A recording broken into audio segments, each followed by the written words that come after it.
Tēnā koutou katoa, no mai haere mai, and welcome to today's council meeting. I'm going to kick us off with a karakia. Join in if you'd like. Whakataka te hau ki te uru, whakataka te hau ki te tonga, kia mā kina kina ki uta, kia mā taratara ki tai. He hia ki ana te ata kura, he tio, he huka, he hauhu, ti hei mauri ora. Awesome. I declare the meeting open and welcome. Please let me or Leslie know if you intend to leave the meeting at all today. This morning we're going to get through meeting procedures and hear from the public participants before we adjourn around 10:45 to move into the Long-Term Plan Finance and Performance Committee, where Councillor Matthews and I will do swapsies. Okay, do we have any apologies? Do we have two councillors online? What about Councillor? Sorry, just hope Councillor McNulty for lateness. Ah, great.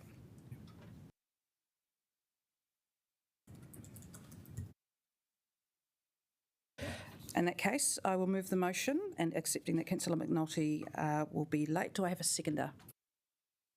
Deputy Mayor Foon, put the motion to a vote.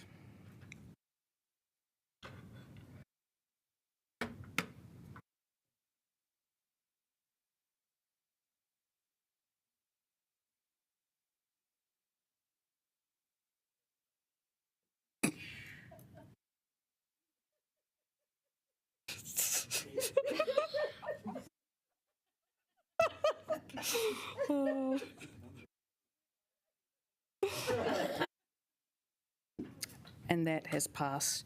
No announcements by the Mayor. Do we have any conflict of interest declarations? Nope. Confirmation of minutes. I move the motion to approve the minutes from 4th of October. Do I have a seconder? Deputy Mayor Foon. Now put that to a vote.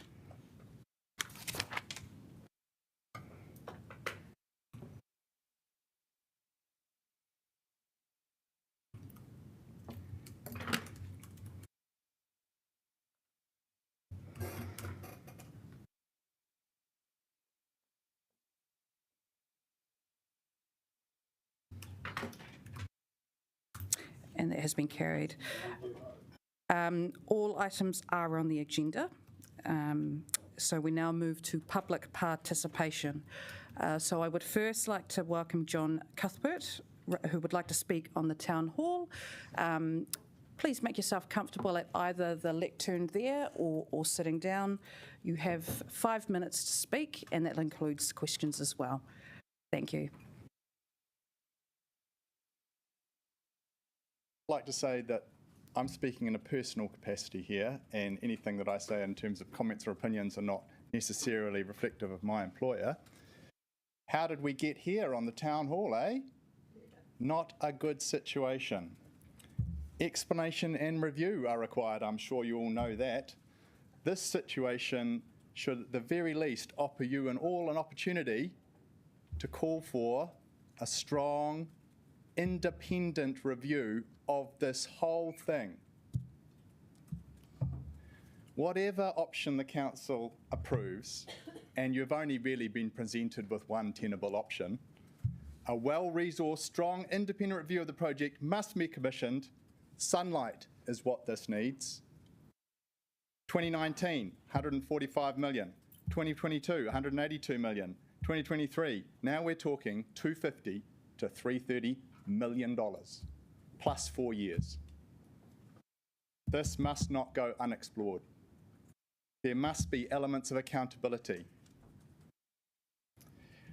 I have a few questions, and I hope you ask these questions if they have not already been asked. Why was this RCP report, which is relatively damning in parts, not commissioned in 2022 when we moved to $182 million?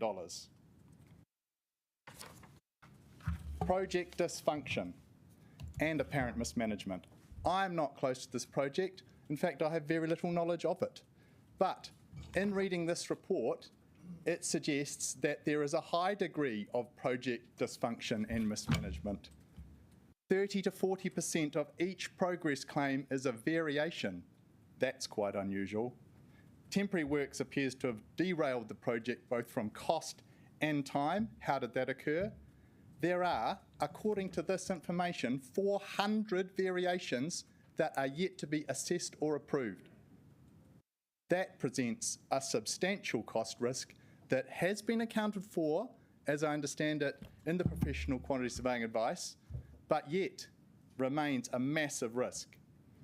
There are 8 quantity surveyors on this project from the contractor, and they are scheduled to not be able to process all the claims. Consultation. Officers recommend you don't need to consult further on this. That may be true, and time is of the essence in managing costs. I appreciate that. But to suggest that perhaps consulting on a $90 million project that now is presented to be potentially $330 million without further consultation is slightly disingenuous, I would submit. I do not envy your position.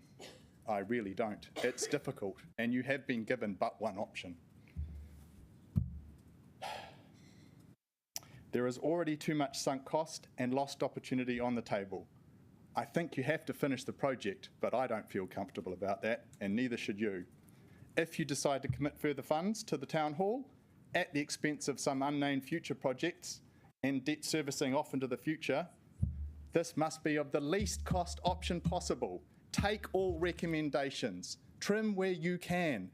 Yes, we will have a Town Hall, but it cannot be for $330 million. Do not shrink from commissioning the review. Questions must be asked.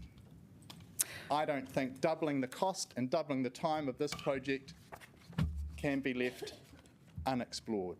Thank you. Thank you, John. We do have a number of questions. I'll start with Councillor Calvert. Thank you, John. And I am sort of moving an amendment for that. There should be an independent review. Can you provide any additional views on what that review should look at? How far should it go back? Should it, and what is, the high level, what it should include? I think this RC report on the current project is good, and I think it provides some recommendations of how to get to the end. And I understand they're on board. The review that you speak of should be from the start. That might be expensive, but that cost will pale in comparison to what we're talking about here. So I think from the very beginning, because I think there's elements from that point onward that have led us to where we are now. Thank you. Thank you. And unfortunately, we only have time for one more question from Councillor Pennant. Thank you. So I see which firm you work for. So you've got lots of experience. You're representing that firm. Yeah. So what would you have done? Because this is it's an IL3, it's in a highly risky area. How could we have avoided such huge costs given we're base isolating? I don't think it's the base isolation that's led to this. I think it's the nature of how the project was structured from a financial and team perspective. And obviously, yes, the nature of the project meant the council had to carry some of the risks. But I don't think those risks have been well managed. Temporary work stands out in all commentary in this report. Something went wrong there. There appears to be elements of largesse in regards to the scope and nature of the project. Thank you, John. That now takes us to the end of your time. Appreciate your time. I now welcome Richard Burrell, who will talk regarding water infrastructure funding. Kia ora, Mayor and Councillors. 600 metres from here, there are scallops in our harbour. 10 days ago, I got my limit in Oriental Bay. Our harbour is clean, it's pristine. Our water pipes and drains are not sexy. I do not see any of our councillors with a passion for repairing our broken infrastructure. 40 Pyrie Street, Toby has been running for 25 weeks now, and I walk past it every day. Wellington Water have one person processing subdivisions. They take twice the time to process that Auckland, Christchurch and Queenstown do. Wellington Water say they are underfunded. At election time 12 months ago, all prospective mayors and councillors standing for council expressed concern about the city's underground pipes. You seem to have lost interest. Councillors are now comfortable to give Readings $32 million. This $32 million belongs to the contractors of Wellington who repair the pipes. This is 8,000 Tobys that can be repaired over the next 2 years. And I think my numbers are actually wrong. When I talked to somebody the other day, maybe it's 10 or 12, but it shows you the scale of the money. In the last month, council officers have stopped a major $10 million sewer upgrade somewhere in Wakefield Street. No one wants to talk about it. This was a pre-planned preventative maintenance. The pipe is due to collapse. When it does, we will no longer have our clean harbour. The city is not funding Wellington Water for Toby leaks at present. Wellington Water is getting blamed for disorganisation. I was under the impression it was all the funding they needed, and it was just they could never get an organisation to get round to it. The more questions we ask, the more we find out. Please provide the funding. There are contractors available to start within a week. Stop spending on fiscally reckless projects. Thank you. Councillor Chung. Thanks very much, Richard. Much appreciated. Do you think that we could actually get more contractors onto help Wellington Water or to work for Wellington Water to repair some of these leaks? Because I have the same issues about the Tobys. I have talked to 5 drain layers in the last week and said would they be interested in doing Wellington Water Toby repairs. One of them has been doing it for Lower Hutt, and Lower Hutt have now stopped funding it, and he's been stood down. So the contractors are there. It's good work. They like doing it, and it's well paid from what they're saying. Great, thank you very much. Appreciate that. I'm not seeing any more questions, so just want to thank you for your time. Appreciate it. Thank you to our public participants. We're now going to adjourn the council meeting now, and I invite Councillor Matthews to assume the chair for the Long-Term Plan, Finance and Performance Committee. We just need a second to sort live streaming and stuff.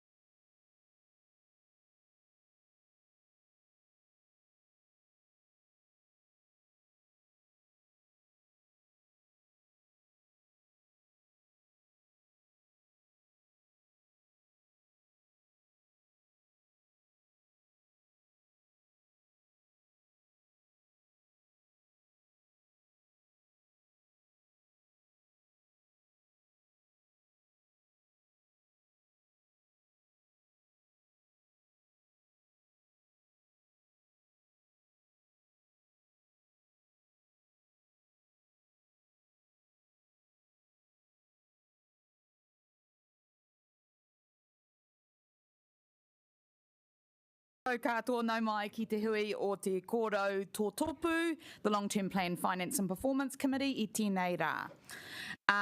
We don't have any apologies. Do we have any apologies? Councillor McNulty for lateness. All right. So Councillor McNulty may not be able to make this meeting, so it would be his apologies for absence. All right. Thank you.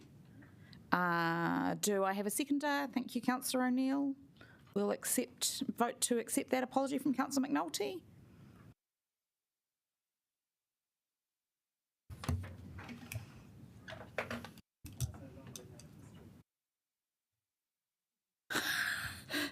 Ka whakapuaki au kua mani te motini. I declare the motion carried. Oh, I would, except for Councillor Brown and Councillor Abdurrahman have yet to vote. I was getting ahead of myself because I thought they were more efficient. Are there any... I now declare that motion carried. Councillor Chung, you're voting against accepting the apology? Did you intend that? Because we can correct it. Oh, okay, no, that's how you're intended to vote, that's fine. All right, are there any conflict of interest declarations? There are not. We move on to the confirmation of minutes. E whakata koto ana au I te motini. I move the motion to approve the minutes of our committee held on 6th of September 2023. And Councillor Panovich will second. And we will vote on those minutes.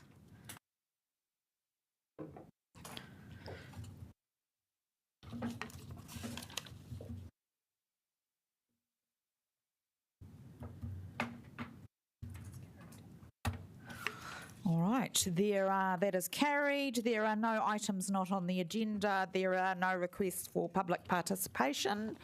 So we will do the actions tracking and the forward program first. No, my Stephen MacArthur.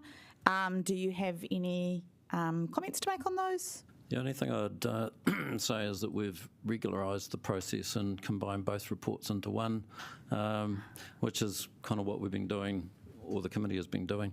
There's nothing in particular that I wish to highlight in either of those reports. I'll take them as read. Are there any questions? Councillor Free. So late last night I was looking for the report, and I just wonder when it is on Diligent now, I see, but when did it go up? About the actions tracking and the forward sorry. program? No. We'll move on. Any questions about those items? Yes, Councillor Abdurrahman. Kia ora, Stephen. I previously asked you this, but I just want a bit of clarity. There is no action point regards to the waterfront safety. Is that something that you're looking at in the future to add it, or if we want to add, what is the process? I think that question was raised by Councillor Randall, and I agreed that we should put that on the forward program for the Environment and Infrastructure Committee. So that wouldn't come up on this committee's action tracking, but we've got that covered in terms of future meetings of the Environment and Infrastructure meeting. So are you saying it will be included in the next Environment and Infrastructure meeting, or is that something, an amendment that we need to move to be added to? No, you don't need an amendment for that, and the timing of such would be after the coroner inquiry. All right, looks like there are no further questions. I will move this paper. Do I have a seconder? Councillor Panovich is looking at me, so I'll volunteer him. We'll move to accept those. Thank you.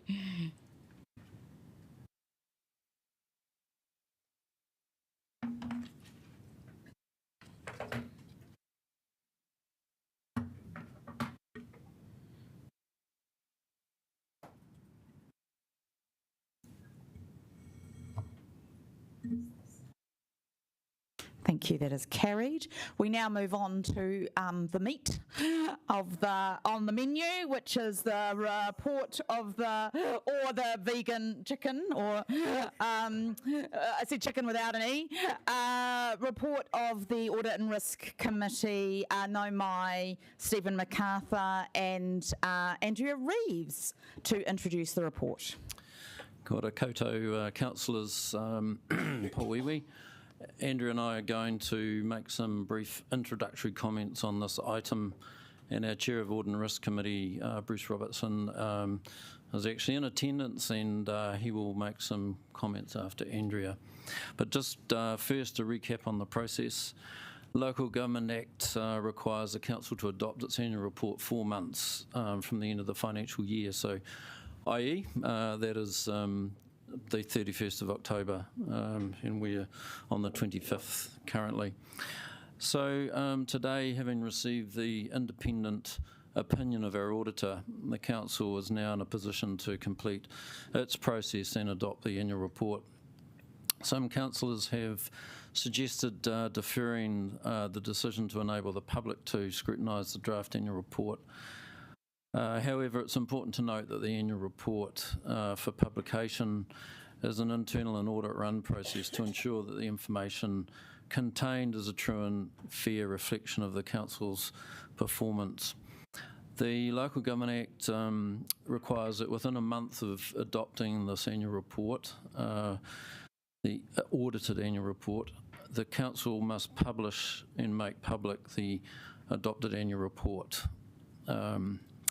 So I just thought I'd also just do a little summary of how we've got to where we are today. The Council's Audit and Risk Committee has overseen the development of the annual report, including a workshop and full consideration of the draft annual report on the 11th of October.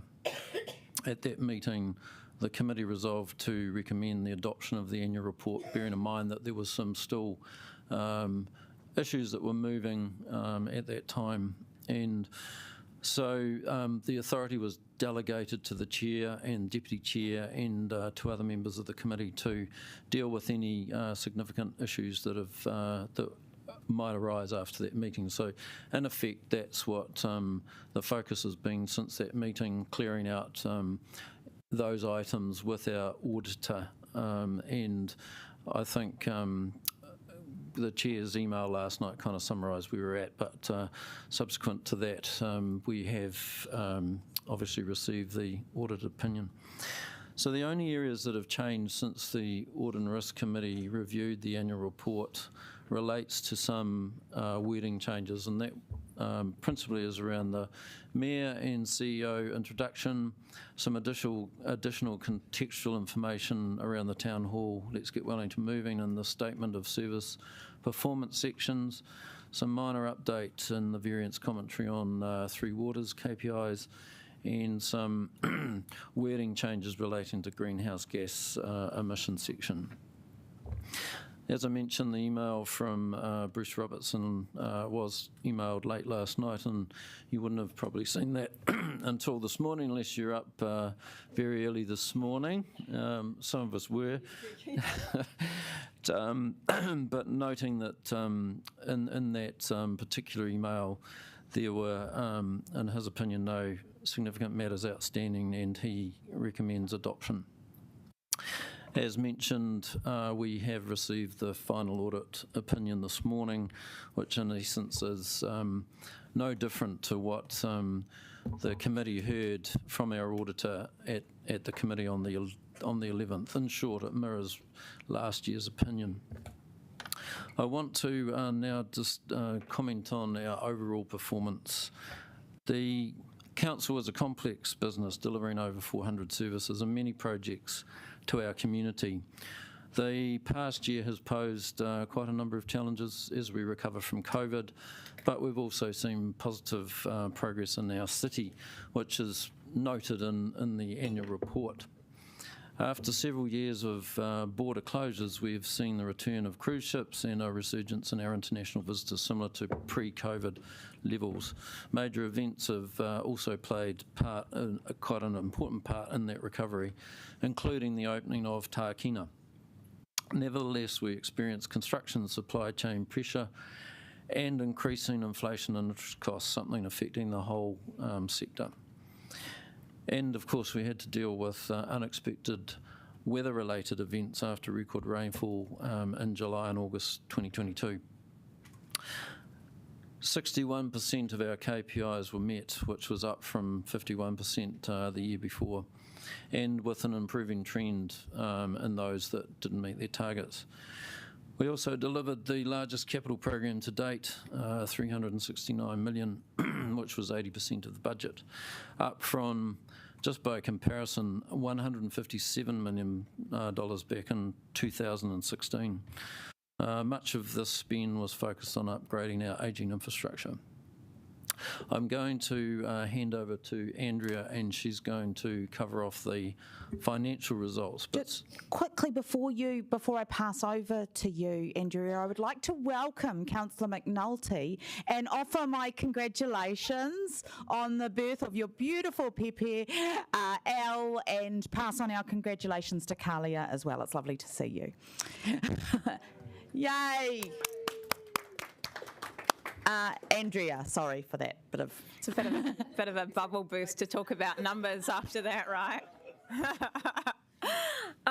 Look, just to recognise in terms of the financials that are reflected within our annual report, we were expecting to have a deficit in the current financial year, and in fact we were very close to that budgeted deficit. We achieved a $74.2 million deficit compared with a budgeted deficit of $68 million. So the financial results largely in line with budget within materiality, but it's really important to note that there were a number of unders and overs that make that up. And it really goes to the points that Stephen were making around what categorised this year. We did receive revenues higher than we anticipated. That was in the form of a dividend from the airport. That was more than we anticipated. We engage with the airport each year to see what they're forecasting, and they had a strong financial year, so we benefited from that. We also benefited from a number of vested assets. Now, across the local government sector, it's not common for vested assets to be budgeted for. You simply don't know what's going to come in any given year. So anything that does come in and is recognised in effect becomes a bit of a bonus to our revenue line. But we did also have a number of increased costs, and those costs really reflect the operating expenses that we had increases in around insurance, around interest, but also the weather-related events that we experienced during the year and having to do remediation work for those weather-related events, which were not budgeted for. As well as that, there were a number of fair value movements that happened in terms of our investment portfolio, and of course interest rates were higher, and that had both an upside in terms of course, our revenue. Interest revenue was up, but the net effect was actually increased interest expenditure.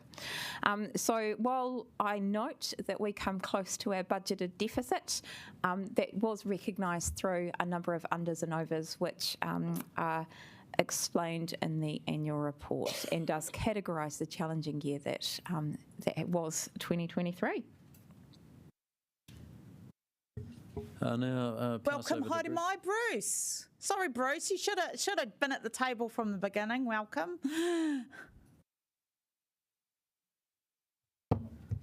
It's no worry, Miranda, Rebecca, and council members. It's great to be here, and I do appreciate the fact that you've invited the chair of the Audit and Risk Committee. Largely, we're an unseen group, me and Wendy, my fellow independent member, but it's great to be here, particularly for an important matter.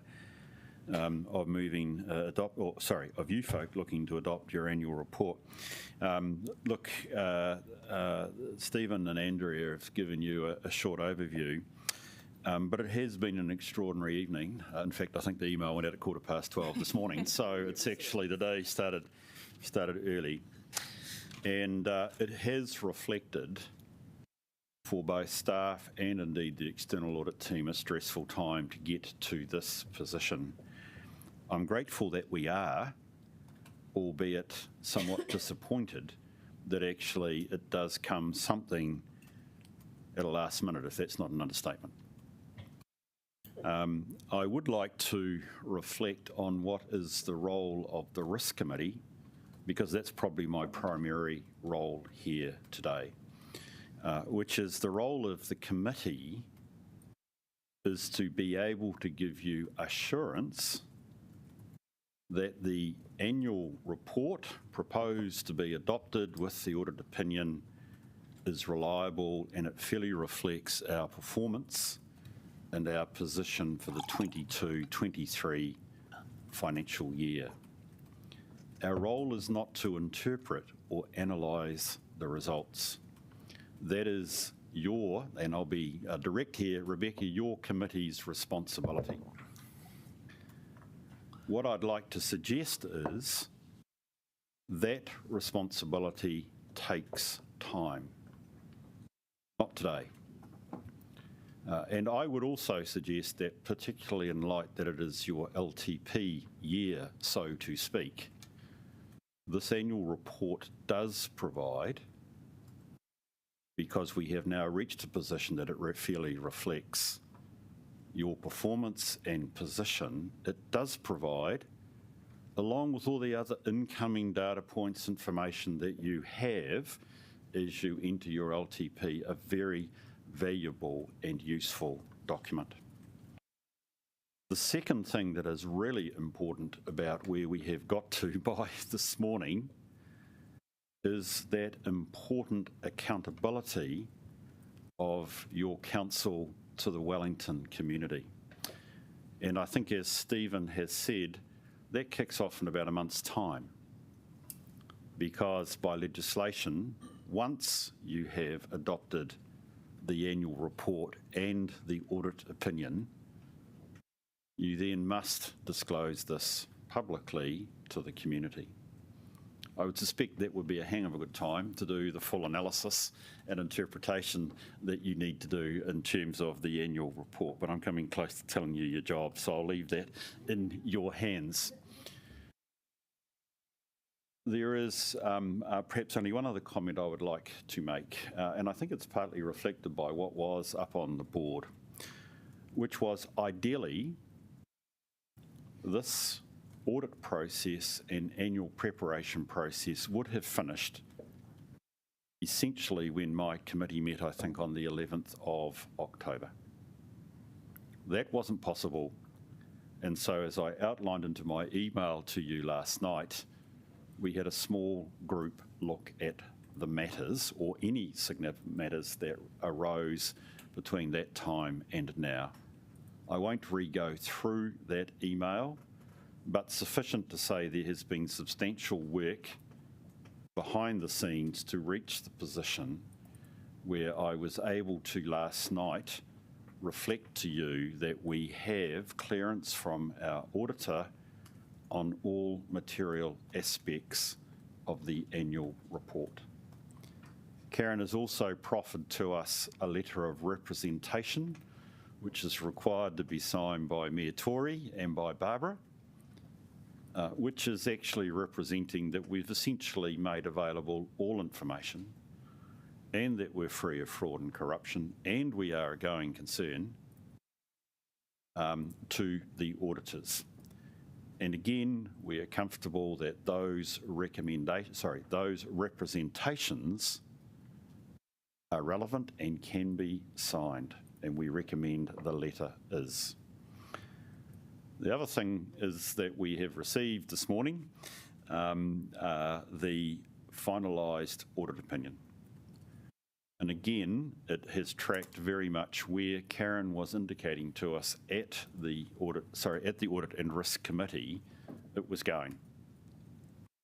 So essentially, it's largely an unmodified opinion, short of the issues that relate to our performance. One matter that we did consider seriously was disclosures related to events which have arisen subsequent to balance date 30 June this year, and for which you have a paper later this morning as council, which of course is the town hall. That has been extensively worked through by management, and in the agreement with the auditors, the disclosures which have been made are considered relevant. That doesn't mean that the town hall position is being brushed under the table. It has been reflected appropriately in the 22-23 annual report. I reflect the challenge for you going forward is for a different document. So look, with that, Rebecca, I'm comfortable that I am here to reinforce that the committee has acquitted itself of its responsibility, and I recommend that you adopt the annual report, you sign the letter of representation, and dare I say it for completeness, the statement of responsibility in the annual report. Thank you. Thank you, Bruce. And just in case I forget later, thank you for all the hard work that you and Wendy, as the other independent member of the committee, and indeed all of our staff and the auditors, everybody has put into getting us to this point here today. So we will go back to questions. Councillor Free, your question that you started earlier. So, Bruce, I was trying to follow what you were saying about the town hall. Are you saying that the information that we're now aware of, that we were not aware of June 30, is now deemed irrelevant in terms of this report? So nothing has been added in relation to statements about the town hall? Because I've been looking through it, but I haven't been able to pick it up. I think it was page 100 of the PDFs as I saw them that were sent out last night. There is a disclosure now in the town hall. Oh, there is. So can I just clarify, Sarah, the situation? Sorry, the page number? 100 of volume 1. Okay. It should be there. That was last night when I looked at the PDF. That's where it was at, Sarah. Okay, thank Can you. I just clarify the situation? The preparation of the annual report and indeed the opinion continues up to the point that you adopt. So matters that occur between 30 June and today, the 24th of October, may be relevant to the completion of the annual report. Even though an event might arise subsequent, as we would call it, it may give rise to changes in the annual report. From a perspective of accounting standards and accountability, we have considered that. And at the Risk Committee, the disclosures that you have seen in page 100 of Volume 1 were signalled as being changes that were made. Can I say that from an accounting standards perspective, we also had to consider whether it should affect our subsequent event note in the financial statements. The technical work that we have done with Karen is to clear that there is no additional disclosure required in the note. I see. Thank you. Councillor Kaunihera. Took me a second, but I've got it. Stephen, did I hear correctly that there was a 20% underspend on capital projects? Is that correct? Yes, we achieved 80% of the capital program. That's correct. Could I ask where roughly the shortfall came? Andrea. Apologies, Councillor Kaunihera, I don't have all the detailed projects, but it was largely right across the board in terms of much of our capital program. So we do reface the budgets, and many of the capital expenditure programs have come into this this financial year, so 23-24, and that was reflected in the recent decisions that were made around the capital carry forward projects. So there was quite a long list of things that we were pulling forward. Councillor Chung. Thanks very much, everyone. Bruce, I'll just have a question for you. Just clarify things in my own mind. You're saying that the information that we have on the town hall prior to the closure of the annual report, we had information, things that happened prior to that report closing, but are not relevant to this report? Is that what you're saying? No, I'm not saying that, Ray. What I'm saying is that we have had to consider up until the point of last night. So we cleared the technical opinion on whether the annual report, particularly the note to the accounts, needed to be amended or not last night. So we've been considering the nature of development, including being well aware of the paper that you will consider later this morning. We have considered in terms of good accountability, should there be disclosure up front? That's Volume 1, that has been done. There was the technical question, does it need to be also included in the subsequent event note to the financial statements? The conclusion, with agreement of the auditor, was no. So consequently, we are in a position where, for the purposes of the 22-23 annual report, we have got relevant disclosures in the annual report about the long-term plan. I would, the annual report. I would distinguish that from what you may need to either consider the paper today or indeed your LTP, but that's a different matter. Our question was, does the 22-23 year adequately disclose the transactions and events of last year, plus considering the matters that may or may not affect the disclosures up until this point? And we have reached that point with agreement with the auditor. Great, thank you. Councillor Calvert. Thank you. Two questions, and might be to Mr. MacArthur. But how does the council or this committee interpret and analyse the results of this report? Because presumably you're asking us to sign it off. We've only just received it, so we haven't had time to look at it properly and the changes. And I note the external chair of Audit and Risk suggests that we do, from a public accountability perspective, we do need to have an opportunity to interpret and analyse the results of this. So how do we do that if it's not done at this meeting? So just by way of background, in terms of how we developed the draft annual report, there was a workshop where I think all councillors were invited to attend, and the various versions of that were circulated to councillors. And as I mentioned at the 11th of October meeting of the Audit and Risk, the document that was circulated to councillors and considered really reflects, in effect, what you see today, what we're asking this committee to adopt, subject to those changes that I mentioned, and our Chair of Audit and Risk has also covered off. At the end of the day, I think that, and correct me if I'm wrong, Bruce, but the question that you put to the committee is, does this report represent, from your perspective, a fair reflection of our performance? Is the narrative correct?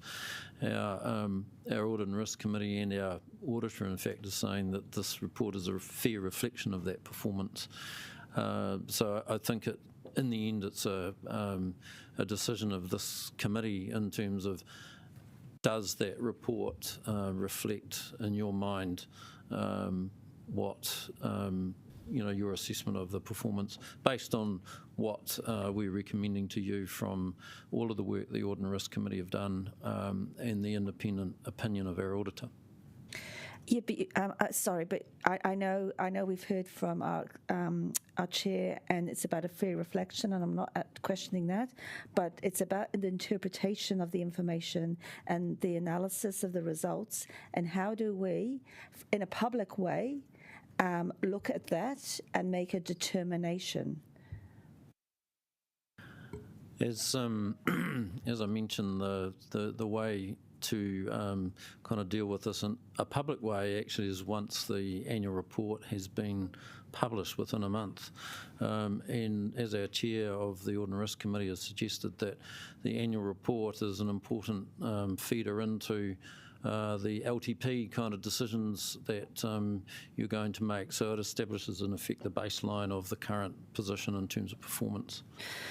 So is there an opportunity at the next long-term plan / finance committee to have on the agenda a discussion document in terms of the annual report for us to publicly interpret and analyse the results and understand what that means? Because it's not just feeding into the LTP, it's also looking back at our annual performance against what we said we were going to do. So I'm just looking for an opportunity publicly, because obviously there's not enough time at this meeting to do that, given that we haven't had the chance to really read the report, and I know there's a few bits and pieces not quite correct in it. So, and that's probably the non-financial. No, I'm not talking about financial information. So is there an opportunity for, on the next public committee meeting, for this to be an agenda item? Well, my view is that once the council has adopted it, that is the annual report. That's the official statement of where the performance has been in that particular year. We have not, kind of post that kind of action, then put another item back on a future committee where that performance is debated. But perhaps Andrew and I can reflect on that and provide some further advice. Maybe, yeah, that would be good. And if you could also then, if that's not possible, that whether it's a possibility for us to lay this paper on the table and reschedule this committee meeting and council meeting to Tuesday the 31st of October. So that would at least give us a few days to look at the information, make it is public. I know the final report has not been published, but this now annual report has been published publicly, so that would at least allow us 5 days or whatever to the next Tuesday for us to then make a final determination. Chair, do you want myself or Andrea to reply to that? Yes, please. That would not be our advice to recommend going down that path, because in effect that kind of additional time wouldn't enable like a kind of public input into it, because that's not envisaged as part of the long-term, in terms of the Local Government Act, I should say. And we believe anyway that all of the information is there in front of you today to be able to adopt the annual report based on the assertions provided by the Chair of the Audit and Risk Committee and our independent auditor. Councillor Abdurrahman. My question was a bit addressed, but why wasn't the paper not circulated? The draft paper not circulated a bit earlier than this, and we can get it, the audits like today. Originally on the time frame that was part of our audit plan, we had anticipated that the final audited opinion would be available last Friday on the 20th. That was always on our schedule, and we took the view that we should wait until we had that finalised audit opinion before circulating the documents, because we were waiting to see whether or not there would be wording changes. As it transpired, with a long weekend kind of thrown in there, it complicated things, and in fact until really yesterday we didn't have clarity around the actual wording changes that were agreed with the auditor. Probably in retrospect, and if we'd had our time again, we probably would have circulated that document on Friday, bearing in mind that it was still moving and therefore wasn't a finalised document. How common is usually having the auditor's report until last minute? If I recall, previously it's also tabled during a meeting. I'll quote Baz here. He's been involved with annual reports for 20 years, and he said never in that 20 years has there ever been an occasion where the finalised audit opinion hasn't been tabled on the day. So and in my time here, that has always been the case. I'm not saying that that's good practice or that we support that, but that's kind of been our reality. And you'd have noticed in our chair's email of last night that we intend to do a debrief on this, and how do we kind of build more time into that process next time around. Councillor Free. Thank you. I just want to actually ask about the qualified opinion on the water information. With this has happened more than once now, is there any chance that we can change our systems between us and Wellington Water so that we don't get this qualified opinion? And is there any information on that in the report? I'm not certain that I'm the person that can actually give you the answer on that one, Sarah. My view would be possibly. Can I just explain a short piece? We did consider this issue at the committee, why we still got the problem, and actually can it be solved? There was an aspect, possibly pre-election, that we thought, well, we need to see what happens because this may not be our problem. The reality of it is. It looks like it might hang around, and that's no political statement. So, Sarah, I am of the view, as your independent chair, we need to get to the bottom of this issue. Thank you. I think Diane has indicated, because it's certainly my view, that we need reliable non-financial performance information as much as reliable financial information, and we need to work hard to resolve the issue. But I don't think it's resolvable easily, as unfortunately we've found out over time. No, but on the other hand, I agree. If there is a qualified matter or matter of emphasis. We're not having a conversation. Have you got another question, Councillor Free? Well, I actually wondered if Ms Proctor would have something to add there, because I know she's had some experience, but is it easily resolvable? Repeat your question, please, Sarah. So my question was just that matter of emphasis on the water information and it not lining up, or our information is split between Wellington Water and us, and it doesn't seem easy to reconcile. Is there some way of fixing that? I think this has been an ongoing issue, so it won't be simple to fix, but we will endeavour to keep trying. Perhaps if I could also add, I think it actually affects all local authorities in the region, so it's not just us. Councillor Calvert. Thank you. Just a few follow-on questions. So, having been on council for 7 years, yes, I agree that normally these audit opinions come right through at the last minute. But haven't we published the annual report, even if it might be subject to change, before, without waiting necessarily for the audit opinion? I think in the past that has happened, not every time, but that has happened. Yeah, and I appreciate. I just wonder if you're going to review the process. Every year I hear we're going to review the process, and I just wondered how will this reviewing the process be different to what's happened in the past? Because obviously we're still not quite there. Perhaps my comment would be, and I'll also defer to our Chair of Audit and Risk, by involving the Office of the Auditor General in this process, I think that will probably help because ultimately they appoint our auditors.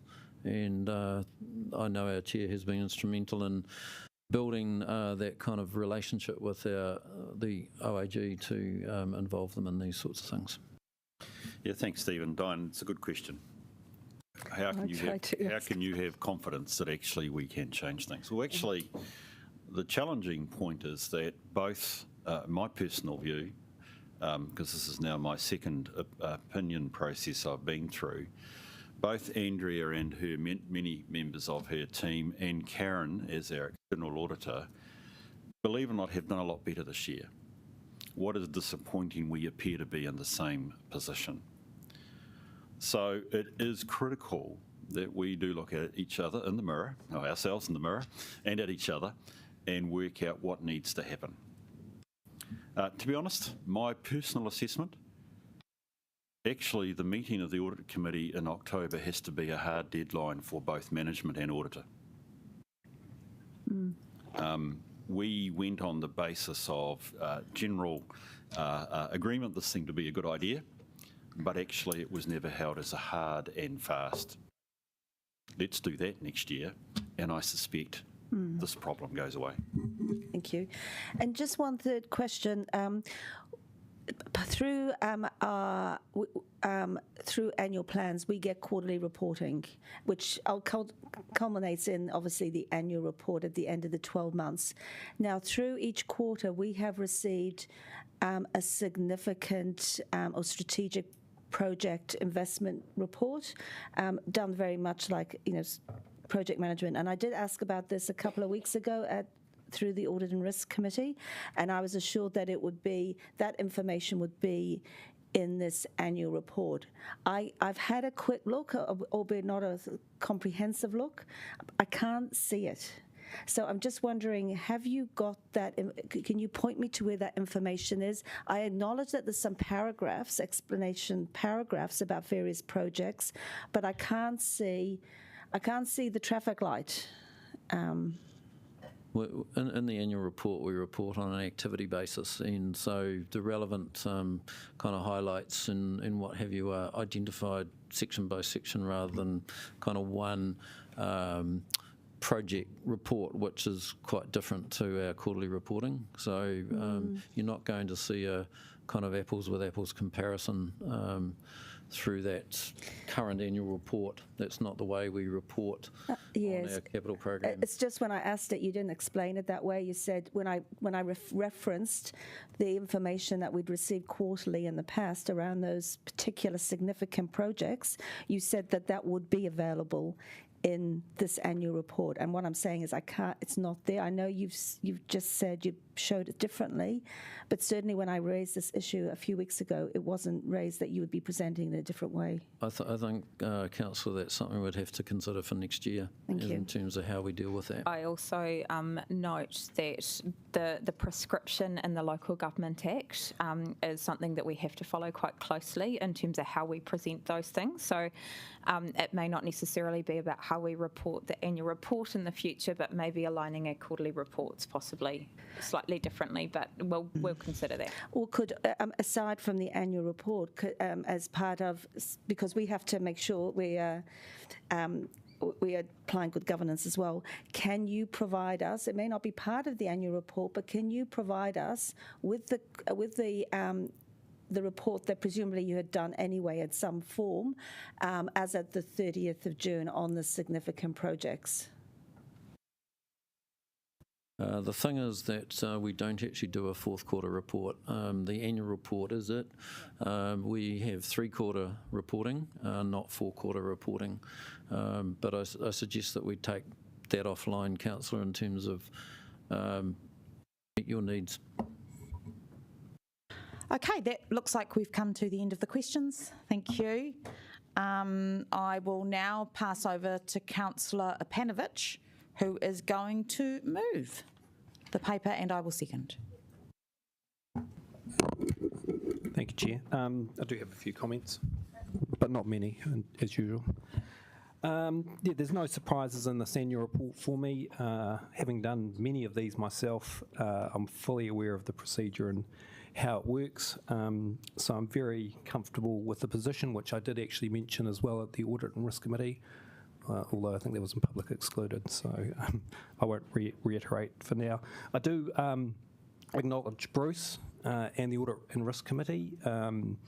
It is a tool that is used to ensure that our reporting is accurate, and I do respect his level of knowledge as a chartered accountant and a member of the profession. He's got a few more years than me, so that helps.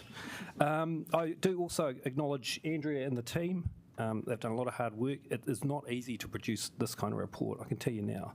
Going back to the 90s when I sat in this building working on the telecom annual report, there is a significant amount of work done, and it is a lot of hard work. It's not an easy document to prepare, and it has got harder over the years with additional reporting, which we can see in this monumentous document.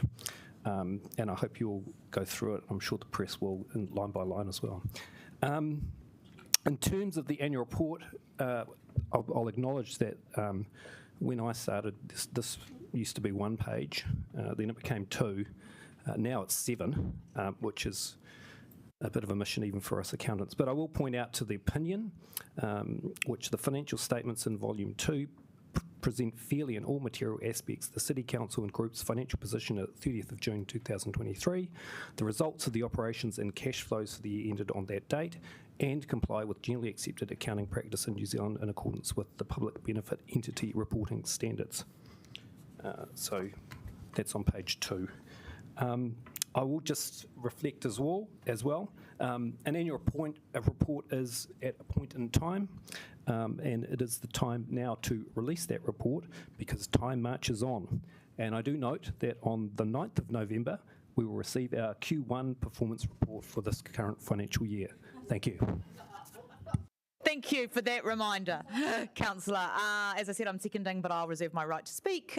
Is there any debate? Councillor McNulty. So just make a note, even though we don't have abstentions under our standing orders, given nappies have been the first priority, sleep 2 and in Town Hall 3, I haven't had time to read this paper or anything else about the Town Hall, so I'm going to step outside the room when the vote commences because I don't feel that I'm actually across the detail to give an informed opinion. Thank you, Councillor. Councillor Randall. Yes, I just want to reflect on the lateness of this report. I note that our chair, and this is not a reflection, I think, on the effort that's been gone into this report. It is, as Councillor Panovich said, a difficult report to put together, and it's especially difficult, I think, for this council, which does so many things and has had a number of special projects that have probably made the whole thing more complicated. But for me, this report is a failure because it's late. Sorry, Bruce, it's not last minute, it's late. Councillors have not had time to read the 355 pages of report, even skim read. Okay, this is not good enough, for a considered decision. And the annual report is probably the second most important document that this council considers after the annual plan. So I'm also think it's a failure for us not to have put this report up on the council website in time for the public to have some scrutiny of it and to give the public a chance to come and submit to us on how they think we did in the 22-23 year. This is the definitive statement. And I feel that we must do better. The fact that the council keeps doing this, to me, is not acceptable. This is a new council. I think the council in a number of areas is raising its standards, and I absolutely agree with Bruce that the work that's gone into this report is sounder. It's more complete, and we got right through the process, even if it was late. But I do think that it is not acceptable for this council to be put with significant, important documents without time for due consideration and without time for the public to support it, to engage and support on it. So for that reason, I'm going to vote against it. Thank you. Is there any further debate? It appears okay. Councillor Free. I do agree that we haven't had enough time to look at it, and the only thing that gives me some comfort is I was at the Audit and Risk Committee where we did look at the the draft report, and we made some suggestions which have obviously been worked on. But what I haven't had time to do is find out what's happened with those suggestions and where they've been incorporated into the report. I think also Councillor Calvert raised a really good point that we're not getting a quarterly report on the fourth quarter that matches the sequence of reporting that we're getting through the year. So we get a gap where we can't actually track things through. And I'm very mindful of the fact that we didn't know about the town hall until now, and yet, and in fact, the last report we received, quarterly report we received, indicated everything was actually okay. I'd like to see the transition in this quarter from the last one, and we're missing that.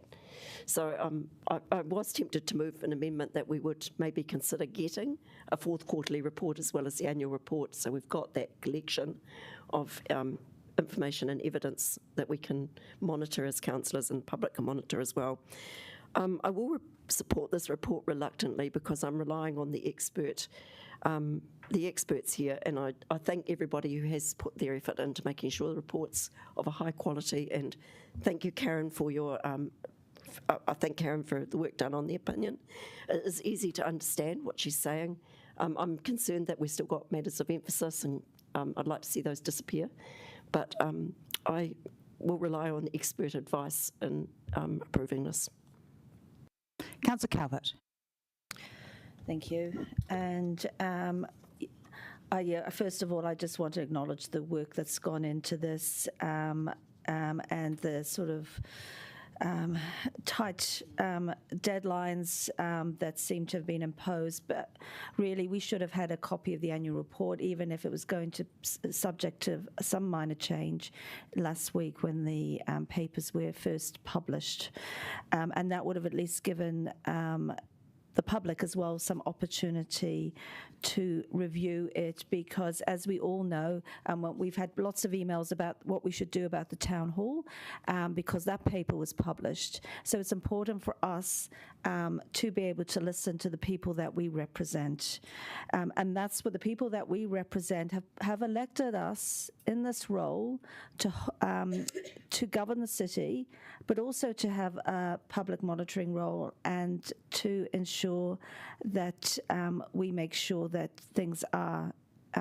good accountability. And so for that reason, I acknowledge our external chair of Audit and Risk, Bruce Robinson, is a fair reflection of the organisation's performance and the auditor's response. However, we haven't been able to interpret and analyse the results, and not can I see an opportunity for us to do that formally.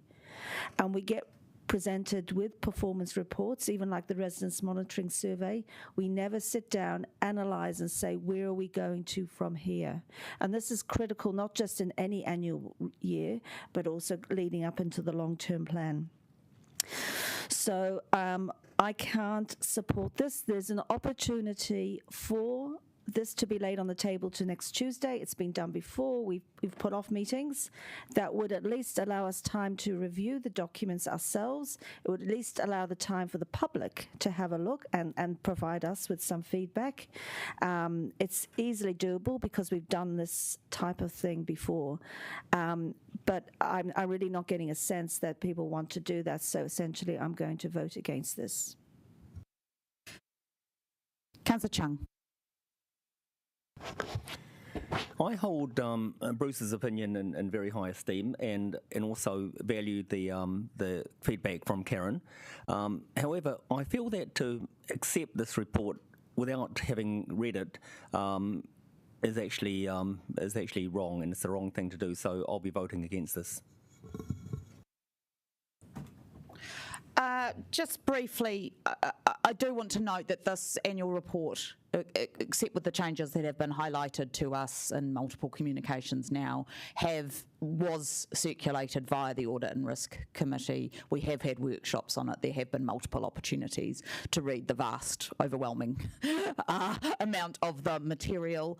I would also note that, as set out in the Local Government Act, the opportunity for the public to interact with this annual report is actually once it is published, and that is going to happen. Assuming we approve it, that it is not like a decision where the public come and sway us with some and we change the facts that have happened in the last year. This is an accountability and reporting mechanism. It is not open to editorialising in the way that I believe some of this debate has indicated. And to be honest, I am somewhat taken aback at the politicisation of this process, given my experience with the previous Audit and Risk Committee, the previous annual reports, and I don't recall anybody ever submitting to us on an annual report in my time. But anyway, Councillor Panovich, anything to say in right of reply? Sorry, you've... No. We'll go to the vote.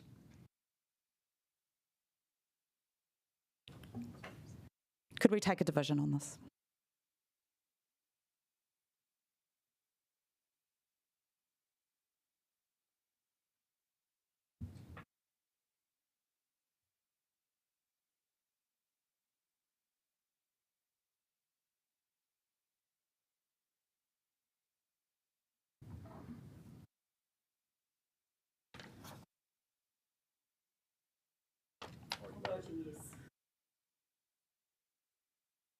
Oh, did someone vote for Ben? Okay. Name is blanked out. Okay, there's the confusion. There is the confusion. So, we'll note for the minutes that Councillor McNulty did not participate in that vote. Okay, so thank you. I declare that motion carried. Thank you all. A bit of lightness at the end there. Tēnā kua mutu te hui. I declare the meeting closed. We're going to now take morning tea before we reconvene for council. So we'll come back 10:02? 10:02. Thank you.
to Council. So in accordance with Standing Order 19.1, I call precedence to these items of business in the order they are to be considered for the rest of today's agenda. So please, it'll pop up on the screen in a tick.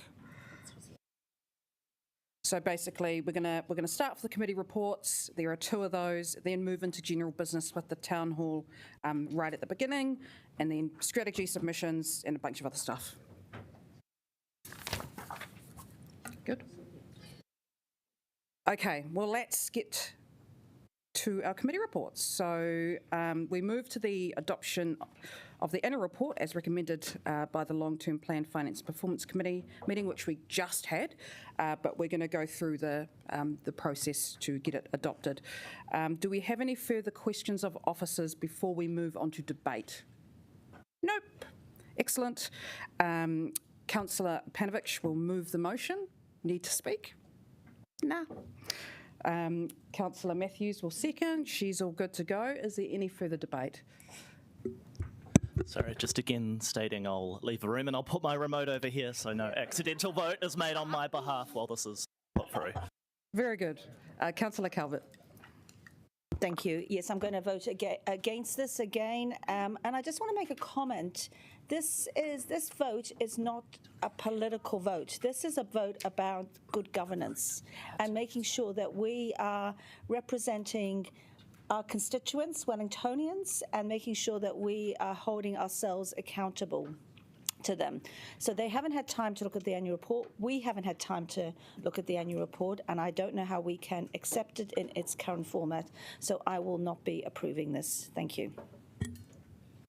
Thank you. I'm not seeing any further debate. Right of reply. Oh, Councillor Chung. I sort of go back. Sorry. Yep. I'll go back to what I said before then. I oppose that anything that I haven't actually read, but since then I've actually had a look at the changes and the corrections that that Karen made in the form, and so I'm now reasonably comfortable with this, so I'm going to accept that. Thank you. Thank you, Councillor. Okay, right of reply? Nope. So before we go to the vote, I'd first like to welcome Karen Young to deliver the audit opinion, and then we'll sign the audit's report. Thank you, Your Worship. I'm very happy to report that we've completed the audit of Wellington City Council's annual report, and once the council adopts its annual report, I will sign the audit opinion. I just wish to go through the audit opinion. So our opinion is unmodified in terms of the financial information. We have qualified the statement of service performance because of 2 qualifications in performance measures. They were the same qualifications as in last year's audit report. One in relation to greenhouse gases, scope 3 emissions, and the other one is to do with customer complaints. We have also got an emphasis of matter in the audit report, given the uncertainty around the water reform program and what that will mean for council. Thank you.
Awesome, thank you for that.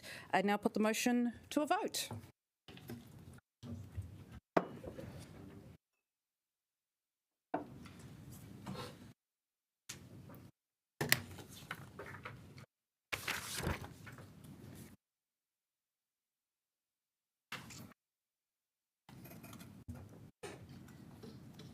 Councillor Pennant?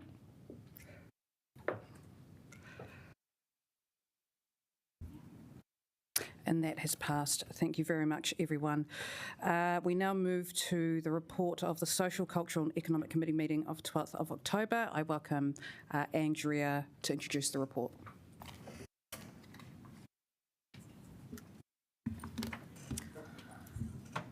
Morena, councillors and Mayor, this is a paper recommending the resolutions that were made at the Social, Cultural and Economic Committee of the, I'm trying to find the date, apologies, that occurred a couple of weeks ago.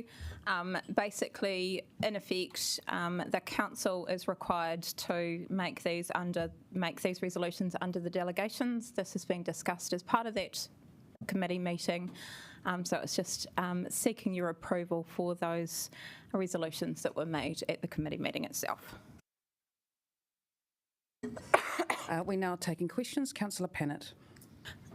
Thank you. I did ask that question through Q&A, but was told I'd have it answered today. So just let's get Welly moving. Given there has been an election, obviously, you're just basically saying that this money will go through, but we will obviously wait to see what the future is of the program. Siobhan's going to answer that question. What was the question, sorry, Iona? Ask it again. So look, I did ask this through Q&A, but was told it would be addressed today, which is about the spend for Let's Get Welly Moving, given the National Act government have said that they will pull support for the program. So I'm just wondering, in terms of process, why we would be putting money in there until we know definitely what's happening. We are still progressing under a council resolution, which has approved all of that expenditure. So until we receive a resolution otherwise, it's carrying on. And sorry, could you just remind me what the underspend is for? There'll be underspend on a couple of the projects, Pōneke Road, Golden Mile, which we thought would be further progressed than they are, and then some of the business casing. And does that mean that you'll be able to catch up to make sure that those projects are on track? Yep. Councillor Calvert. Thank you. Has the contract, the main contract for the Golden Mile, been executed yet? Nope. Is it going to be within the next 10 days, or thinking it's going to be within the next 10 days? We're aiming to do that beginning in November. Thank you. I don't see any further questions. Thank you very much, Andrea. Councillor O'Neill will move the motion. Would you like to speak? Great. And Councillor Abdurrahman will second. Is there any debate? Yes. Yes. Councillor McNulty. Sorry, just again, having not opened this paper or read it, I am just going to leave the room again since I haven't been across the detail. All good. Councillor Pennant. Look, I will vote for this. Oh, I'll do it. Do you want me to stand? We're all back to standing, right? Okay. You don't have to. Look, obviously, I have supported large parts of Let's Get Welly Moving. Some I do not, and will continue my strong opposition to. But I just do feel a little bit uncomfortable about spending money when such a clear political indication has been given. I obviously do not support the this particular new government, but nevertheless that they have been democratically elected. And so it just feels a bit tricky at this time to be putting forward money into a program that we're not sure will exist. And I'm just really cognizant of the fact that money may be pulled for good projects, and so we just need to be careful of every dollar, and that money might need to go somewhere else. Kia ora. Thank you. Any other debate? Councillor Chung. Yes, I agree, and I understand that this money has been approved to go in there, and I can understand that the council wants to proceed with this. However, I do agree with Councillor Pennant that this may be stopped at any time, and so I think that it doesn't make any sense, and it's irresponsible of us to be putting money into a project that may actually be reversed by government decree. Thank you. Thank you, Councillor. Councillor Free. Yes, well, Councillor Pennant very usefully asked what the underspend was attributed to, and I am a very, very big supporter of us doing Thorndon Quay and completing that cycling and walking route there. So, although I understand in principle, I do share some of the concerns because this is tagged for that particular project. I'll definitely be supporting it. Thank you. Councillor Paul. Kia ora. I just wanted to say to the different comments that have been made about Let's Get Wellington moving and whether it goes ahead and not supporting funding about it. Wellington has been really clear that they support this project, and that's reflected in the fact that 2 Green MPs have been elected to represent Wellington.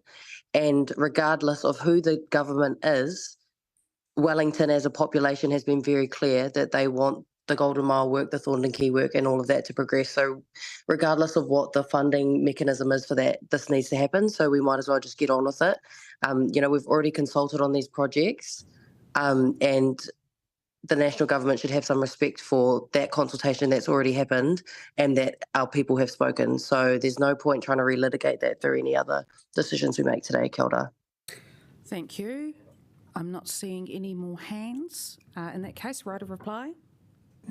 Kia ora. I'd just like to note that the capital carry forward and capital program review is a paper that comes to committee for approval every annual year, and I note the statement from officers earlier that it is financially and fiscally responsible to continue with the expenditure based on previous resolutions by this governing body, and it would be foolish to pull either number of lines from the carry forward having no new formal resolution be presented to this body. Thank you. Okay, so we're going to move it to a vote and we're going to take them separately. So the first one is agreeing to the budget changes and the next one is about Let's Get Welly moving. So let's take that to a vote. The first one, 1.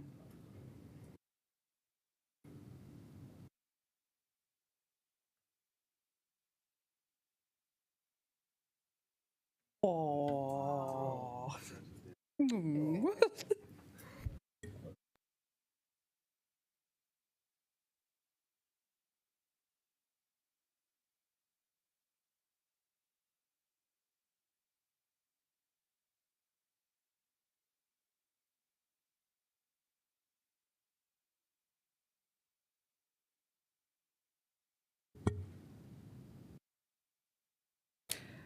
And that was carried. Thank you very much. We now move to the big item of the day, the Town Hall update and funding approval. Please welcome James Roberts and Catherine Meerman to introduce the report. And Andrea Reeves.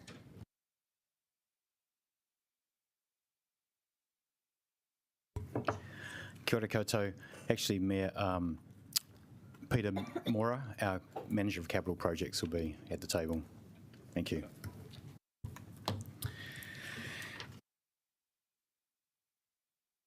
Mayor, with your approval, I'll just make a few opening comments on the paper. This paper is for additional funding required to continue and complete the Wellington Town Hall project. This is an iconic project for the city and will be available as a venue for generations to come. It's a key element of reactivating Tanako Civic Precinct. It has been conducted in partnership with the arts community in Wellington. It's a key element of creative capital. Completing the project will be a huge confidence boost for the arts community and provide a wonderful facility for arts and creative content in the centre of our town. We, as a team, have investigated the opportunity to leverage private investment to complete peripheral buildings which are important to the town hall experience, so in the space where the current municipal office building is. And the advice that we've had through that process is that there is genuine interest in that investment and leveraging that private investment. The project has been extremely complex. All the envisioned risks at the front have come to fruition, and there are many lessons to be learnt from this project, not just for council, but for any other projects of this kind of scale, heritage remediation and construction projects of this kind of scale and type across the country. So there's a lot of lessons that come from it. The seismic issues in some of the peripheral elements to the town hall have also had a considerable impact on this project as well. So particularly the Mokawhala Centre and the Tanako basement. And even the impact of more frequent heavy rain events, as we experienced earlier this year across parts of New Zealand, have an impact on ground conditions and stormwater. And those are additional lessons that, as a community in New Zealand, we are still learning the impacts of those and how to construct and protect ourselves from those.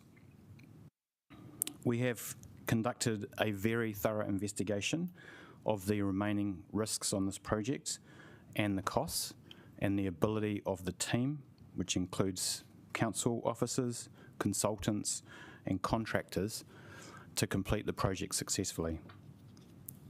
And those investigations suggest strongly that we have a good plan and a good team and a good set of contracts in place that will enable us to complete this successfully.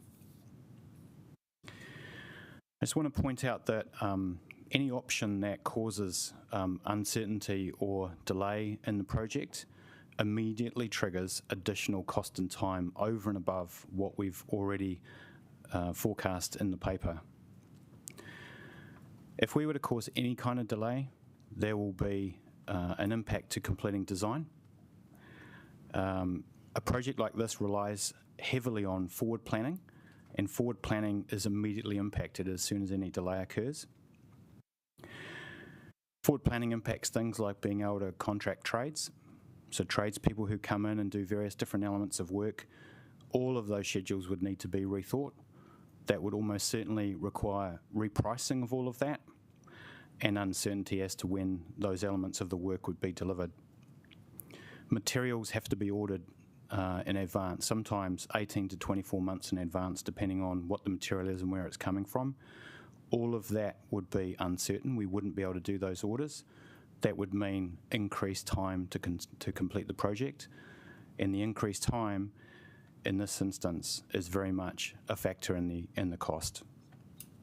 It would also mean the completion date would be uncertain, which obviously impacts our planning in terms of the venue, arts partners that we're working with, and it runs the risk of the city being without a performance centre like this, because ultimately we need to work on the MFC and we need to get this project finished before that starts, otherwise we'll have neither venue available.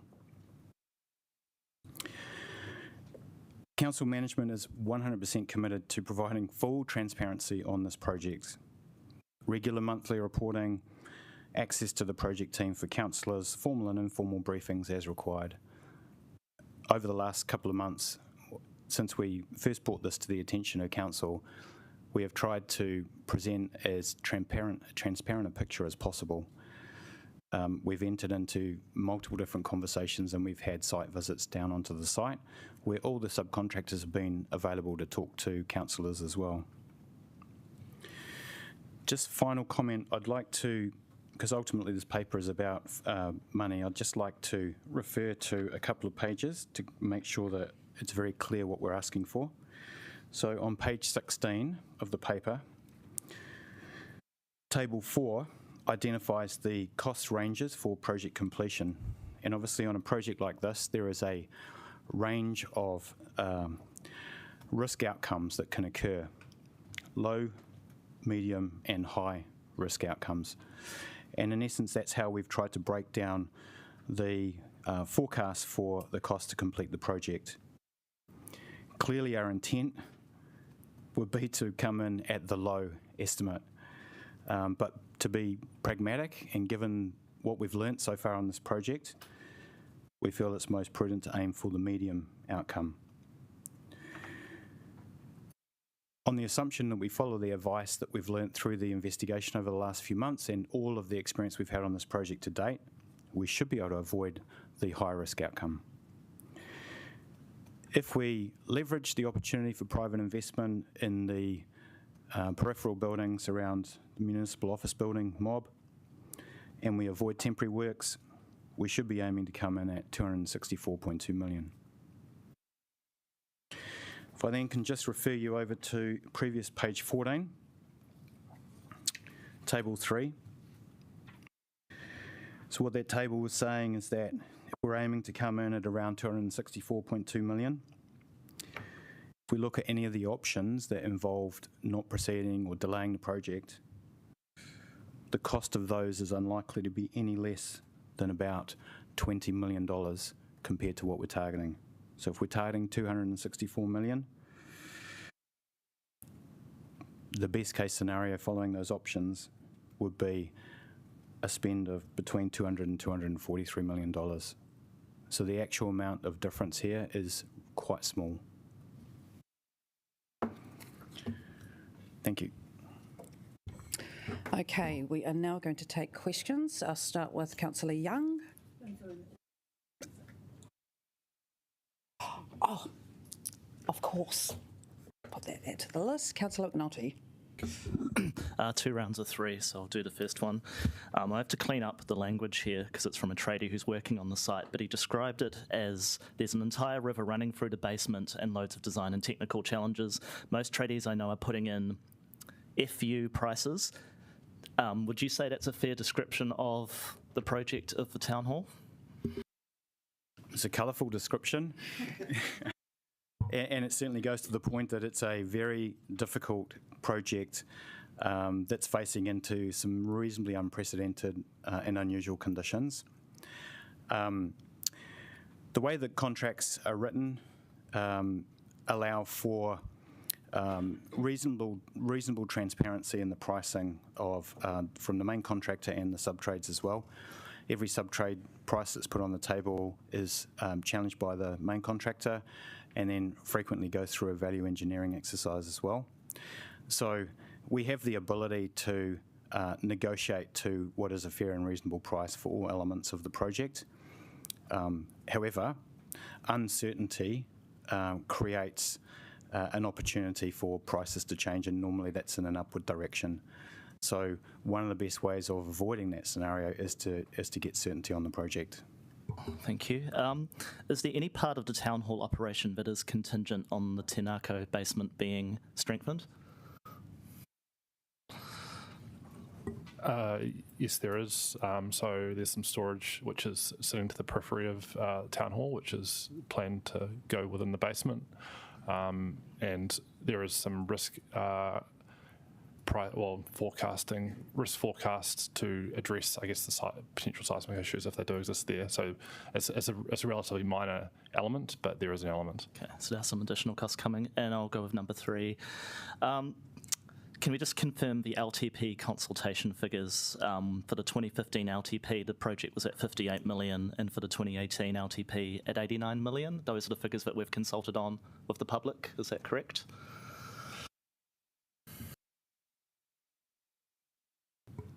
I believe that's correct, yeah. Councillor Calvert. Thank you.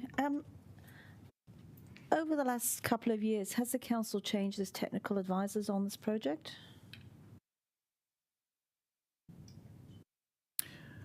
I don't believe we have. Okay, thank you. One of the comments in the recommendations is noting that there is current sufficient capacity in the council's debt to revenue ratio for this funding to be approved. Then goes on, it will have an impact on other capital program decisions. Do officers have a view on what that they may well be? So yes, any increase to us borrowing to fund this project will put pressure on our debt to revenue covenant, but we can't give a categoric answer on what that looks like because the council has not yet made its or had deliberations on its future long-term plan projects, and so without seeing what those other projects are, we're not able to give categoric answers around that. Thank you.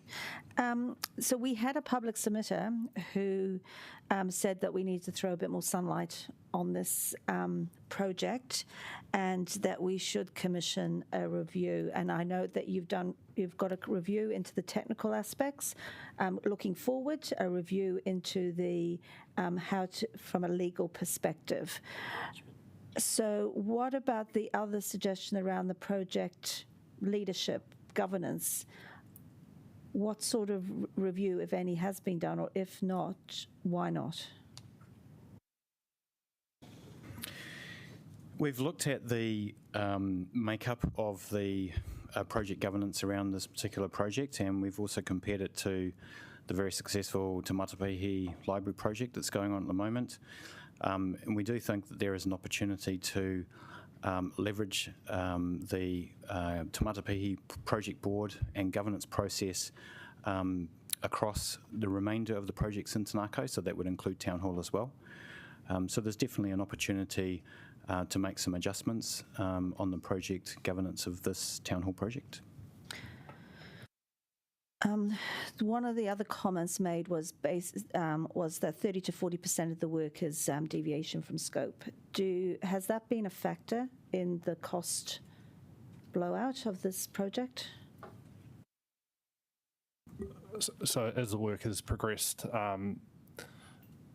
there has needed to be variation to account for the unknown conditions within the building. So by virtue of that, yes. Okay, thank you. Councillor Pennant. Thank you for your work on this really important project. So can I just double check? If you can't do a brief consultation, you have to do a formal one through the LTP. So we're talking about millions of dollars if we delay 4 months.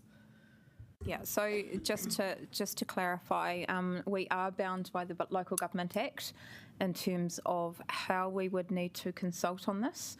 The Local Government Act does give some discretion, but because the Town Hall is listed as a significant asset, we would need to go through a special consultative procedure, and that does mean that we need to undertake a formal process around that.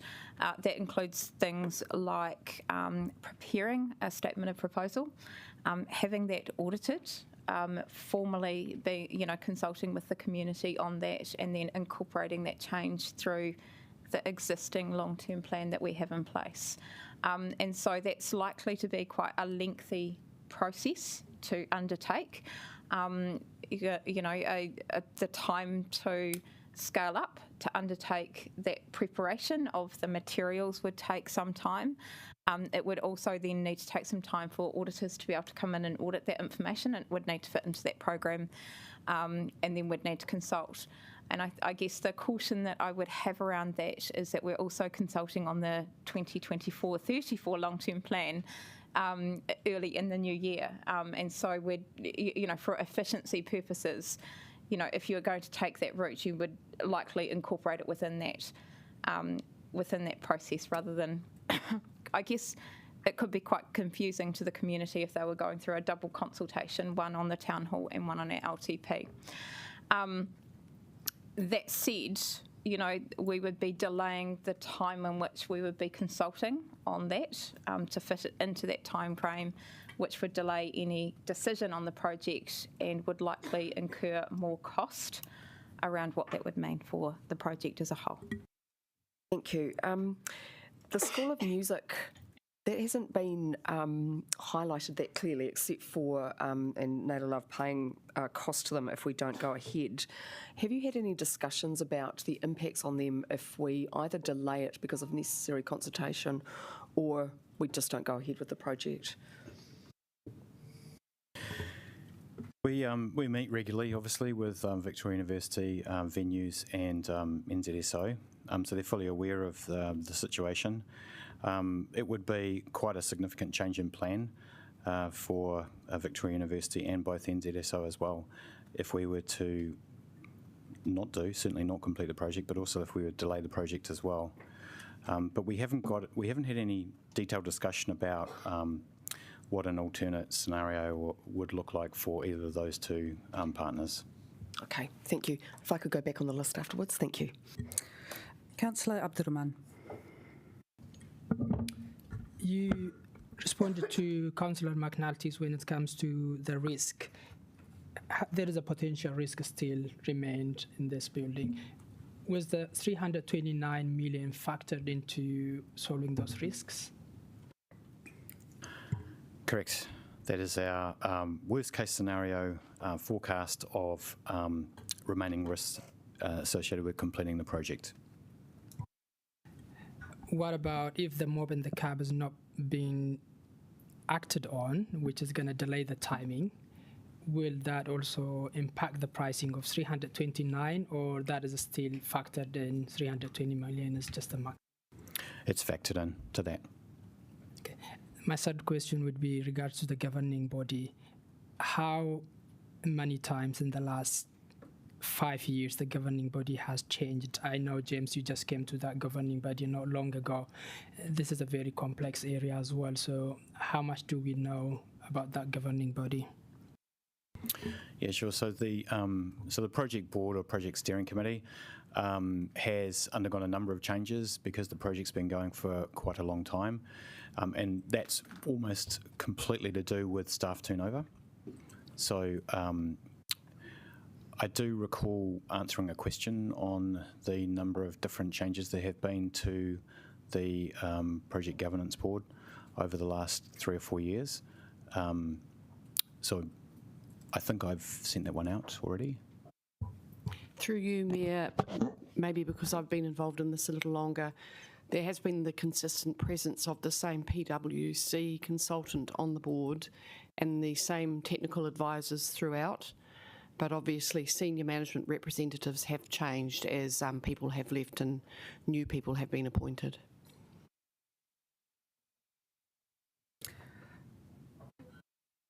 Great, thank you. Councillor Randall. Yes.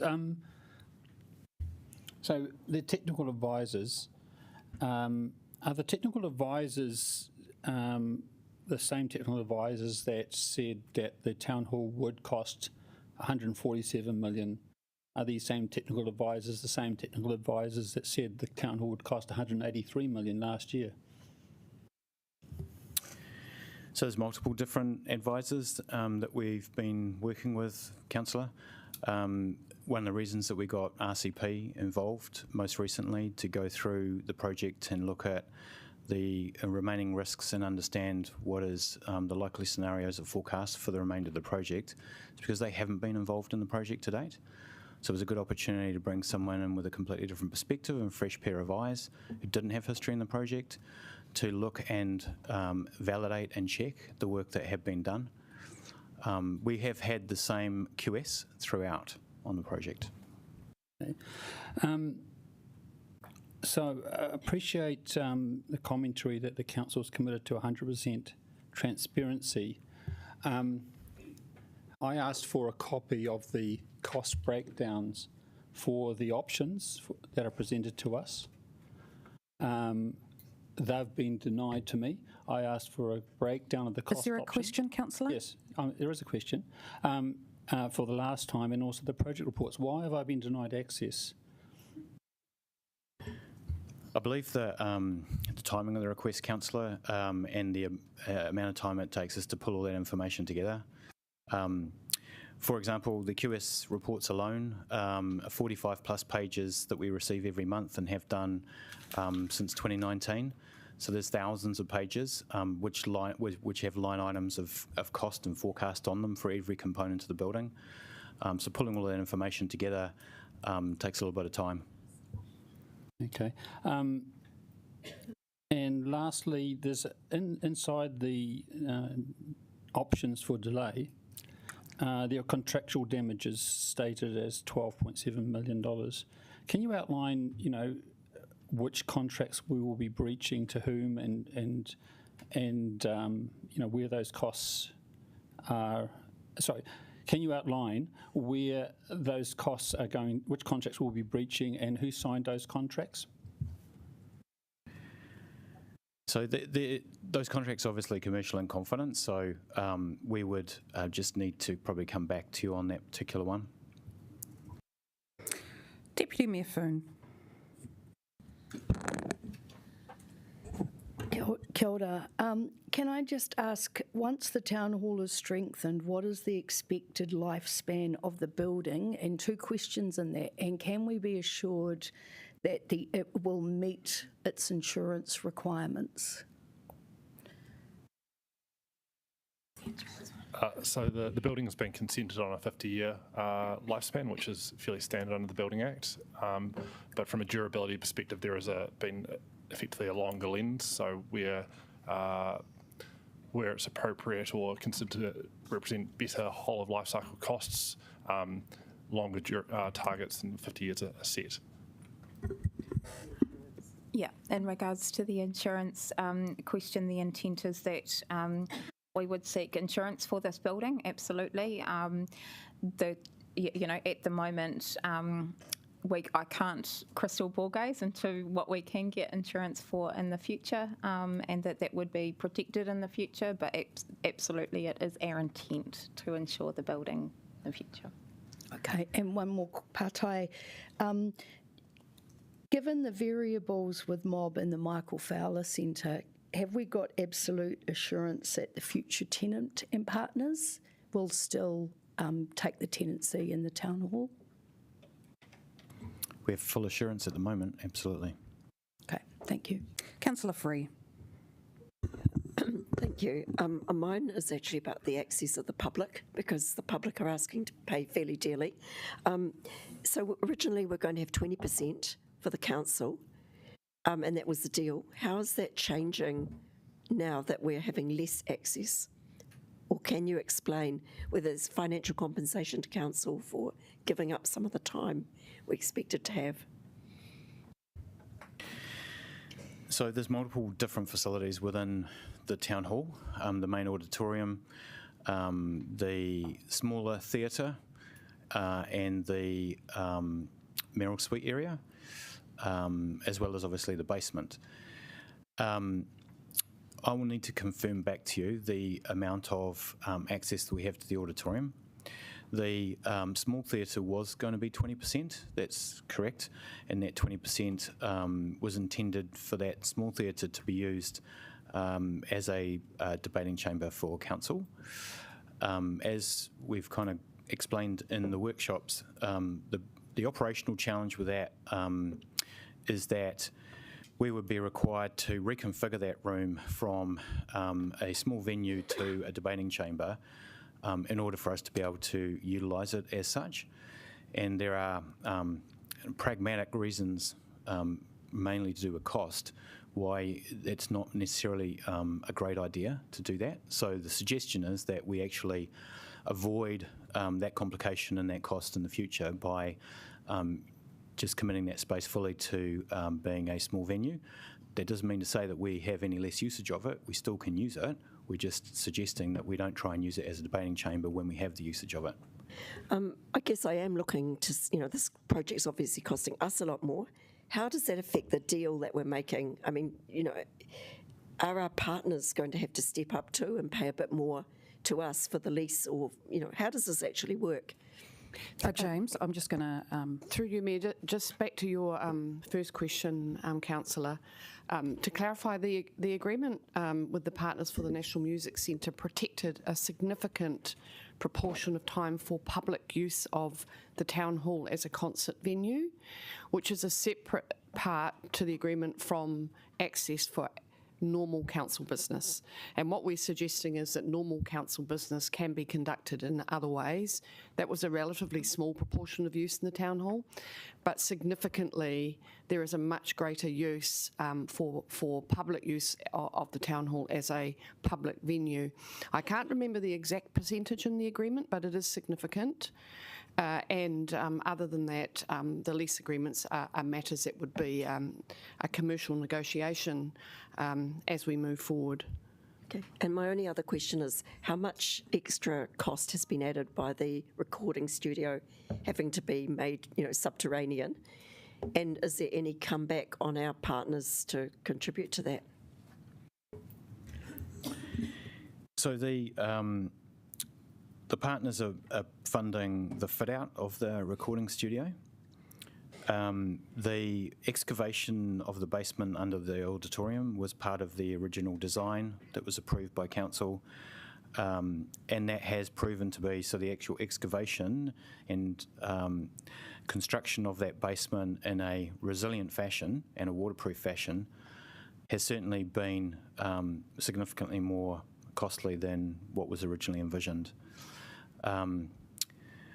The partners, though, their responsibility in terms of the agreements that we've made is for the recording studio, the equipment. So whether that was in a basement or somewhere else, that's the limitation of their cost.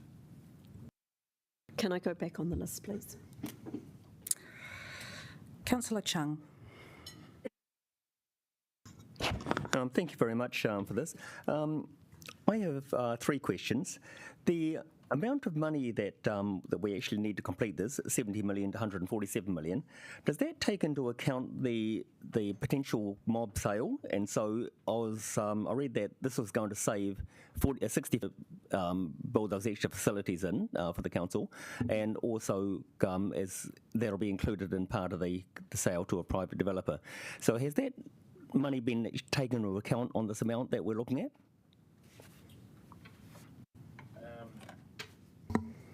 Thank you. So maybe if we refer to table 4 on page 16. Mm-hmm. So the 146.7 million represents a very high risk scenario and assumes that council funds the full completion of this project, including the piece of work that needs doing on the mob site. Okay.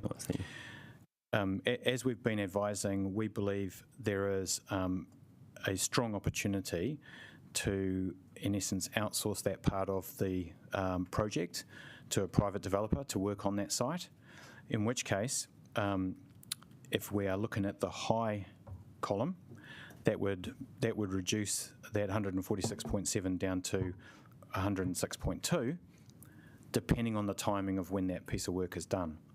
Now, that's still the high risk estimate, right? What we're suggesting is that we will be working towards the medium risk estimate. That is as we've been told by the various consultants who've looked through this project, that is the likely scenario that we would achieve the medium outcome. And if we've got the private investment, then we're looking at 264 million. So I think that's probably where you're looking at the difference in numbers. Great, thank you. As you know, I was on site yesterday, and I saw that pool of water is sitting in the middle of the auditorium with great dismay, and I spoke to your project managers about that. Question. Do you envisage that as being a major problem to actually ensure that that whole auditorium is watertight before the recording studio goes in? That has been the major problem, Councillor, or one of the major problems. So there is a couple of things that we're doing in order to remove that as a likely situation going forward. One is to put in the sheet piling and the waterproofing around the outside of the auditorium, and the second is the dewatering of the auditorium itself. So that process will carry on through to, I think on the plan at the moment is through to the early part of next year, and then it should be completely dry. Great, thank you. And the last question is that I'm very keen to see the town hall finish. A half-finished building is no use to anyone, but I am concerned about the cost of it. Question, please, Councillor. So my question is that could we actually approve just this year's funding for the project and not approve ongoing years at this stage until the situation is clearer? Or would that actually affect the purchasing of new materials for the following years? It goes to that level of uncertainty for the forward planning of the project. So a project like this, as you can imagine when you had a look at it yesterday, requires a huge amount of forward planning, forward commitment of trades, forward commitment of materials, etc. So uncertainty over direction and budget from the middle of next year onwards still creates a massive overhang of uncertainty and an inability to forward program, which is going to impact us in terms of our ability to manage to the kind of costs that we're putting in here. In fact, we wouldn't be able to. Great, thank you. That's all my questions. Councillor Wineta. Oh, great. Okay, so we've come to the second round of questions from councillors, which is all good. This is an important decision. We're going to take our time on this. All I'll ask is try cap it to 3 to give people a turn. This is not the opportunity for debate and comments, so just keep it to relevant questions, please. And we'll see how we go. So, Councillor McNulty. In the Q&As, queried why we have the 34% strengthening even a demolition option, and you've said downing tools is not an option. I'm sure you can appreciate for constituents. I can't actually say, officers say no, so can you please expand on that in a way that I can actually deliver that message to my constituents on why we can't just down tools? So as it stands, the building is effectively open, and it's open on effectively all sides. So the basement is effectively being excavated, and so there's a need currently to dewater the basement consistently to avoid the site flooding and effectively starting to degrade the structural work that has been put in place. So either you leave the temporary works in place, which would cause some issues without consenting, or you effectively develop a watertight envelope. Beyond that, there is a lot of propping of the building which is left in place, which is temporary. It's not a permanent element. It's there for a specific purpose, and that's to strengthen it. So if the building was to be closed, any of that work would need to be reconsented as permanent work, effectively to render it effectively a safe building. Otherwise, leaving that temporary work in place would run the risk of not being compliant in the longer term. Beyond that, there's reasonably detailed resource consent obligations that we need to fulfil that we signed up to when we applied for the resource consent for the building that ultimately need to be met within a particular timescale. So those are the other conditions. Beyond that, there's also the earthquake-prone building notice on the building, which has defined time limits. So the challenge with walking away from a project like this is that in its current state is someone needs to finish it to a condition that's safe and meets its regulatory requirements, and having another team come in and trying to do that rather than the team that's currently there would pose a very significant risk to time, cost, health and safety, and a range of other things. So I don't know if that answers your question, but it's... I guess summarised by regulatory requirements rather than we can't walk away. Okay. Another just figure confirmation, maybe for you, Andrea. I've back of the envelope this at $1,500 per Wellington resident and $4,000 per rating unit. Is that about correct at the high estimate? I haven't done the calculation in terms of the per resident or per ratepayer cost. Certainly, it does depend in terms of the rate in which we draw down this borrowing, and you know all the interest costs associated with it, etc., etc. But yeah, I haven't done that calculation myself. No worries. And the last one. So there's been this. We need certainty. That's why we have to proceed. But what I haven't seen answered in Q&As or in our workshops is why does it need certainty today and not, for instance, in 2 weeks on November 9th at the workshop? Does that 2-week difference make all the change in the world? Because, yeah, could you expand on that, please? Just for clarity, in terms of the workshop on November 9th, you're referring to the levels of service. So levels of service debate. Thank you. Excuse me. So I think a really important discussion on November, at the beginning of November, is going to be looking at where we can make changes, possible changes to levels of service, and what elected members and Pauiwi are comfortable with in terms of the future program going ahead. That workshop is not going to give us definitive answers about everything that we're trying to achieve in the upcoming long-term plan. It will give us some answers, but the preparation of our budgets for 24, you're behind, 24-34 is going to be an iterative process. So it's going to continue not only from the beginning of November, but it's also going to continue into December. We will be asking elected members to make a decision. So the preparation of our budgets is going to be iterative. It's not the fact that we would get to all of the decisions in terms of the 9th of November. We'll start the process in the 9th of November with a really clear direction as to what are the next steps going forward. But I think it's unlikely that we'll get a full and final kind of budget position on the 9th of November. It's a first step in the preparation process. Councillor Pennant. Thank you. Just in terms of the insurance issue, Andrea, what is your knowledge around what people are paying post-strengthening? Because my constituents are saying they're paying still massive costs, even when they've done everything right and have complied with the law.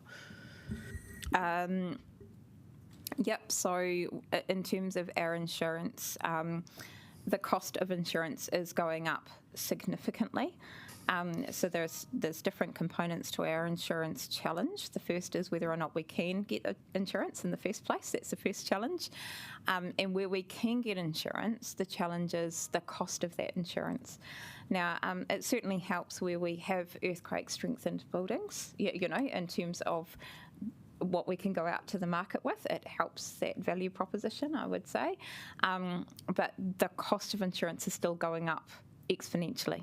And so we will still see those increases to happen irrespective.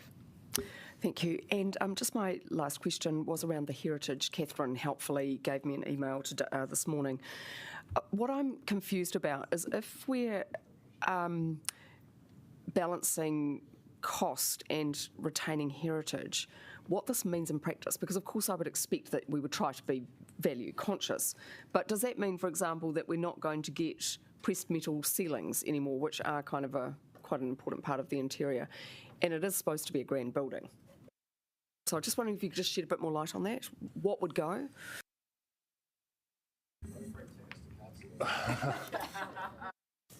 So value-based decisions continue to be made on the project. In the case of pressed metal ceilings within the auditorium, that's an existing feature which is already there. So the intent is really just to refurbish it. I guess the questions that the project team is currently looking at is in those areas which there isn't necessarily high observable heritage value or significance, is potentially reducing the levels of, I guess, integrity might be, I don't know if that's the best word for it, but to opt for, instead of putting in back in Remu skirtings, for instance, putting in pine. So, but again, it's in the areas which are, you know, low profile areas which the public would not necessarily receive benefit from. Cool. We do have a few more people on the list. I just want to thank officers for the robust line of questioning, but it's a big decision, but just appreciate your time. Councillor Calvert. Thank you. I just would like some clarification, because I did ask initially, had there been a change in technical advisors? And then I was advised that no, there hadn't been. But then subsequent questions have said, yes, there has been some change. You talked about the RCP. So I just would like some clarity. Have we had the same technical advisors leading us from a technical perspective all the way through this project as said, or have we actually changed our technical advisors? We've had the same technical advisors. So we've got RLB doing QS, we have Homes Construction, we have Becker, we have Athfields, and we have Naylor Love. What we did over the last couple of months is we asked another group, RCP, to come in and have a look at the project to give us that additional fresh perspective and assurance that the advice we're getting from our current team is robust. Okay. Given that as councillors, and this was informally suggested to us in February at a site that the cost would be a lot higher, and 50 million was discussed or suggested at that point, and I know all since then we've been asking for an update. Do you think the council and the public should have been given at least a heads up, even if you didn't understand what that would mean, a heads up that you were reviewing this significant project? So that at least we could factor that into some of our, decision making on other things, or for the public to sort of have a few say beforehand. There's always a range of risks in a project like this, and those risks are identified almost at a line item level. So there's a constant set of risks that are being thought through on a monthly basis as we discover more and process more through the work. And that has an influence on where our advisors are sitting in terms of risk and cost forecast to complete. So certainly relatively early on this calendar year, there was a view that some risks were coming to fruition that would require, if worst case scenario, would require some additional funding. And it was represented that way in the project reports that came through council and went into our significant project review packs, etc. So what we then did is to get a really good, solid understanding of what that risk was going forward, and what the likely scenarios were, so that we could come back and represent confidently to you of exactly what the situation is from this point to the end of the project. That took a period of time to get done, because it's not a simple process, and it also involved reviews, detailed seismic assessments, etc., of some other components peripheral to the town hall as well. They're actually important to its outcome.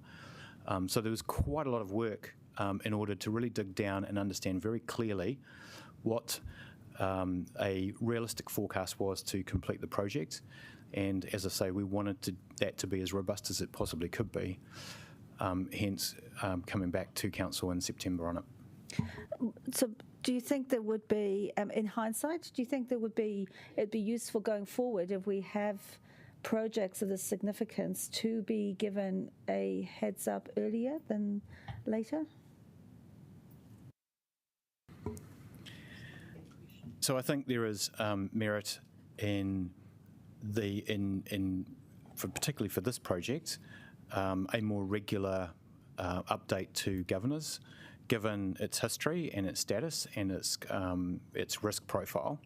And so that's one of the things I mentioned up front, that that we think is a wise thing to do going forward, and that is to present a regular, most likely monthly, more detailed update on this particular project than is currently available through the standard reporting mechanism through the significant projects quarterly report. Yeah.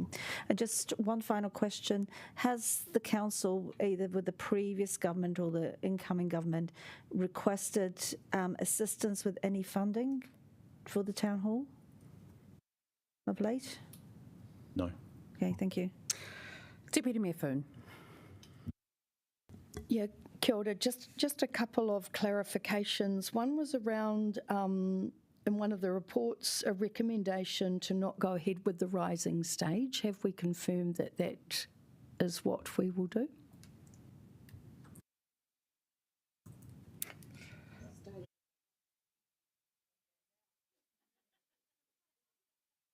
It's certainly proposed that we don't do the rising stage, but we are working through with our partners on the implications of that.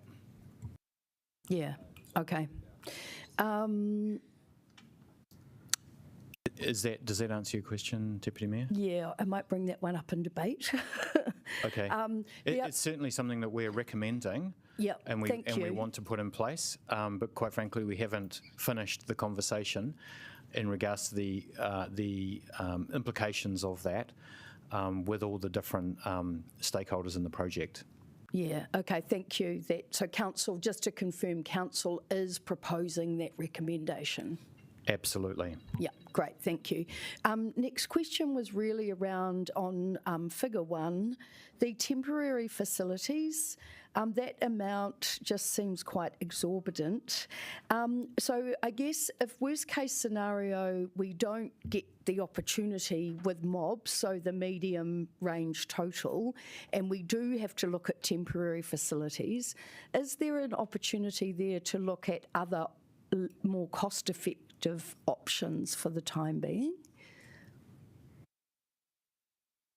I might let Peter talk to that one, but in essence, in order to operate the venue, you have to have a certain set of facilities so people can go to the toilet, for example, and that has to be of a certain standard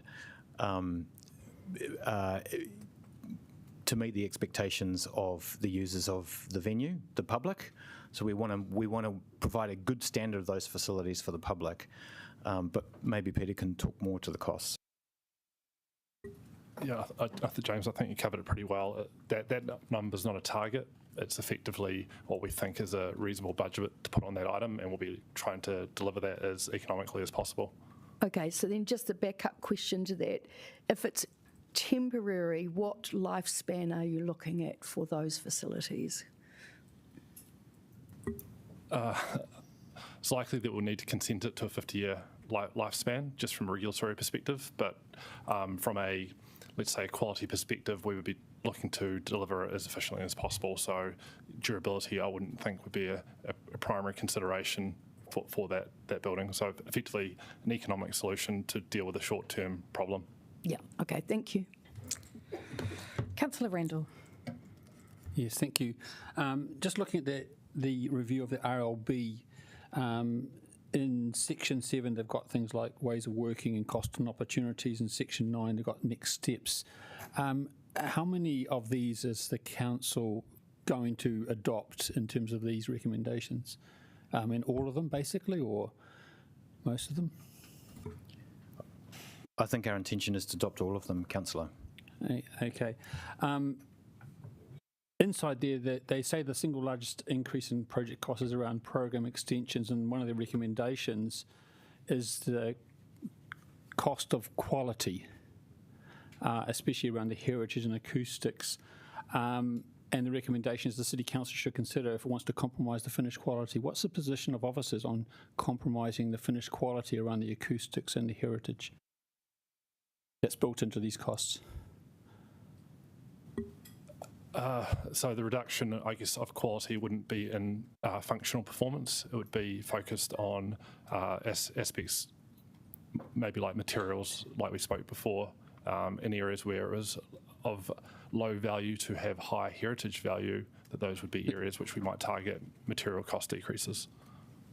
Okay, so just to be clear, so you're not compromising on the acoustic quality, you're not compromising on the visible heritage in terms of these costs? We're certainly not compromising on the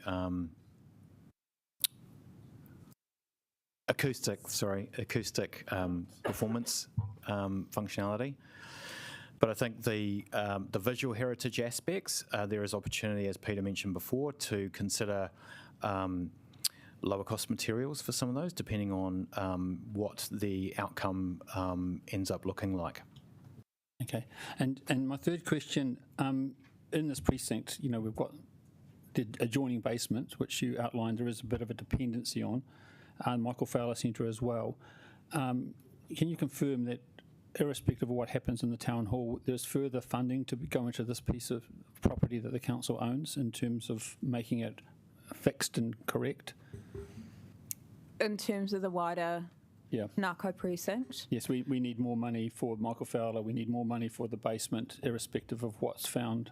Well, a key thing around the entire precinct is we need to get direction from elected members. So we need to form a plan for what the future Tanako precinct, could or couldn't achieve.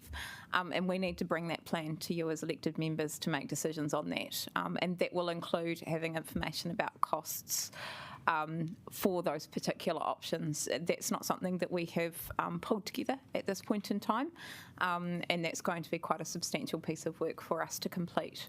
Okay, thank you very much. Through the Mayor, just a reminder, the Council has asked me to bring a Tinako development plan to you by the end of June next year, and the first 3 years of the coming LTP will be the planning stages for whatever it is you determine at that time is the pathway forward. Councillor Free. Thank you. Just one on the finances.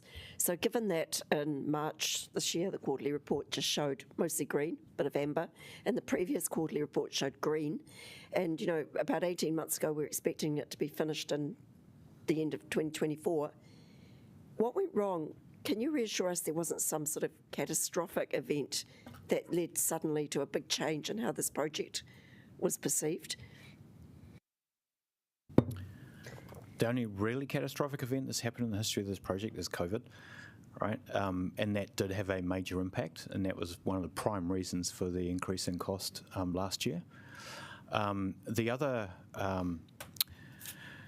events that have happened to the project are primarily to do with unknowns around ground conditions and the structure of the building, especially as it was stripped open, the need for temporary structures, the dewatering, etc. So those were they were risks, but the risks have played out, but they've played out to be a lot worse than what was originally anticipated back in 2019.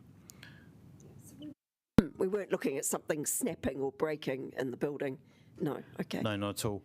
I would point out though that the amber status on the project reports, I think this is one of the tricks of looking at project reports that make a huge amount of sense to a project manager, sometimes less sense for people who are not familiar with projects, but certainly in those projects report they were rating cost and time as amber. So just given that, as you pointed out, sometimes we as elected members are not over the meaning of those things, what do you suggest going forward in terms of keeping us more up to date, less, totally on top of the project and able to do what we can to provide governance? Sure, I think there is definitely merit in providing a different type of report to Council on a more regular, say, monthly basis. Councillor Young. So just two very quick questions. Can you just confirm the current NBS rating, seismic rating of the Michael Fowler Centre? It's 20% NBS. And thank you. And do we have any idea or guesstimate of the cost of remediating the Michael Fowler Centre? Not at this stage, Councillor. If we were to say any numbers at this point, they would be misleading because we just haven't done enough analysis of the ground conditions and the kind of assessment that we need to do in order to give you robust information for decision making. We just have not done that yet, so we don't have that information at this point. But I'm guessing the ground conditions will be pretty much the same as the town hall. I mean, they're right next door to each other. That's definitely what it looks like, correct, even though the ground conditions do alter around different parts of the precinct. So, for example, under the library, they're different than they are under the town hall. Thank you. And finally, Councillor Chung. I better make this last. Regarding the... Keep it snappy, Councillor. and we'll have no talk about going to lunch because I keep going. My question is regarding the mob building. Now, you're talking about various different companies having an interest in actually taking that over and building it. Now, have they come up with any tentative ideas on the differences in what they actually plan for that building? And just to clarify, it's essential that, of course, they do the parts that we actually require to run the town hall.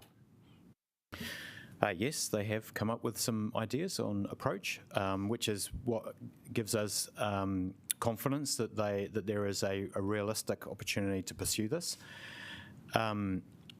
The requirements for integration with the town hall are fundamental to the piece of work that needs to be done there. We've made that very clear to any private developer we've spoken to, and they'll definitely form part of the procurement process that we go through, as we've mentioned in the paper, over the next few months for that space.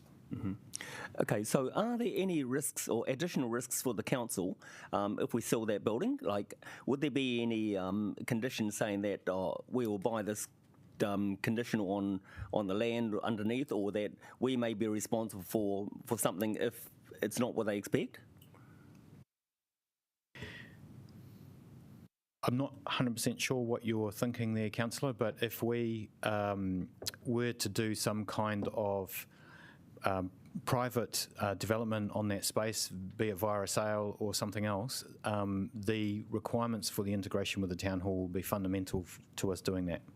Correct, but what I'm asking is that if there are problems, if the purchaser finds that there are ground conditions that aren't suitable for either building on, or it's going to incur an extra expense, would this be the liability of the council, or would it be the liability of the purchaser?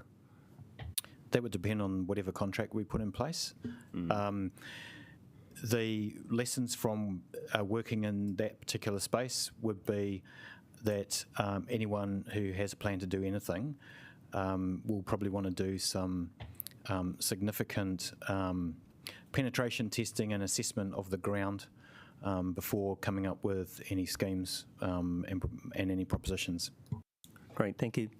Excellent. Well, thank you, councillors, for all the questions, and thank you, officers, for your time. That was really great. I'm actually going to propose a little tea break, and would like councillors who are putting up amendments to just come up the front and just finalise any details. I'll call you back in a few.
off. I'm going to run through a couple of process things first, because this is obviously a very big deal. So I'll be moving the paper, Councillor Wineta will be seconding, and then we're going to deal with the amendments first and get those out of the way before we move to the substantive.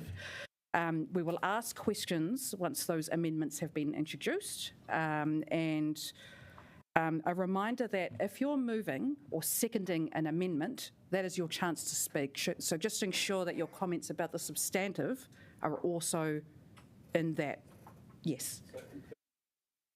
Including the seconder. Yeah. Any questions about process?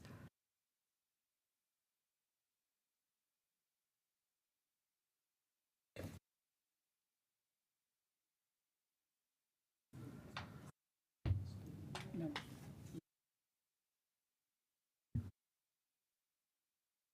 Yep. All right. Are we ready for me to move the paper? Yes. Let's get into this. Okay. So, I'm happy to move. Well, not happy. I am moving the paper. And I just want to acknowledge that we are currently facing a number of financial challenges.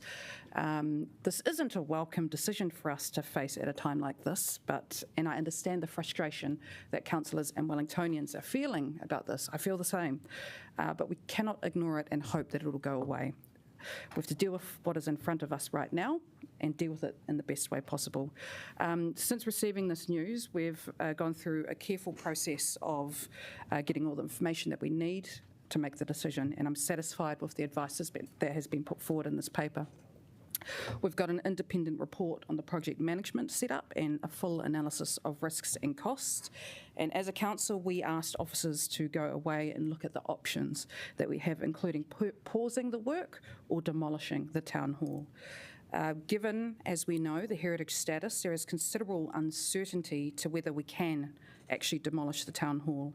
And that aside, the estimated cost of pausing and demolishing is $240 million, and we end up with nothing. No town hall for major events or ceremonies, no home for NZSSO, no national music school, no reactivation of our civic square and our city. That would not be an acceptable outcome. Being the capital of the arts, events and creativity is a priority for me, and I know many others here. So losing the town hall would be a huge blow. It would mean undermining the work of our stakeholders, NZSO, VUW and the wider Wellington community. So I do support the plan to complete the town hall. We're more than halfway through, and as the RCP report will show, we've done the hardest part already, dealing with the foundations, and there were fewer risks now moving forward. I'm pleased that we're working to find ways to reduce the cost, like working with the private sector, and I'm pleased that we are reconfiguring the use of space, like removing the mayoral office, to save money. And I know this project overall is a very difficult pill to swallow when we have so many pressing issues for our city. But funding this doesn't mean we won't be doing anything else. We can afford $350 million in capital spending for a year, for the next 10 years, and we can and will still invest in other things we need to do, like fixing the pipes, transport, affordable housing, and action on climate change. There's been a lot of negativity about, Wellington lately, and I won't sweep our challenges under the carpet. We have to move forward. We are the creative capital of Aotearoa, a beautiful city bustling with people, ideas, events and businesses. Finishing the town hall is part of delivering that vision. Future generations of Wellingtonians will thank us for persevering and making the hard call now for the future. So thank you. I now hand over to Councillor Wineta, who will be seconding this. Under Standing Order 20.6, could I request a 1 minute extension to my time just in case I go a couple of seconds over? Is that good? Sweet, thank you. Not that I'm planning to be here all day.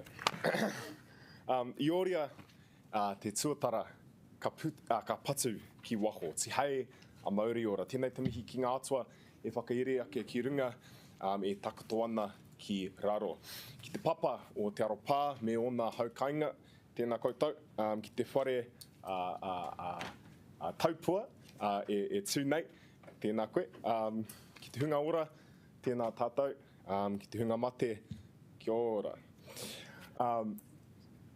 Hunga ora, ki te hunga ora, ki te hunga mate, āpiti hono tātai hono, aramai, moi mai rā. Ki ngā manuhiri, kua hui mai nei, tēnā koutou, tihei a Māori ora. He taone tātou. Me noho ki reira te koromātua, te Kaunihera, te whare Kaunihera.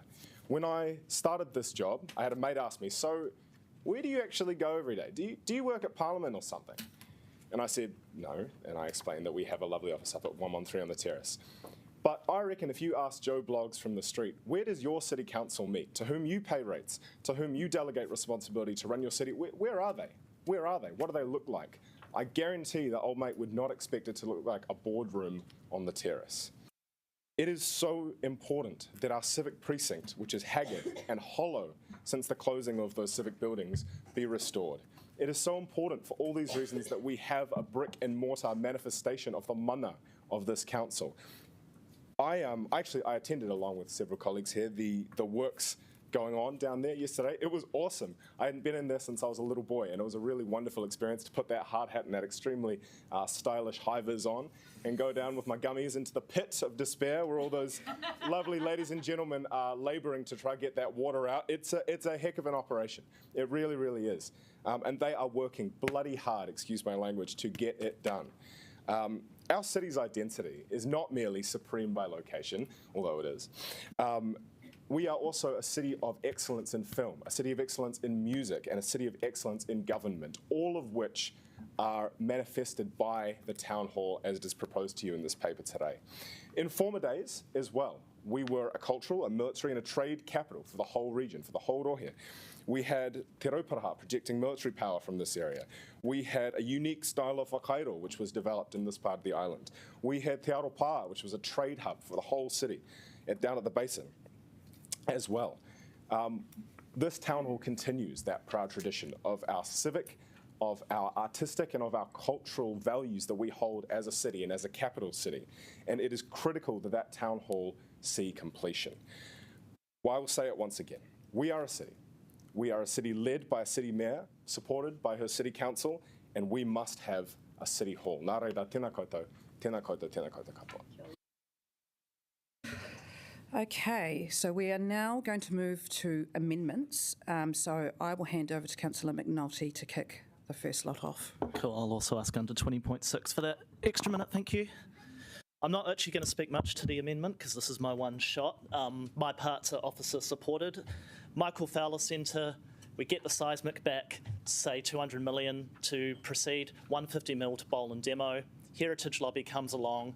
We're stuck with the 200 mil option. That's what the part one looks to avoid, and it's very most simple. So it's officer supported. I'll speak to the main paper though. Look, we've known about this since February, and it's been dumped on councillors and the public in October. And I'd really rather not be here. I'd actually really like to be home right now with my daughter. But this is how passionately I feel about this paper. Do we think we've really done the due diligence and alternatives? Strengthening to 34% to then demolish a building? There is willingness from government to help us, but by God, it needs courage from the people around this table. And it seems like the courage isn't going to come today. So I'm actually left quite angry. And it's not a nice place to be at this table. I don't feel that very often. But why I feel angry is we've run a dual LTP process and we've made commitments in our annual plan. Commitments in our annual plan where we're now looking at going back on some of those commitments. While this has been bubbling under the surface since February, this money that we put in here are commitments we don't make in other areas through the LTP. So I'll take it to the question, how can public be satisfied with the decision-making of council if only 4 months ago we sat around this table, signed off on a bunch of things in the annual plan, and now we look to put up an LTP with a 1,100% cost overrun from the 2011 projections on the town hall, and where we take our commitments only 4 months ago and say, actually, maybe we don't need to do those things anymore. To say that at 2018, when the project was budgeted for 89 million, is sufficient consultation is ridiculous. It doesn't pass the pub test.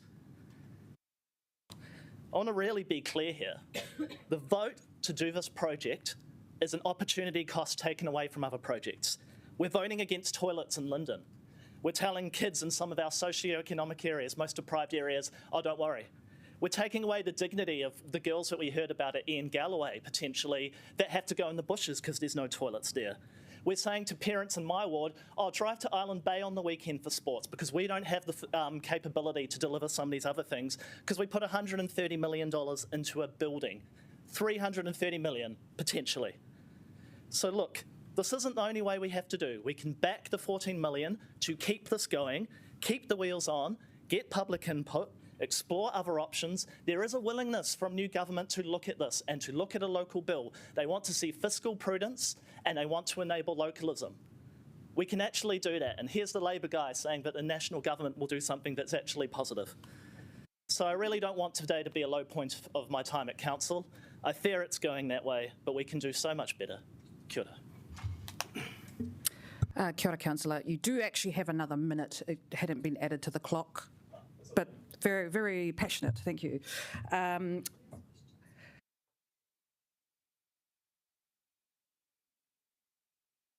Seconded or questions? We'll go seconded first, and then we'll ask questions. Kia ora tātou katoa. I would like to second Councillor McNulty's amendment at the same time, moving the two amendments I added to this paper. One is extending the consultation to the community. Measure twice, measure thrice, check twice, cut once. In my culture, Oromo, we said, si asagal safari takamuri, measure 9 times, cut only once.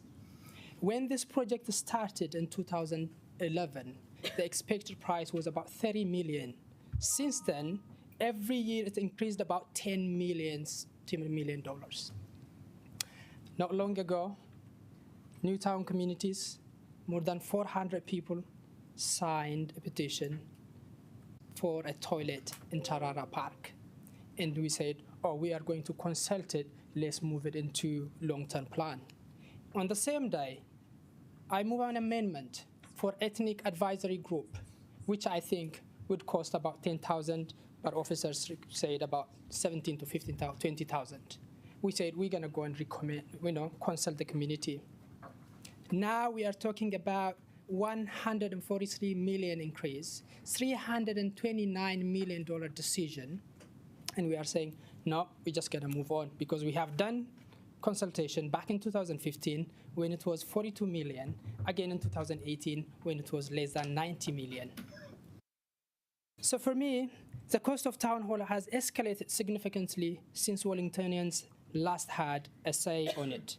Given the many demands on the council's budget and pressure, and the housing, the people going through the challenging time because of cost of living, I think it's a time for the community to go back and ask them, is that a fair amount of money to invest in this town hall? The second point is why the council needs to rush to make a $329 million when we only got it early this month, all this information. We can just approve the $14 million for the year 2023, 2024, for the job not to be hold on. They can continue doing the work on it, but we can approve the $133 million once we get more information, once we know what's going to happen with the mob building, once we know what's going to happen with the cap building. Because what happened with that building in that area is going to determine the difference between 72 million and 143 million. This is a big amount of money, and we cannot just write a black check. There is another amendment I also moving in this. We're coming to the end of your time, Councillor. I'm not sure if I can ask extending 2.4 Act to be extended in 20.6. Yep, for that of course. Thank you. And so what I'm asking here is, the second part is there are a lot of people who want to chip in, or the government. We ask officers if they have approached the government previously, which they haven't. We can approach the government, we can ask private funders to chip in into this, how we can make it a little bit more fair for the community that's going through a difficult time. So those who really support it, they can bring the money on. So that's what, in general, I think this is a very, very difficult time for the city. For us to make a decision without having their say on this is not something I will be supporting. And I really encourage all of you to support this amendment to make it fair for all and make a bit of engagement with the community. Thank you. Thank you, Councillor. We will now take some questions on the amendments. They're up on the screen now, and you also have a printout in front of you. Councillor Pannett, so just so officers are aware. Yeah, so thank you for your amendment. I've just got 3 questions about 22. Who's answering the questions? Or actually, it might mean a planner. Oh, sorry. This is the one about the local bill? Oh, apologies. So it's number 23. So the first question is the council in 2016 or prior supported the amendment to the Building Act, the earthquake strengthening requirements. I'm unclear why we would be arguing for flexibility, given this is a law. There is a proper process to go through to challenge the law, and I don't know why a local bill has been supported by staff. If you could just clarify.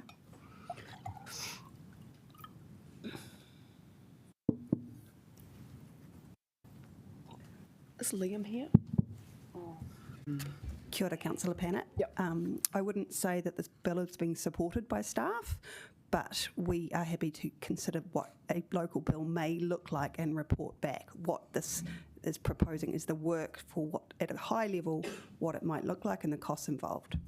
And just would you support work being done into buildings owned by other building owners who've got the exact same issues, and buildings which don't have heritage issues but just are expensive to strengthen? That's outside of my remit, Councillor Pannett. I'll make the point separately in debate. Thank you. Councillor Young. So sorry, I'm still a little bit confused. This one about the local bill is not specific to the town hall. It's actually specific to everything but the town hall. Is that what the answer? Yeah. Oh, sorry. Oh. No, in the right of reply. That's just what I would like some clarity on. Thank you. Any further questions? Great. Do we have any debate on these amendments? Councillor Matthews. Oh, you can't. We'll do it first. I'm not going to stand up because then someone will say, stand up. I feel, I just want to briefly on 26, which is my amendment being moved in this block. And to speak generally, I guess, I feel like we are stuck between a rock and an old place. And when I say rock, I mean shallow pool of water. And that I guess this amendment is to try and address, give some direction to the project going forward, and I guess to just be very clear, where there is tension between heritage and the future, I consider myself very clearly on team future, and that's what's behind this amendment, to minimise where possible our expenditure on what I would call oldie worldy features and enable us to have greater headroom to spend on housing, transport, resilience, water, all of those things. And I guess while you spoke very beautifully, my friend, Councillor Wineta, for me, values don't lie in a building, and they sit with the people. And actually, by trying to hold on too much to the building, we constrain our future in ways that make me deeply uncomfortable, and to me, actually let down future generations. Kia ora. Thank you. Councillor Pannett. Kia ora, and for the completely opposite point of view, naturally. So look, I am a bit of a process person. I consider number 23 to be, this is the one around the local bill, to be very, very problematic. particularly given this council has supported the RMA in all its forms and the Building Act Amendment in 2016, which introduced the regime for strengthening, to now be saying, oh, well, we don't like it and can you do a little bill just to get us out of it? When we have 600 buildings in the city which are earthquake prone at the moment, most of it which are not owned by council. So I strongly reject the idea. The proper process is for us to advocate for a review of both of those acts, and I'm sure the Mayor will be doing that. Secondly, a number of other owners have these problems too. It is completely not fair.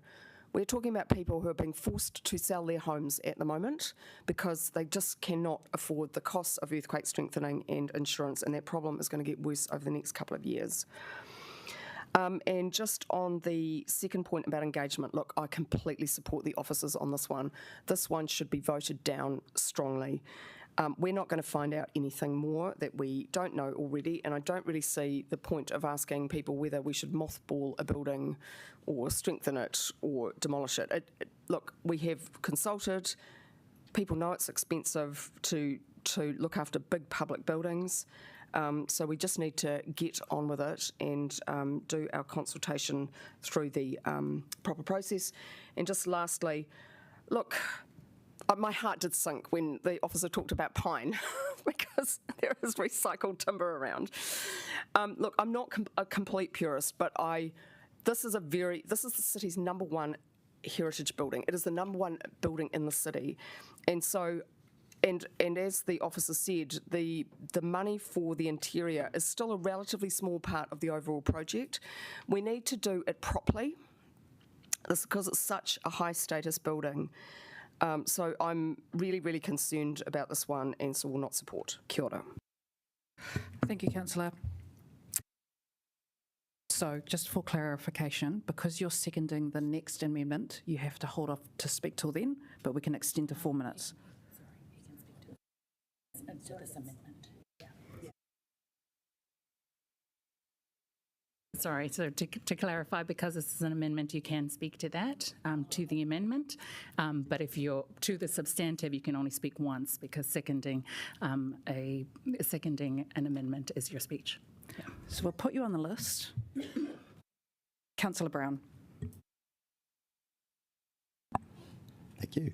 I'm strongly opposed to all of these amendments. One of the observations which I would make about this process is the extreme openness of management to providing councillors with the information necessary to arrive at an informed judgment about where we are today, and access to the site, access to the project management from the lead contractors, access to our own project management people, all of the team and the rest of the people in the room.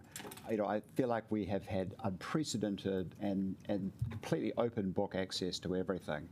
I've read all of the reports that we've been provided with, and I think that all of those reports are the appropriate reports that should have been undertaken.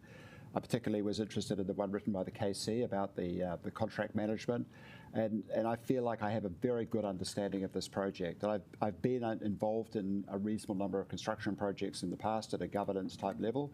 I feel like I'm actually at least as well informed about this project as I have been about any of the others which I've overseen, not all of which have gone well, by the way. There have been obviously a lot of risks in the way the project was set up. I think there were mistakes made in the original costings that didn't reflect the risk observations. And for my colleagues, I asked a guy in Wellington who's built a lot of buildings around Wellington, and he said, read this book. This is the one that will explain what went wrong with this project. And I'd really recommend it, and it's absolutely fascinating.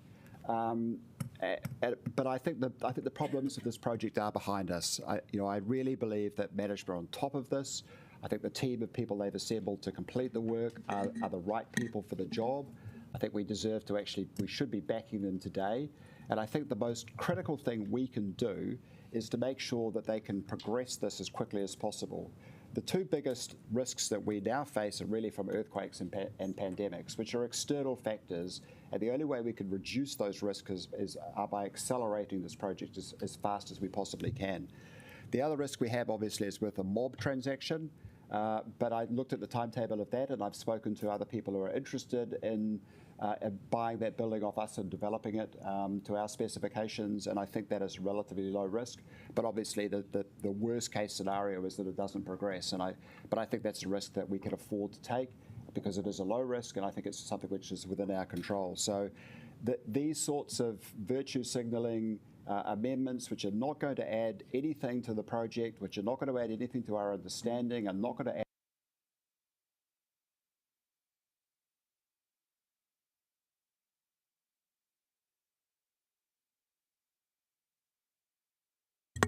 Thank you, Councillor. Councillor Randall. Yes, thank you. I actually want to speak in favour of these amendments, most of them. It's interesting, the council facing this challenge with a building that's gone massively over cost. It's a wee bit like the shoes on the other foot when it came to our normal relationship with building owners who are being asked to strengthen things. And in fact, I think the council should take on board the feeling that we have today so we can actually understand the position of many of these building owners. But directly to the amendments, Councillor Brown talks about the openness of management for councillors. I mean, I have to contradict him. I don't think that management has been open. I've asked for a cost breakdown of what's behind these options, and it's been refused. I've asked for copies of the board reports that have gone to the board that was in charge of this project over the last year, and they've been refused. So actually this council has not been at all transparent, and some of these amendments go towards improving that. And I'm also thinking that while us as councillors are in a special privileged position that we can go on a site visit, the public have not. And I think the public is getting forgotten about this. Our ratepayers who are going to foot the consequences of this decision have not been taken on the journey, and I'm receiving, even as we speak, emails complaining about this decision because they do not understand it. They haven't been given this information. I think it's disrespectful. These amendments are respectful to, towards the need to bring our community on board with this decision. The one amendment, however, I would object to is number 26. I'm afraid I looked at the report and outlined the need for quality, and I see that officers have decided that this is a very important building. They're not going to compromise on the key qualities of it, the acousticness of it, the heritage values of it. And given the money invested, this is a jewel in the city. It is world leading. And to be perfectly honest, if we're going to go ahead with this project, that we should do it properly, really properly. After all, you don't go and buy an expensive picture and stick it in a cheap frame.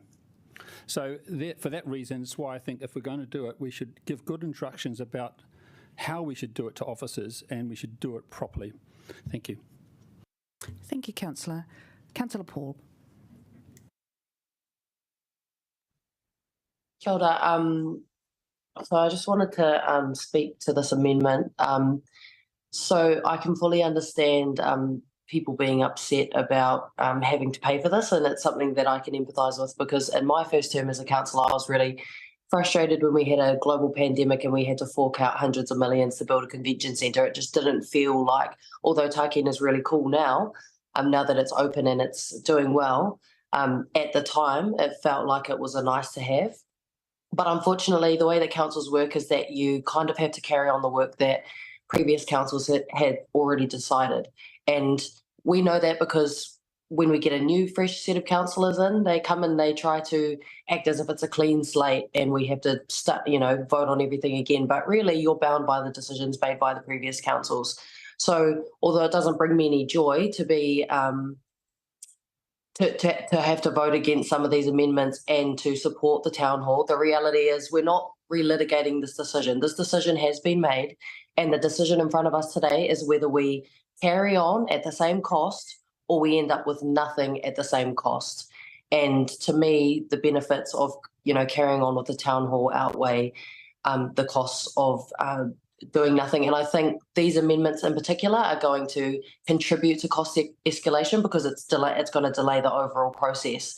having talked to some of the officers that have been involved in the precinct work, there's been a lot of work that has gone into different options and trying to find a way around the uncomfortable decision that we have to make today. But unfortunately, the one that is being recommended is the best option.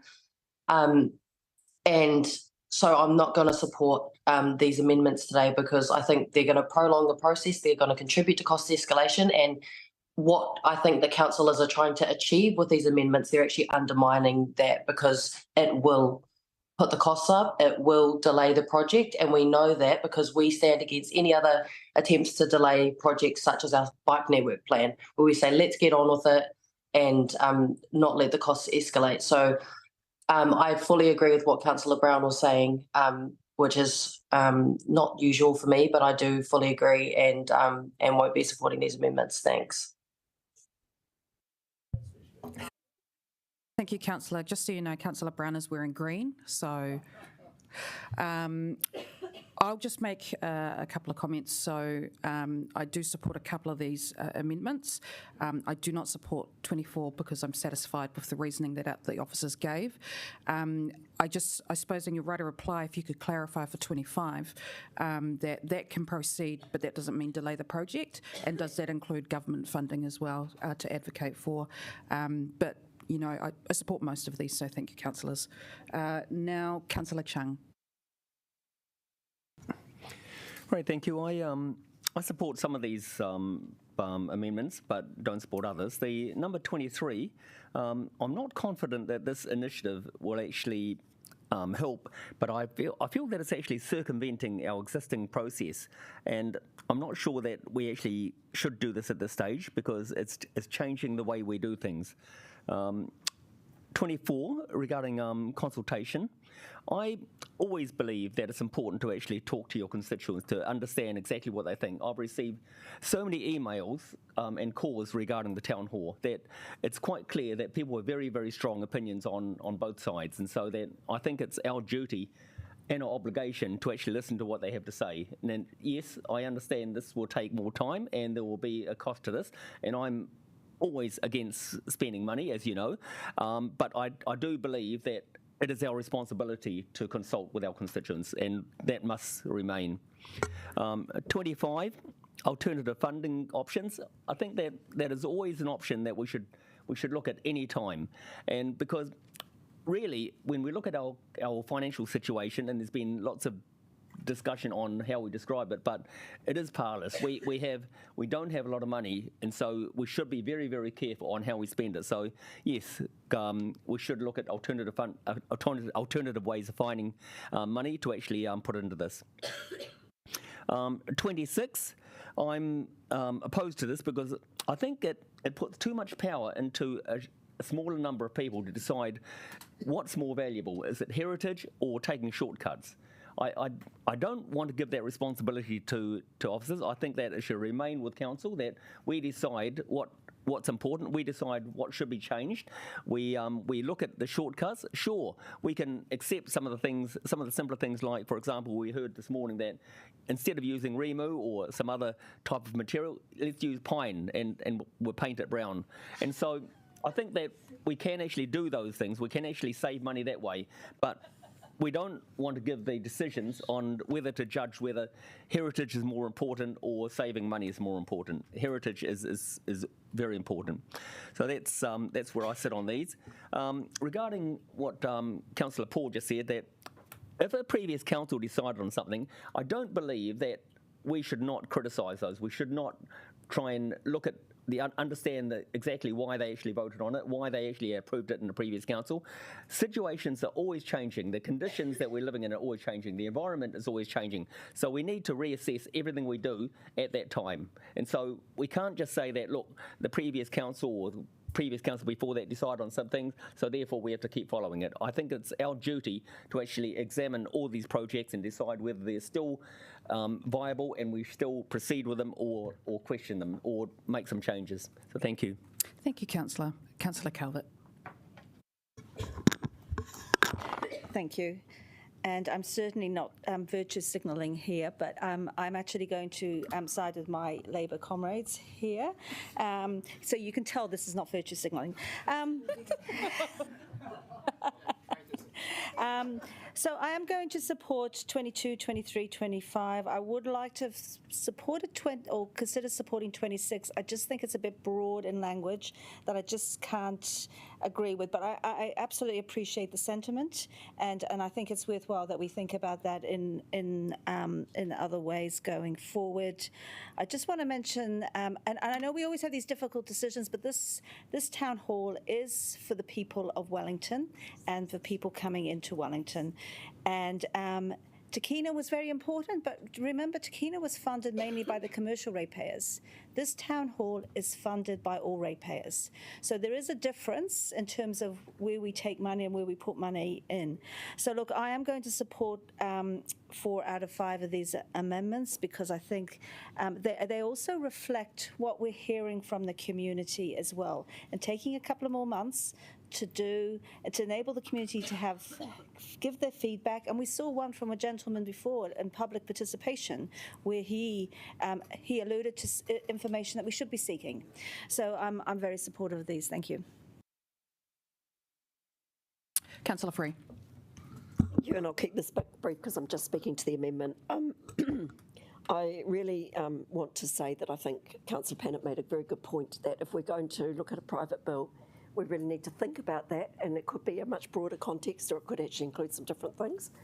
And I don't think this is the place to start actually directing officers to do scoping even, because they've got a very big work program, and we're talking about our strategy and policy program already and talking about how we would prioritise that. And for me, the process of just bringing this at this particular point, while I understand the intention, it isn't quite the right place. So I won't be supporting that.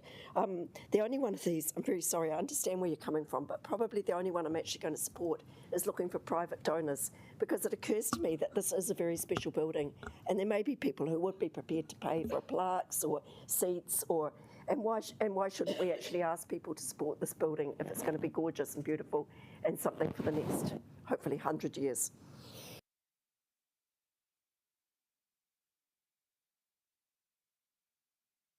But there's more that could possibly be had. So.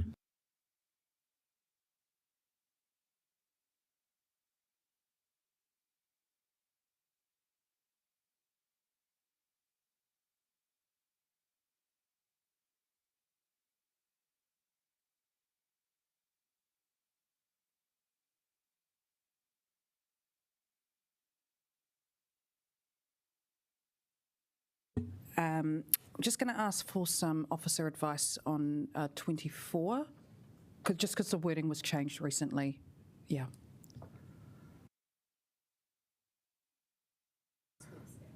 Councillors, I just wanted to speak to you about consultation, to clarify what consultation might look like in these circumstances. So if you are going to make any decision other than to continue on as officers have recommended in the paper, then consultation needs to be conducted through a special consultative procedure, which will go on through the long-term plan. That will mean that consultation will not occur until April, with the decision not occurring until the end of June next year. So the delays of consultation will be significant. It is not merely a 2-week or 1 month delay. It will be a minimum of till July next year. And then in addition, we believe there will be severe implications from a practical perspective for the contractors on site, potentially contractual ramifications in terms of repudiation and breach of contract. So I just want to be clear, because of the town hall and how it sits in our significance and engagement policy, it is a strategic asset. It means that you cannot decide to mothball or to demolish without consulting through the LTP, which is next year, and it will mean you will not get a decision before the end of June next year. So I just wanted to be really clear about the implications of consultation and delay. If you could just wait there for 1 second, have a question from Councillor Randall and Councillor Yes, so thank you for that information. My first question is it possible to do a separate significant consultation process apart from the long-term plan and before?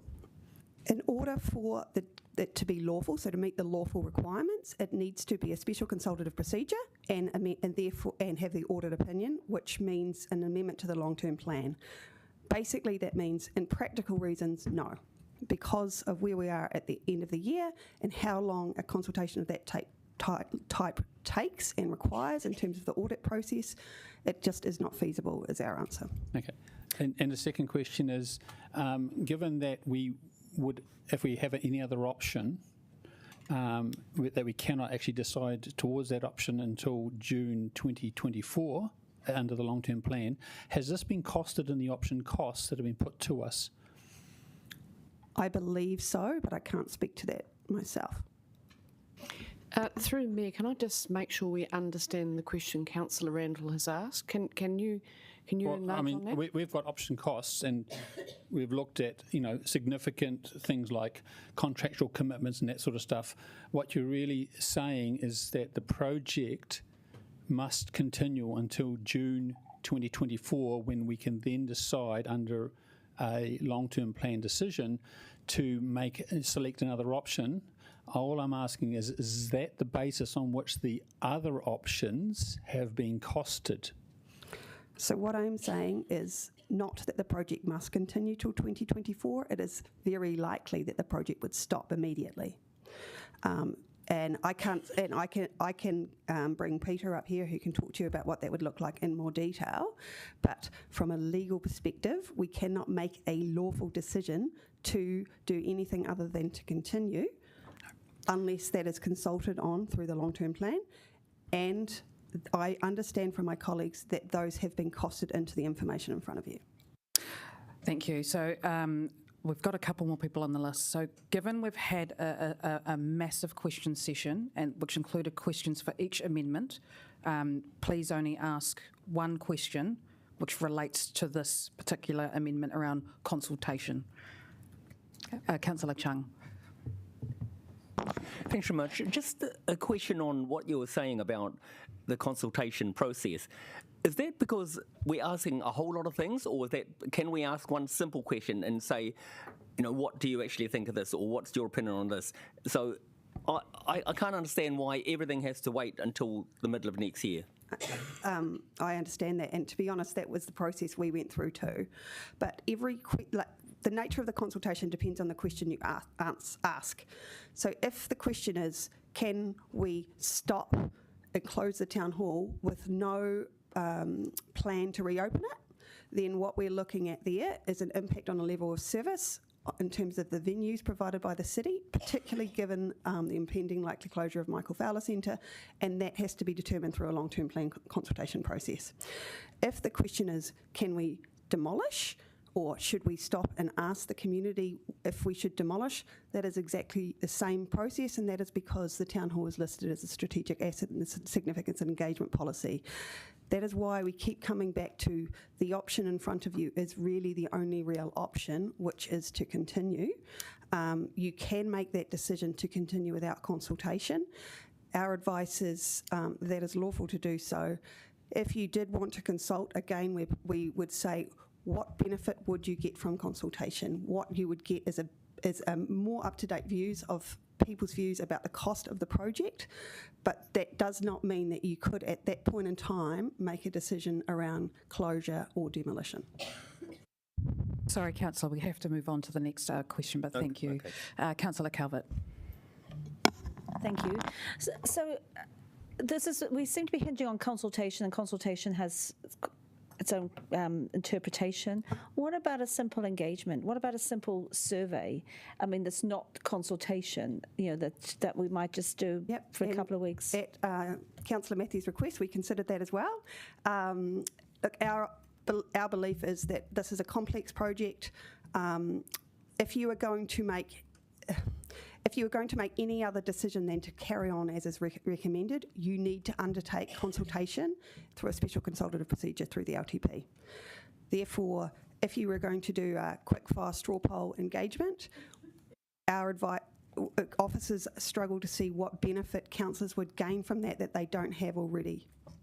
But wouldn't we enable then, it's not just a quick-fire poll, it could potentially hear from others that have got experience in this area of project management, of engineering, and it gives them the opportunity to have a say. And for us to take that into account before we finalise our decision, sort of go or no go. That would lead you, like I said, down to a long-term plan type consultation, which would mean you'd be halting the project till a minimum of July next year. Thank you, councillors. All right, I'm going to move back to the debate. Councillor O'Neill.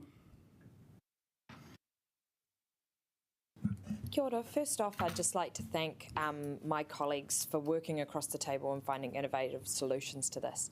I know it was not a necessarily very happy day when we briefed on the state of the town hall and the many millions we would need to front up to it, and at the time it felt like there was no way out or no way forward but the options presented in the paper.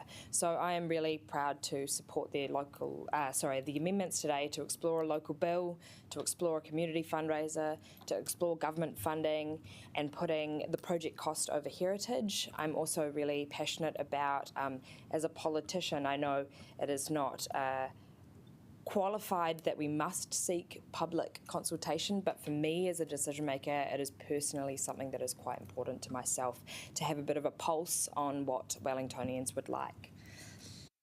And lastly, just to note, we received an email from a constituent earlier in the week that I thought made a pretty good timely point in terms of heritage headlocks in our city. Take the building on Gusney Street, which is now to be demolished, and at the time of the fire in this month, a heritage advocate was on One News making a plea for the entire building to be saved because it had its original decorative pots on top and its stonework. I, as a few of my other colleagues have acknowledged, I'm always about putting the future first instead of the heritage of the past. And people have chatted about a time machine, but as of today, I'm really happy to support the overall paper if these amendments pass, because I think that we should be more innovative in finding a good solution to the town hall. Thank you, Councillor. Councillor Panovich. Thank you, Mayor. So I'm going to probably say the direct opposite of you, Terry. Yes, I think we had some good debate on this, but I think these amendments are basically a bit of a mishmash. There's no sort of cohesive nature in them, which is concerning for me. I do take on board the comments of Councillor Brown and Councillor Pennant about 23, and there is legislation in place which I think we need to work through to actually make some changes for that. But conversely, in terms of the cost basis, I'm supportive of only number 26. So I will be voting for that, but that's the only one. Thank you. Thank you. We now move back to Councillor McNulty for your right of reply. Kia ora, thanks everyone. I think by moving into the substantive, I lost a little bit of detail about what 23 seeks to do, and it might be better to use your paper to understand 22 is what we are asking, and then 23 lines with 22. So, if we have a situation where the Michael Fowler Centre, let's say it's 150 mil to demolish and build new, but it's 200 mil to restore, probably a fair guess given those similar basement constraints. If we had the Gordon Wilson Flats situation roll out while we're looking at this, and the Michael Fowler Centre was declared as a heritage building, this council would have, or future council would have, no option but the 200 mil. That's all we're seeking to do in 23. Give us some flexibility so we're not committed to a single course of action if these things come through in the future. And it's not just a local bill, it's other options as well. So I think it's incumbent on us that if we're going to write a $100 million cheque on this, that we go back to Wellingtonians and say, but hey, we have done this, it's done, but we're going to make sure that as a council we don't fall in this situation again. That's it. I don't get why that's a controversial stance. I just don't. To Councillor Young's point, so yes, I would have actually rather bring this to the town hall project itself, but I take that the political winds would not be behind that. So this won't delay the town hall in any way, shape or form by doing this work. This work is about what happens after the town hall so that we don't get stuck in this chance again where heritage, earthquake strengthening, resource consent regulations all combine into this nasty mishmash, and the only thing we can do is pay the most expensive course through. That's it. really sensible, reasonable stuff. And I'll point for the private owners that's been brought up. The wording also talks about WCC as regulator, so it does look at how we get some of these private owners, like Vic Uni with Gordon Wilson, out of this as well. I mean, fundamentally, look, I'll talk to the other one. Look, so Councillor Paul talked about delays on the project. The only thing here that will delay the project is 24 if we do a consultation. That's it. And I do have to take the hypocrisy that the capital constraints that this puts on us means we are going to deliver our bike network plan in a slower way through the LTP, is most likely. So by authorising this, we have less headroom. So again, do we want to write a 100 million cheque and say to Wellingtonians, hey, we've done something today to make sure that the next project, we've got some controls in there, that it doesn't go through? Or are we just going to write this out? The Michael Fowler sedge is going to come through and we go, oh crap, we're stuck again. Local bill would have been nice, but it will take 2 or 3 years to get through Parliament. So that's it. I really hope that that's nice and clear. Shouldn't be a controversial option, and I'm kind of bemused that it is, to be honest. And remember, what you're voting on here, just to go back to the main point, $1,500 per resident, $4,000 per rating unit. So if you want to, I'll bring my daughter in, we can collect the $1,500 from her next time I come through. Thank you. Thank you, Councillor.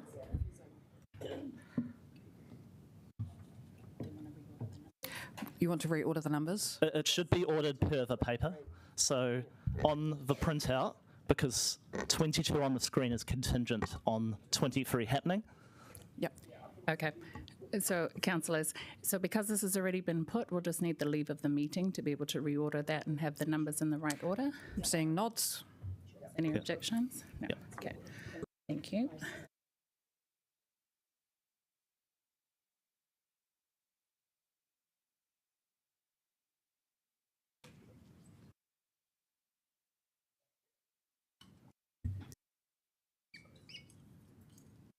Great. Now we will vote on these amendments. I assume we want to take them separately. Probably easier. I know. I'm sorry.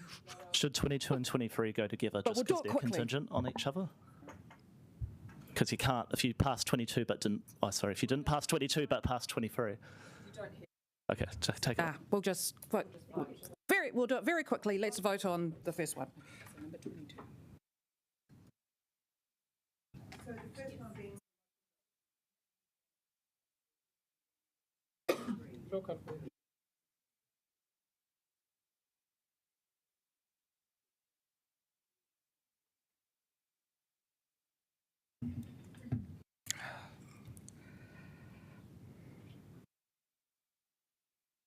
and that has passed. Now number 23.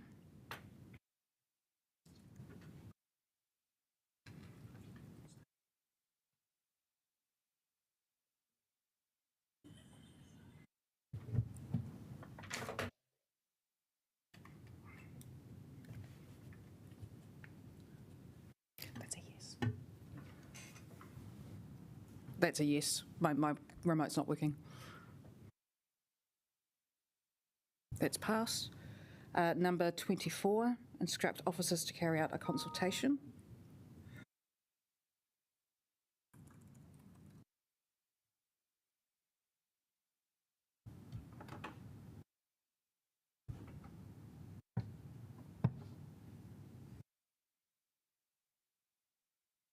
And that has failed. Number 25, explore alternative funding.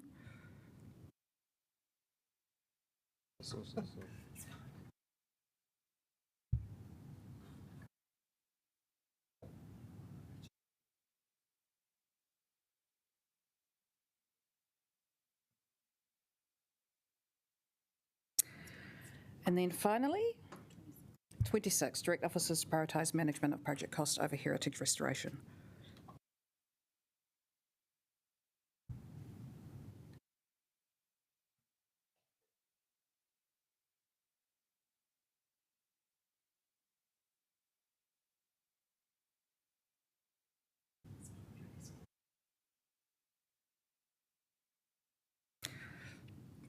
Yeah, the remotes are a bit.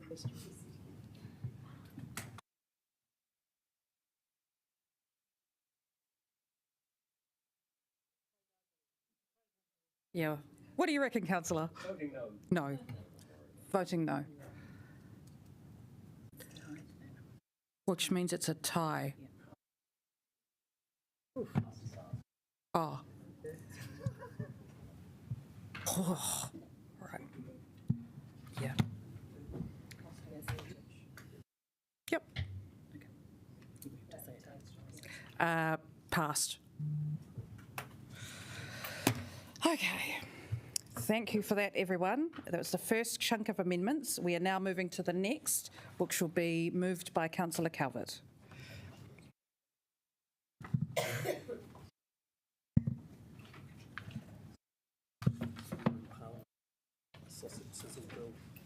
Thank you, and you'll be pleased to know there's only one there. So this is very simple, and we've heard, and in particular, we've heard from that from a public participant this morning, suggesting that we do look at how we govern such projects. I know some of you may think it's looking back, and we should be looking forward, but we don't necessarily learn from the lessons of the past if we don't take this opportunity. And it's not just for the town hall, but it is for other significant projects that this council has. And remember, this money that we're spending is not our money. It is the money of Wellingtonians. The debt is not necessarily our individual debt, but it's the debt of Wellingtonians. And they've elected us to provide stewardship over the assets of this council. And we would be remiss if we said, well, we'll do a technical review and we'll do a legal review, but we won't do a project governance review. And as we all know, and anybody who serves on a board or has done, been a project manager or program manager will know how important project governance is. It's a discipline in itself. So essentially, this is what this is saying. Let's do one. Let's take some advice on how to do it. Just make sure that the scope and the shape of it is constructed in the right way, as you would expect of something like this. And remember, and I know some of you only just been on council and you're making this decision fresh, but can I just say, in the last 18 months, we are adding $230 million to this budget. Well, if you take into account the decision that the previous council made in June of last year to what's in front of us now, you have to ask why. Now, I know we've had some technical reasons, but I've never seen a project escalate so much in the space of 18 months. And we've only just found out, essentially, of the latest escalation this month.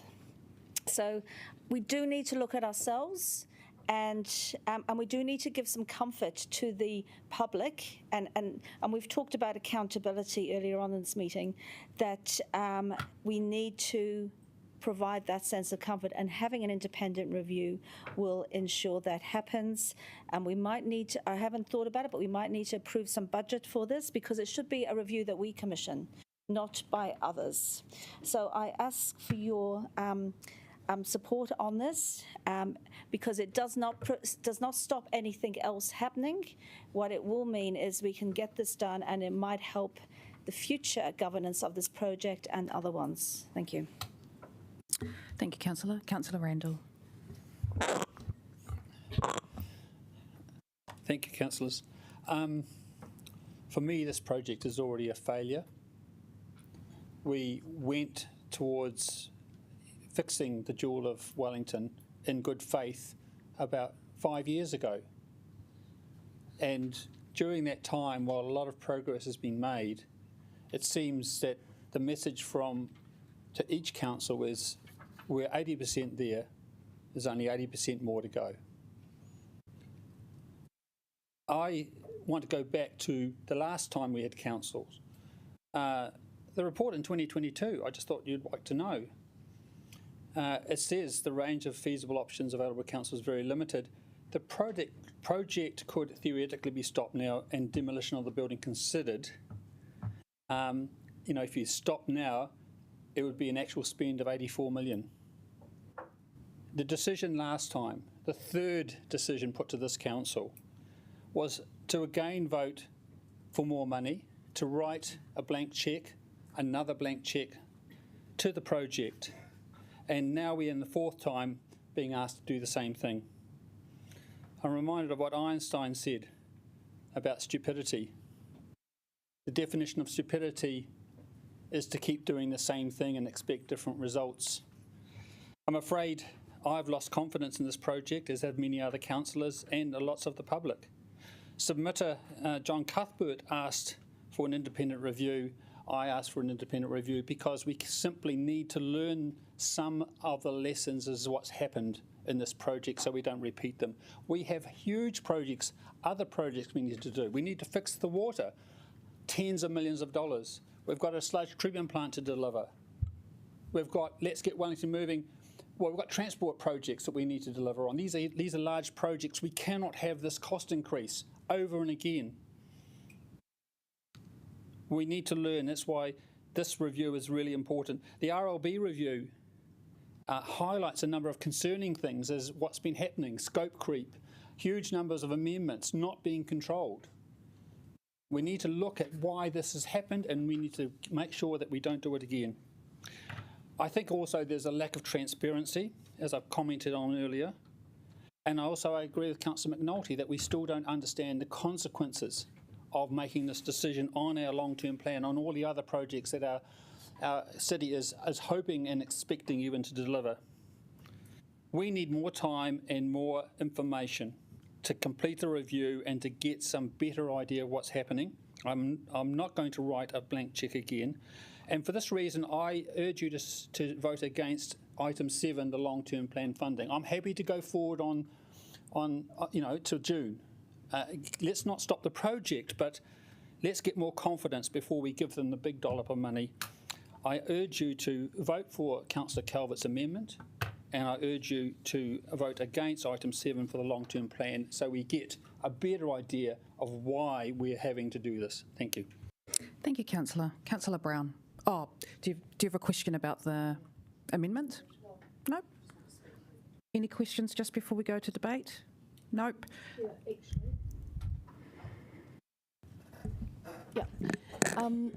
Yeah, I know that we've had some written feedback, but just for the public who are listening in, what is officer's recommendation and why on this amendment? Thank you.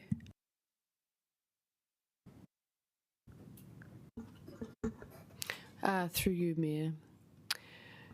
I saw an earlier version of this proposed amendment referencing what was called a gateway review. I see Councillor Calvert has removed that. Our advice was a gateway review is a matter between the senior responsible officer for a project and the project. It's focused on forward-looking recommendations related to a key milestone decision. Look, my advice is you have been given as much as we possibly can, independent, transparent advice from 2 sources. I'd also like to address the suggestion, because I've heard it a few times today, that officers have somehow known about a problem since February and have only just raised it with you. That is emphatically not correct. I'll put that on the record. We have always known that this is a complex project, that it required a great deal of effort to ensure we stayed within the budget allocated to us after the pandemic impact on that budget. But when we saw the beginnings of escalations that concerned us, we immediately commissioned 2 different independent reviews, and I highlighted to the Mayor and senior chairs of this council that we were undertaking that work, and as soon as we were able, we would brief the council fully, which is what we have done. This ultimately is your decision, and you need to be clear about why you would commission such a review. Kia ora. Thank you. We now move to debate. Councillor Brown.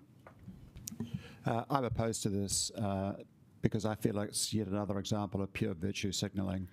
The council officers have been extremely transparent. I think the chief executive has laid out the cards on the table, which are entirely accurate.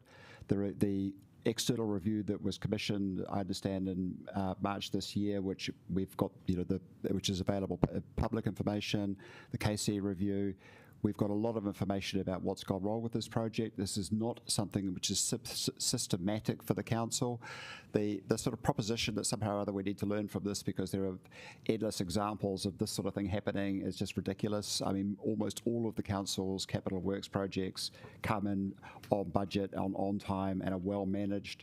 And I don't think that there's anything systematically wrong.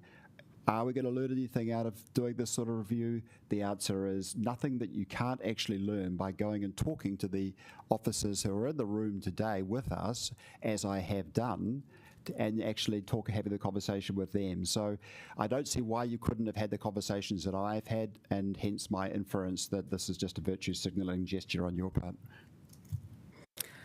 Thank you, Councillor. Councillor Pennant. Just very briefly, I am going to support Councillor Calvert, but I do just want to make it clear that this is in no way a challenge to the staff's authority or expertise, and in fact I requested a change be made to the amendment to reflect my concern. Look, I think it's always helpful to have members of the public coming in, and I did take Mr Cuthbert's advice seriously, given his profession and the firm that he works for, a firm that often advises his council. I agree that many of our CapEx projects are managed well, but we do often have a bit of an issue about, over long term, costs escalating. So I don't think there is any harm in doing something relatively modest. I don't see it as virtue signalling.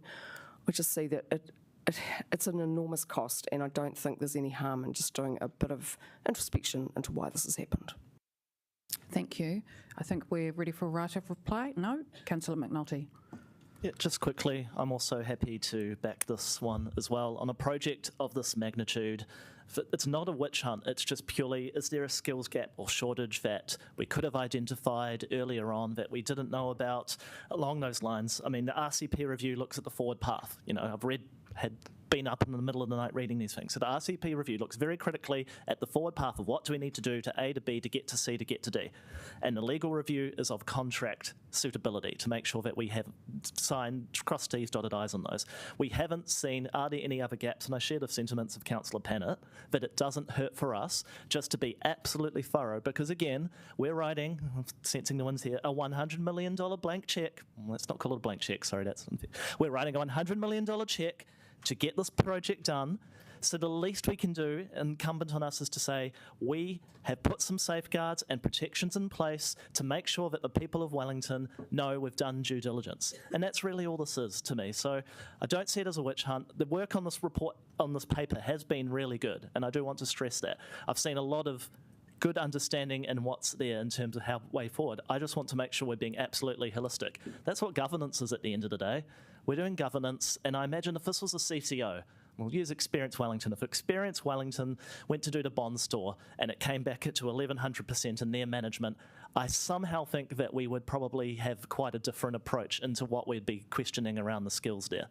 Never happen, but I just need to use that. In the CCO, in my opinion, we'd take a different approach. So let's be consistent. Let's just make sure there's nothing we've not missed. There wasn't a skills gap. There wasn't something that we could have brought in, so that as we move forward with other projects like the MFC, Opera House and the like, we can definitely be assured that we are on top of this as much as possible. Kia ora. Councillor Chung. Thanks very much. I've had long discussions about this with my colleague, Councillor Tim Brown there, and he feels that I'm actually looking backwards too much to understand exactly how we got to the situation. What were the issues that we actually struck to actually get this far? And he considers that we should keep looking forward, forget about what happened because it's all done. But I think that unless you look back to the situation that you've had, the mistakes that may have been made or changes that you could have had, you don't learn anything going forward. I find from personal experience that structural engineering is a very inexact science. I've gone to 3 different structural engineering companies to get different opinions on different things, and all the opinions were different, yet we're looking at the same building. So I think that it's very important, the peer reviews are extremely important. It's very important for them to look at what their colleagues have done and look at different ways of doing things, look at better ways of doing things. And I find that this proposed review of what's happened in the past will be useful. I'm sure that it will bring up some issues. If it doesn't bring up anything, if it says that everything was done okay, then yes, it's cost us some money to do this, but I think that the chances of finding out what we could have done better is absolutely important, because it will only help us in the future for every other project that we look at. So I would support this. Thank you. Thank you. Councillor Free. Yes, I also gave a lot of weight to the submitter, Mr. Cuthbert. He made a lot of sense to me, and he had basically come to the conclusions I'd come to about the way forward, but he did stress that there were some problems in the way the project was structured and managed. I wrote down his words, and I think without having a witch hunt, I think we need to learn from that. We've already heard that the way the library is being managed is better. So clearly there are some learnings. I'd like to see them well documented and articulated so that for the benefit of people going forward, they can learn from this, because it has been an expensive exercise compared to where we thought we were going. I don't want it to get too big, because last time we asked for a review with Shelley Bay, and it ended up we were recommended to have a Queen's Council, and the cost was enormous, and we never had that review. And there were actually some really important things to learn from Shelley Bay, but we never got the review. So let's not make it too big, but let's have it. Councillor Matthews. Yes, very briefly, I'm going to vote against this, and it's consistent with my role on Team Future, because we have, as we're well aware, precious resources, including time and including money, and I think that we have already been through quite a big learning experience, and that does involve taking accountability, and I'm prepared to take my share of it as well. I was on the council that made the last decision, and when I talk about being in the Wayback Machine, maybe there were questions and things I could have done differently when we made that decision. So let's just own it and move on. And I guess when people keep saying this isn't a witch hunt, that does alert me to the fact that it may be in fact a witch hunt. And to be honest, given the witch hunty nature of some of the aspects of our work, including the annual report this morning, I actually don't have a lot of faith and confidence in that we are all on the same page in terms of the goodwill about moving forward. So yes, let's learn our lessons, let's take our medicine, let's continue forward together. Thank you. Deputy Mayor Foon. Yeah, kia ora, and thank you for bringing the amendment, and appreciate the learning opportunity. But actually, we've got councillors here, and we're a diverse group, and I really do want to thank Councillor Brown. I've been really thankful for your experience on big infrastructure projects like this, and I'm understanding that you are getting down in the weeds and understanding who is who and how the relationships are working and managed, and who's in control. And I thank you for that, Councillor Brown, because it has given me some confidence. And I think the biggest thing that I am concerned about a review like this project has probably been so damaging to the people that are working on it, as I think Councillor Kaunihera described, visually looking at the people that are doing the hard mahi on the job. What worries me is that one more review will lead to the breakdown of relationships permanently, and that will be the damaging nail in escalating more cost and no confidence. So I'm with Councillor Matthews. I really want to own it, but go forward, and I don't want to go back to a review. But thank you for bringing the amendment. We're going to go to right of reply.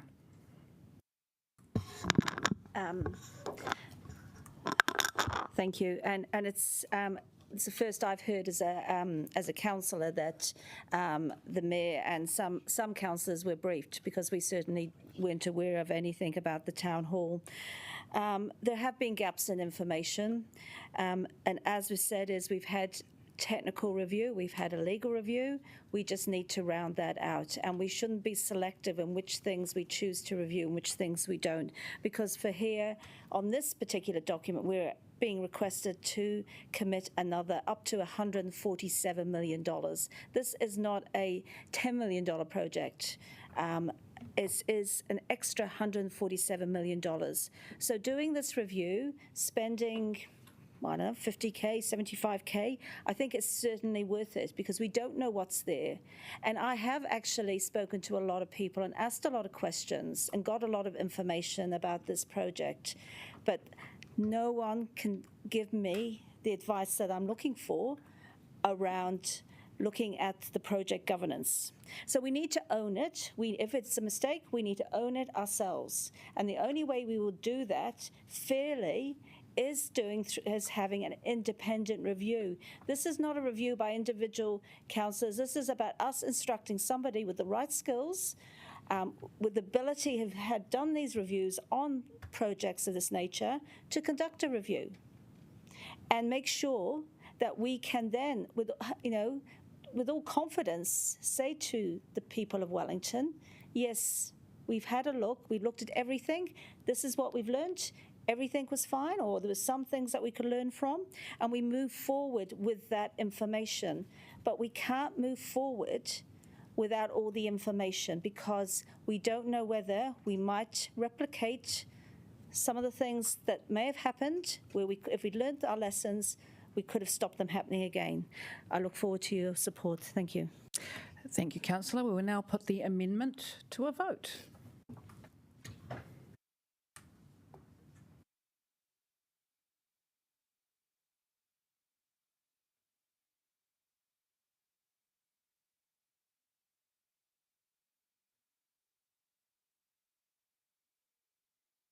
And that has failed.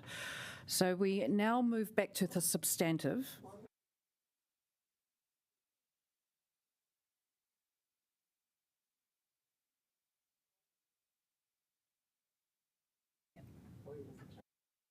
No, thank you.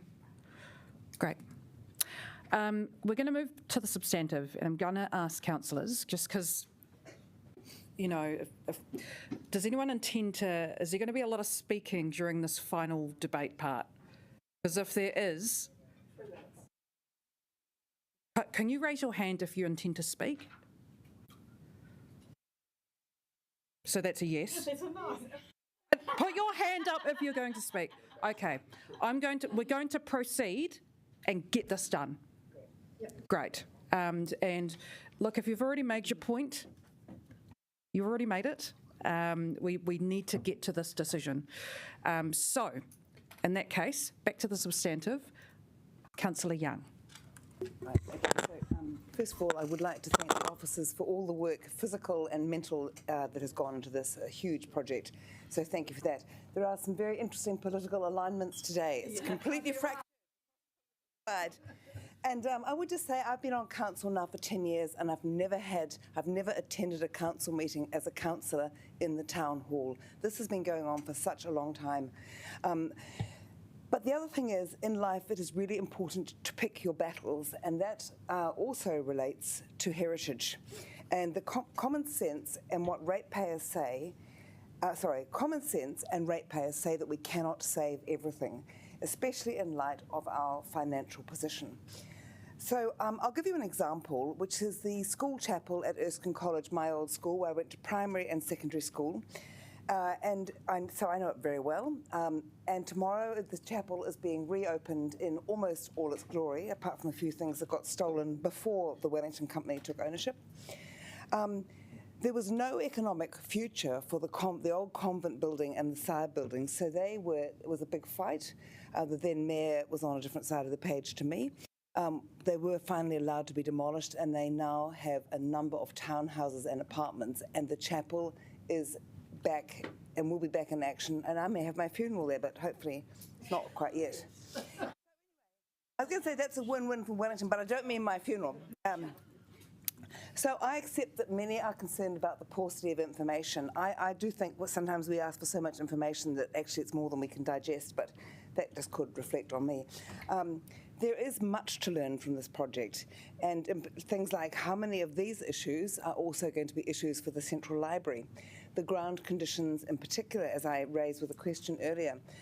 How much of the Central Library's risk has the council taken on? And I actually think we should reconsider the Central Library project, but that is a side issue and not the point of today. But I would just say the 3 pop-ups have been a huge success with the general populace. The dollars involved in this make my stomach churn. But it's no surprise, really. In the past year, the cost of steel has gone up 50%. We've had enormous cost increases in some of the most important things when you're doing a project like this. But I would just come back to the MFC, which, as we found out this morning, is 20% of code, and it needs major seismic strengthening, and its internal access leaves a lot to be desired. I get very nervous about the very elderly people leaving concerts going down that staircase, very steep. Just one person needs to have a heart attack or trip. Anyway, I don't want to be dramatic about it, but I just leave that thought with you. So the thing about the town hall is it has one of the world's, in the top 10 auditoriums or auditoria, if you're a perfectionist, in the world. It is fantastic. We have fantastic acoustics. We are so lucky. We are spending a lot of money to strengthen the building, but the Sydney Opera House and the National Theatre have spent similar amounts just trying to get their acoustics right, and they're still not as good as our town halls. I'm going to extend you a minute. Thank you. So if the town hall is delayed or left incomplete, because of the Michael Fowler, the Michael Fowler Centre will have to be out of action for a while. We either demolish it or we have to do major strengthening. So if the town hall project is delayed or left incomplete, we wouldn't have a major performance venue, as I think someone said today. Was it you, Mr. Roberts? Could be. So that would be goodbye to the New Zealand Symphony Orchestra and the National Music Centre from New Zealand's self-styled cultural capital. So the restoration of the town hall must be completed. The project needs certainty, and it needs it quickly. But back to picking our battles. We're halfway through the project. So let's get on and finish the town hall, but then take a very deep breath and think very carefully about some of the other projects on our municipal plate. Thank you. Councillor Pennant. Thank you. Well, it's been a very long day. I said to Mr. Roberts we should be able to deal with this in 3 minutes. But unfortunately, we haven't been able to. Look, there's only one choice today, and we have to support it. It is the city's most important building at the moment. And we didn't just save it for heritage reasons. Let's just be really clear about that. It was about the Tinako. It was about this amazing partnership with the School of Music and the university. So we should be absolutely 100% behind it. I believe in making space for new heritage, so I am very aware that this is colonial heritage. I would hope that one day, very soon, we will be working in partnership with Mana Whenua to build some new heritage, which will have equal stature, because you actually cannot kill or forget the past. It's very common of the left, parts of the left, to think that you can't. Unfortunately, you can't. And blaming heritage is unfair. The reason this project is so expensive is because it's a very large building on dodgy land, and that is essentially why we had to do it, and we had to base isolate it. And I remember a comment that Councillor Matthews made once about renting. I'd now like to be slightly incredulous that everyone is exercised about the costs on this. Every owner in the city with an earthquake-prone building, 600 of them, is facing exactly the same issues around insurance and strengthening costs. If we don't want to save this one, well, do we want to save any of them? So, and pity the poor other owners who don't have the ratepayer to go to. My final point that I just want to make is that I actually believe we're quite a rich city, so there is enough money to pay for toilets in Linden and Extra Park, which I will be supporting in the LTP. We have the money, we need to make sure that we have a great city, and penny pinching will not achieve that. Thank you. Councillor Free. Well, I came to the conclusion that there really is. I always resent being told there's only one option, but I really think there is actually only one option. We have committed quite a lot of money already, and it just doesn't make any sense at all not to complete this project.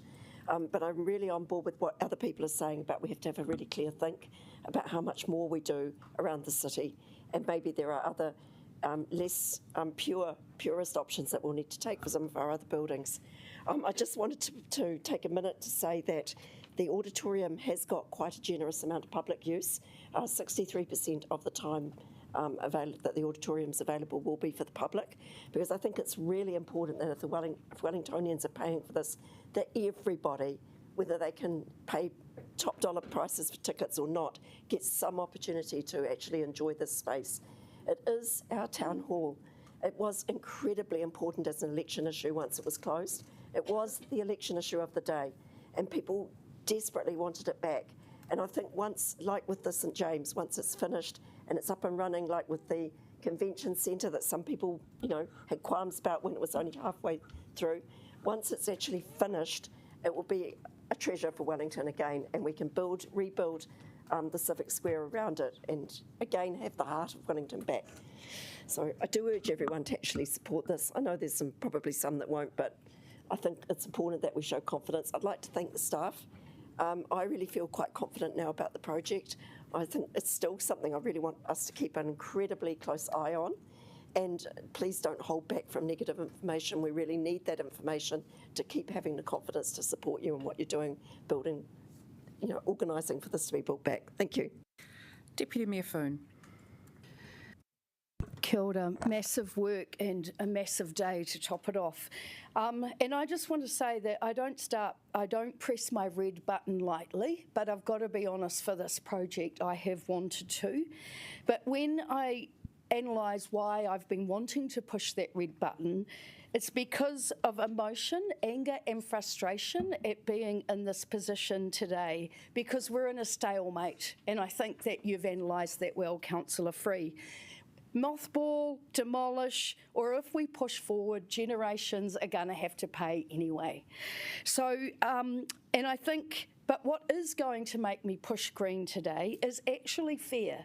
And it's fear of possibly not having Michael Fowler Centre in the future.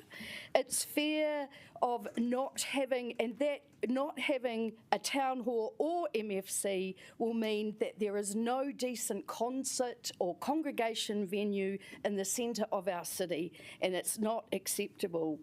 It's also the fear of not bringing the long vibrancy back to the city centre, and the fear of Wellington not having a place that can champion the arts. So it looks like I am going to press green, but if I do press green button, officers, I want you to know that the mid-range price range is where I want us to land, and going above that, I will be very uncomfortable on behalf of Wellington of saying yes. So I thank you for what I'm going to call a creative solution, coming to us with the mob and being able to put the venue facilities in there. Thank you for that, and I'm really urging you to seek more and take on all the recommendations in the report. But one thing we do need to commit to, thank you, is that the town hall must be for all Wellingtonians, not for the elite. Thank you, Councillor Free, for that. And if we do press green, councillors, it will be a multi-generational decision that generations will appreciate in the future, and that is why I'm going to press green. But I do thank Councillor McNulty for bringing your amendments today, and Councillor Pennant, I do think that we should not be afraid to build new heritage, and going forward, that is the way I will be leaning. Kia ora. Councillor Chung. I came into the meeting this morning thinking that I'm absolutely opposed to spending all this huge amount of money on the town hall. I've always said that I wanted the town hall to be finished. It's no good as a half-empty building. And so even by a couple of hours ago, I felt sure that I was going to vote against this because I really don't want to spend all this money. But yesterday, and I keep reflecting back on things that I've discussed with various officers. Yesterday, I had a discussion with James Roberts there about how can we actually make absolutely sure that we don't have any blowouts? How can we be absolutely positive that we don't have any more increases? And so I asked him whether it was possible or how he would feel about having a couple of elected members looking at the project as it goes, attending all the meetings and looking at ways of actually saving money, looking at any areas that we can actually have to ensure that we don't waste money. And his answer was to me, he says, well, depends on who it is. And so I actually still feel very strong. I'm still very uneasy about the huge amount of money that's going into this. I'm a little bit happier if we sell mob, if we get another developer to come and do mob, and so that we actually look at ways of saving money by getting a new developer to actually have those facilities that the town hall desperately needs if it's still open on time. And so I feel more comfortable with that. Still very, very nervous, and I would like to ensure any way we can to make sure that we have oversight of this as a council to ensure that we look at every possibility of trying to cut back the costs. Thank you. Thank you. Councillor Brown, did you have your hand up before? Yep. Just two remarks. One is, I think there is a mistake which some of the people in the room have made about the problems this project has encountered.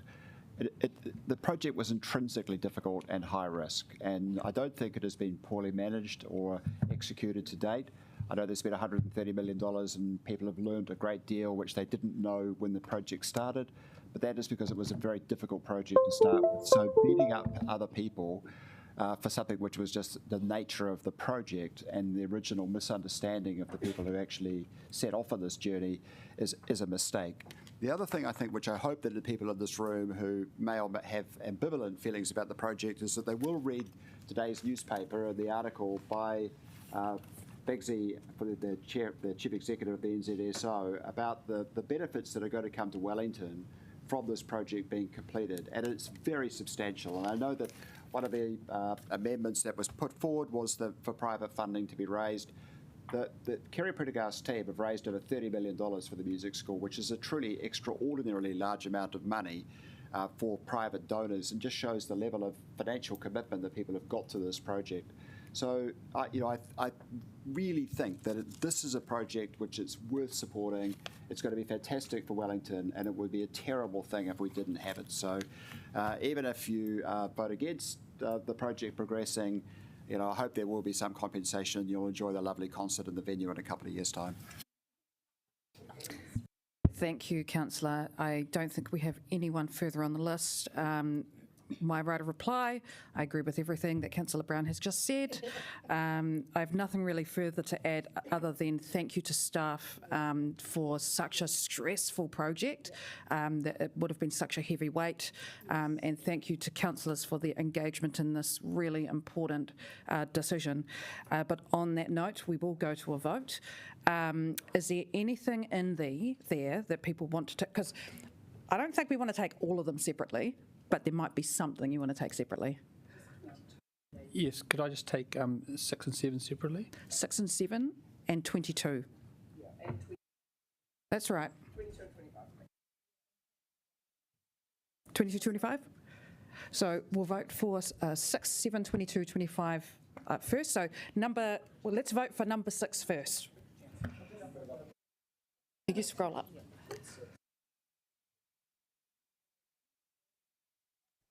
Could I please get it up on the Zoom screen too?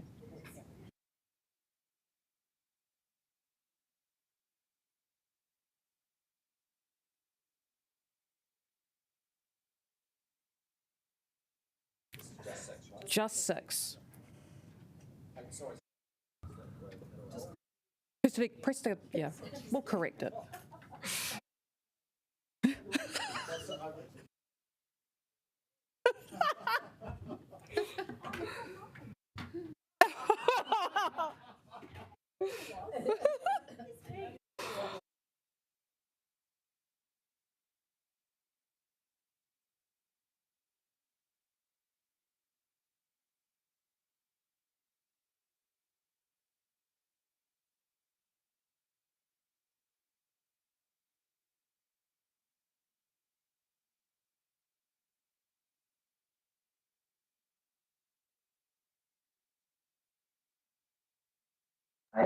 I'm not sure what you guys are voting on, but I don't think your microphone's on, Tori.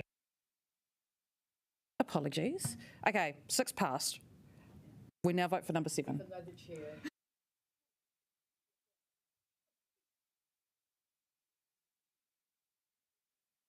7. No, it does not.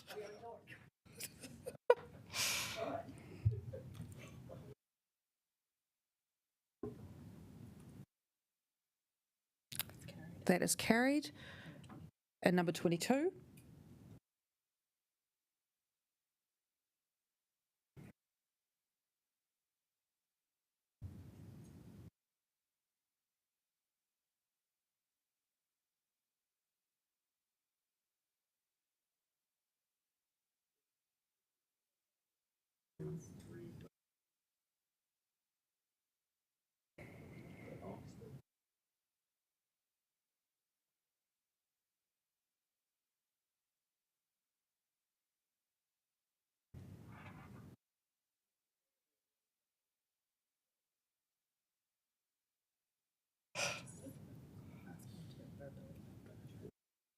Want to do verbally? No. No. That is carried. Number 25.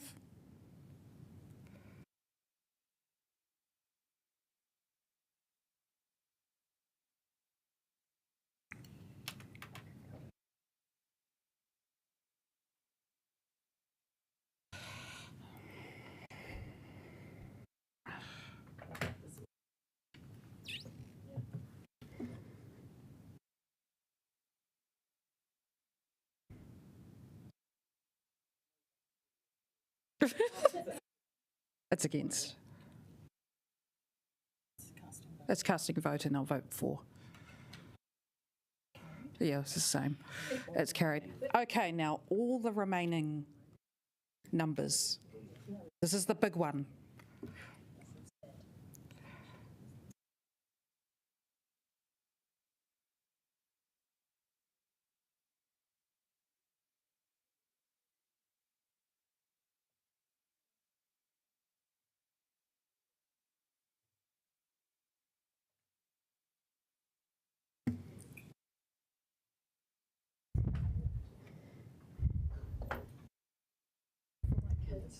Mm.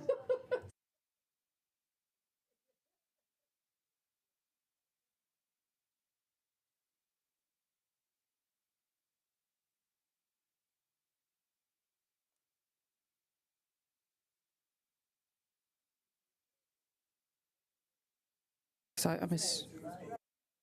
Yes or no, Ray?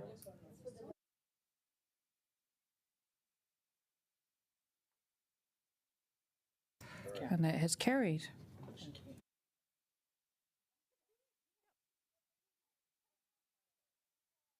Yep, no, that's okay.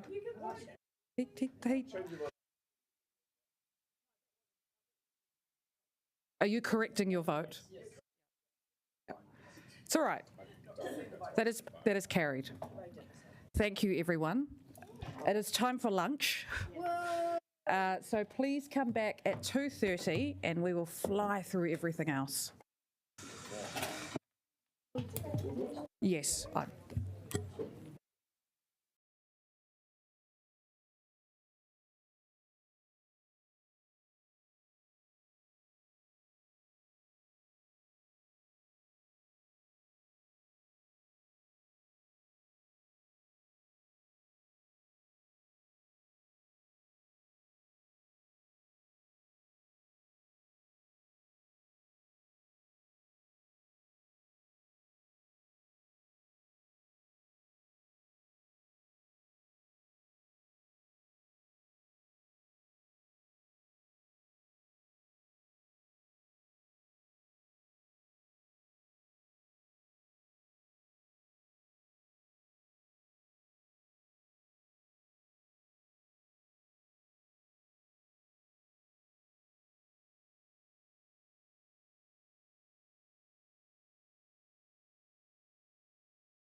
Tēnā koutou, councillors. You'll notice a change of chairing, and that is because we've nominated that Mea Whānau has done a very big job and a good job this morning, so she will sit down for the moment and I will take over.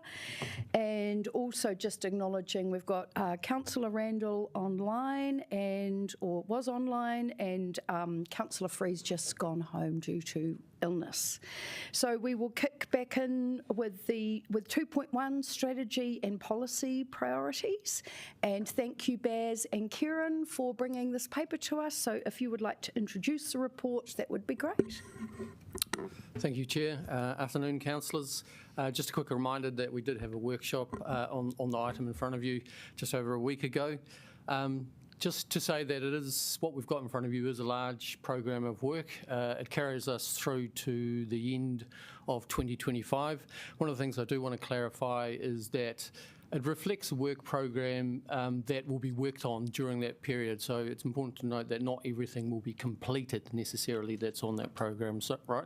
So if you look at the work program as it stands, there's material in there that is in consultation, there's material in there that is in scoping stages. So there's a variety of all these policies and strategies and plans that are in front of you are a variety of different stages. We talked about the fact at the workshop that we need to right-size the work program, so we need to find a work program that fits the ability of the organisation to be able to transact in terms of the number of pieces of work that are ongoing at any stage. And the same goes true for the committee and the community. So we often hear about consultation fatigue, and that's a real thing. So we need to ensure that the work program is doing what it needs to do for the organisation and for the committee, but is also at a manageable size. I know that there's a few amendments in train, and I'm happy to provide advice on those if required. Right, kia ora, Baz. Councillors, are there any questions for Baz? Kia ora, Councillor Pennant. Thanks for all your work. This is great to see it. Look, I did ask about a key on what the rankings meant. It doesn't need an amendment, but is it possible to edit? Because this was going to be a public document, right? So it just needs to be really clear what it means. Yeah, we can do that. It's a live document, and we've talked about through the workshop that we want to bring it back on a reasonably regular basis. So as part of that process, we'll put the key in. Yep. Yeah, that would be helpful. So the next question I've got, I guess, is there's quite a lot there which is just requirements of government which aren't strategic. And in fact, if you look at the number of strategic projects, it's quite a small group. So is there anything we can do to change that a bit? Because we really should be putting the focus on getting stuff done for the city, right? Not just compliance. Obviously, anything that is legislatively required, we have to respond to. So there's a whole range of work in terms of policy strategies that we have to participate in. What I will say is that in recent years, there's been a significant body of work that's come out of central government, but also the regional government in terms of changes to local government, and that's required a reasonable amount of work on our behalf. Whether that continues going forward is up in the air. So there is a possibility that the workload in that space might become lighter in the future, but that's not known at this point in time. And just the last question, and it will help with the key, but things like having the bilingual policy, the management of the slips is supposed to be done this year. The Whaitua implementation plan, these are all actually really important. It's just, so just giving some reassurance that they will be done and they won't get lost in a long list. No, if it's on the list, it'll get done. So these are the things that have been put forward or you've previously agreed through either committee resolution or are legislatively required. So if it's on the list, it's important and will be worked on over the next few years. Okay, thanks. And just welcoming Councillor Ipanovic online and also Councillor Abdurrahman back into the fold. Question from me, the climate adaptation roadmap, noting there's no finish date, what is the reason for that when explaining this to the community? I'll probably not be able to answer that in detail. I'll be able to come back to you offline because I'd have to have a chat to Alison. At this stage, my assumption is that it's in the scoping stages, so exactly the exact timeframes for when it will be completed is yet to be determined. But I can finalise that with Alison and get back to committee. Right. I see Jamuna is in the room. Is that possible, Jamuna? And Alison's there. Oh, you are there, Alison. Yay, kia ora.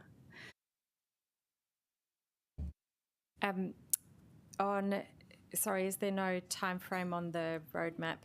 I'm not familiar with the document that we're... No finish date yet. Right. That is probably because we haven't yet gone through the process of deciding which communities and in which order, which is a process that we want to do with councillors and with the community. So when we know what communities in what order and over what time frame, which will depend on LTP funding decisions as well, then we will know when that process will run. So to clarify, that will mean we'll need to pass the LTP to get that information? To get an answer, to get a time frame on that? We could probably do that without, but we weren't planning to do that piece of work until the second half of 2024. Okay, thank you. Any other questions, councillors? And we're on 2.1, the strategy and policy priorities for those that have just tuned in. Looking around the room. Going once, twice, thrice. Great. Thank you very much, Officers Baz and Kieran. We will move into the debate. So I will move the motion, and there is a change to the substantive which is supported by officers and marked in red. I would just like to acknowledge the extensive workload with this, our strategy and policy priorities, and it is very healthy for us to have a look at it in a whole, with a whole view, and so just also want to respect the officers for the work that goes into this. Just in terms of the amendments, I'm thankful that we are able to raise, so just would welcome comments from Councillor Brown and Councillor Pannett on the other amendments move, but for me, the climate adaptation roadmap work is critical, having lived through that big storm in 2020 and understanding the life-threatening nature. And while I understand the engagement process is challenging, especially given some of the historic attempts we've had to have this, it is as much of a bringing the community together to have a debate, have an open conversation about possibilities here. So I'm very pleased to see this coming as an amendment, and we'll hand over to anyone else that would like to speak. Yeah, can I have a seconder, please? I was going to be the seconder. Will that be you, Councillor Matthews? Thank you. Yeah. Councillor Pannett. Briefly, because it has been a long day. Thank you. So, sorry, Terry, did you want to talk? Just a point of clarification. So this is an amended substantive, but Correct. We're not aware of any other amendments. Okay. Yes. Cool. Yeah. Thank you. So yeah, look, huge thanks to the staff for doing all the work. It has just been a bit challenging for me to wait for this document because I just, the way we used to do it is that we had it every month. Like, you know, we'd be, now while that has some disadvantages, there was quite a close oversight of it. And there's some good work in there, which, you know, I'm completely supportive of. I'd just make a couple of comments there. Yeah, it is a little bit frustrating that, and in fact, it will be good, Mayor Whānau, for you to show the new government how much of our work is compliance and meeting the law and actually how much is strategic, and because the proportion I don't think is quite right. I think there are a few things which I would have put up higher around housing, but I'm sure we will be vigilant on that. And I'd just like to thank the Deputy Mayor for raising the climate adaptation roadmap, because I definitely wanted that put up. Just on the other two, look, I feel very responsible that the rainbow community has been asking for many years now for some real action from our organisation. So Councillor O'Neill and I have been working on that, and we will do everything we can to make sure that that is done well and reflects the aspirations of the community. And just the other point was around our natural capital. Look, that is now quite old, and given we declared an ecological emergency, I think we just need to get really focused on those sorts of documents. I am less supportive of overarching documents around the environment or the cultural sector. I think I can see why they're being used, but they're kind of just some nice oversight words, whereas these documents here will actually drive some change. So if we have to prioritise, I'm not opposed to the frameworks, but I think they're less priority than actually doing things which will make a difference. So again, thank you, and can't wait to rip into the work. Thank you, Councillor Pennant. Councillor Chung. I can fully understand that different councillors have different priorities and things that they actually want to see, but what I would like to see is that when we do something or when we change the priority of something, what goes down and what gets missed. Because I think that council officers have only a limited amount of time for working on particular projects. And so I think that I'm always concerned that when priorities get shifted around, what gets moved out. And so, we can't have everything at the top of the list. Thank you. Thank you, Councillor Chung. Councillor Calvert. I'm going to be voting against this. I think our program is far too intense. We have to make cuts. We have to make cuts to our budgets, financial budgets, and we have to make cuts to the workload because we can't do it all. And I understand them being, and you can put something down to priority 7 or whatever, but really it might as well almost not be there. It's like a hospital waiting list. So look, I'm not going to support this. I will support, which I'm disappointed it wasn't moved up a bit higher. I will support 2D, but the rest I won't, because I think 2D should have been brought up much sooner so that we actually understand if we're measuring our performance, making sure that we are measuring accurately. Thank you.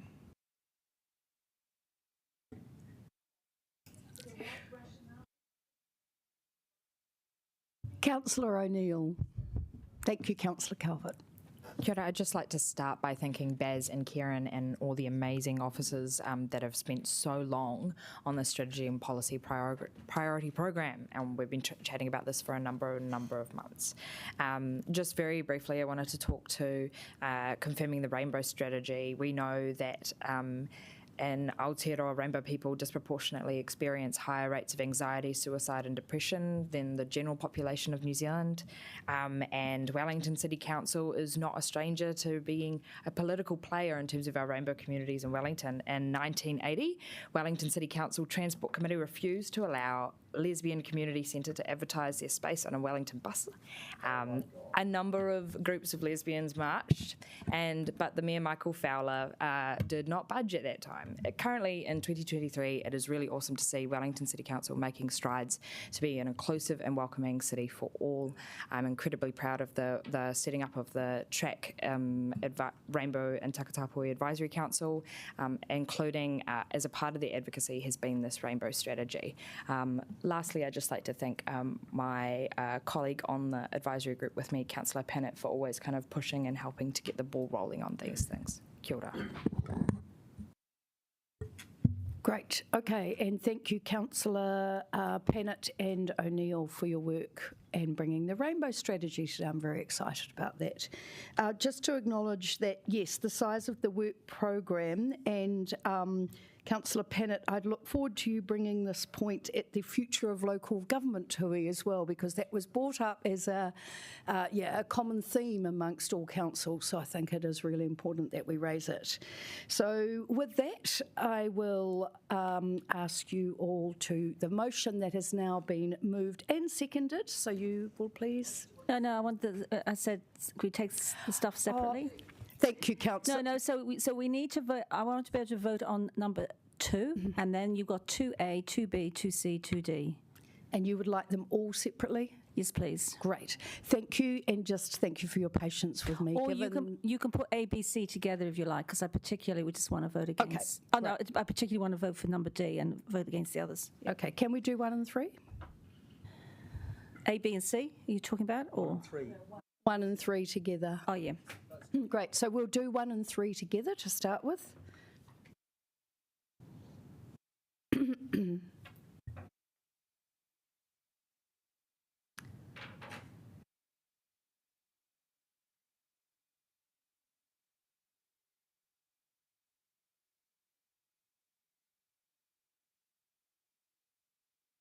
Great, that is carried. And now we'll do 2, A, B, and C.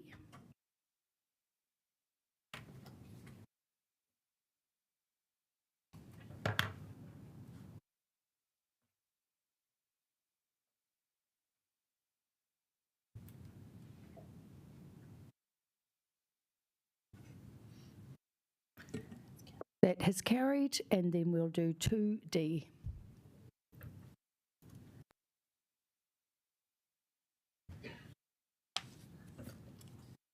I voted on that, yeah.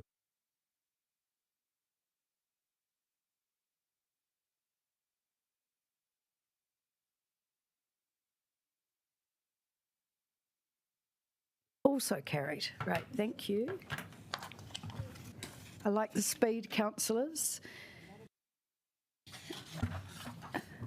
So we'll now move on to 2.3, which is the submission on the inquiry on climate adaptation, community-led retreat and adaptation funding issues and options paper.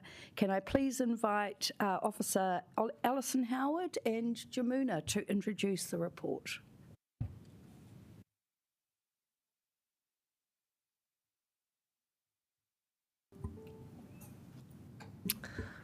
Thank you, councillors. So this paper here today is the proposed submission on the inquiry into climate adaptation.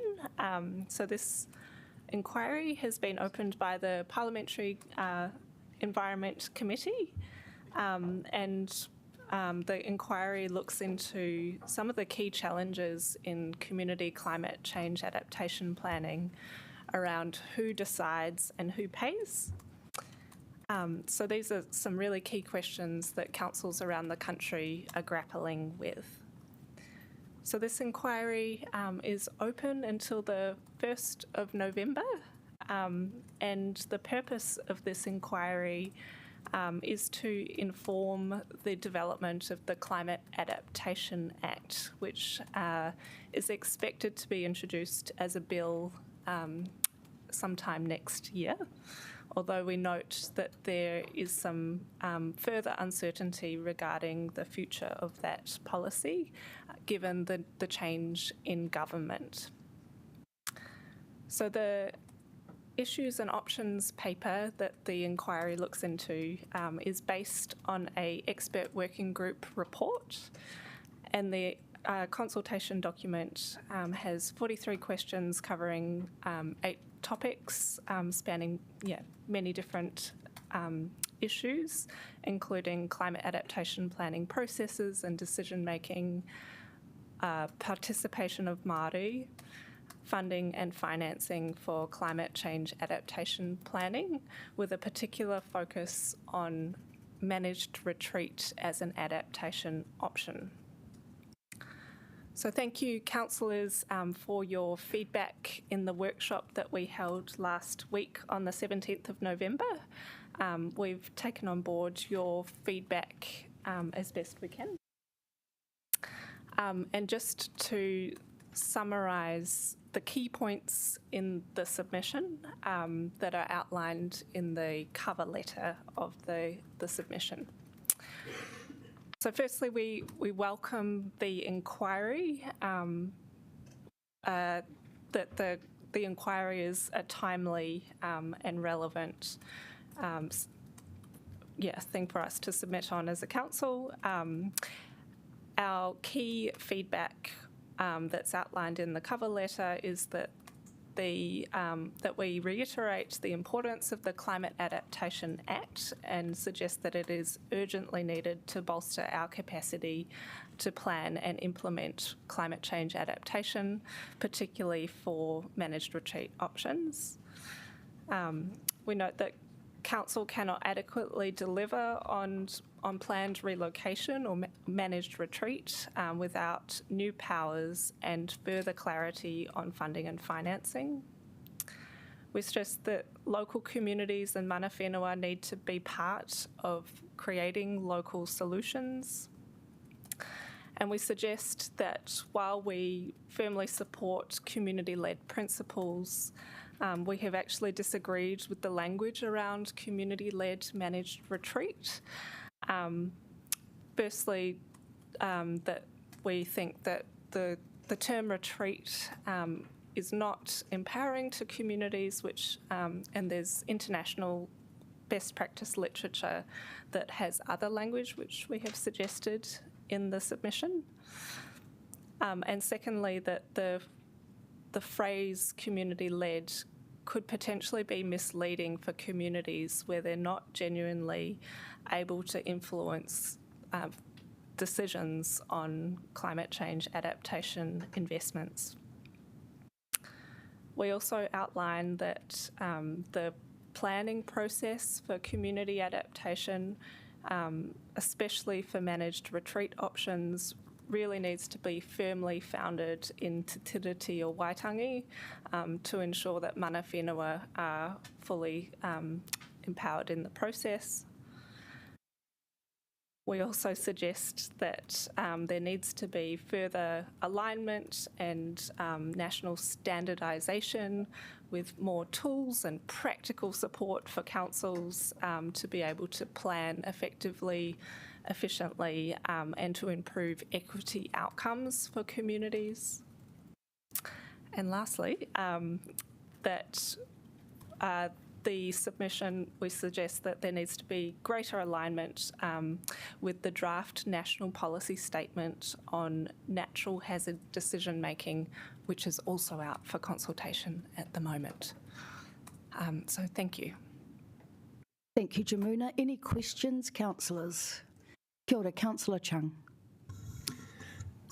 This seems very detailed, but it seems to me to be very complicated. Isn't there any way of actually simplifying all of this? Because, isn't it a simple thing to say that when you're talking about a managed retreat, you're looking at, I guess, beachfront and sort of low-lying communities, and you're just looking at what do we do about them if we get the sea level increasing. So as I said, I think it's far too complicated, and we just need to have one policy to say, or one suggestion that to say, look, we need some guidance from government to say that what do we do with them, or some money.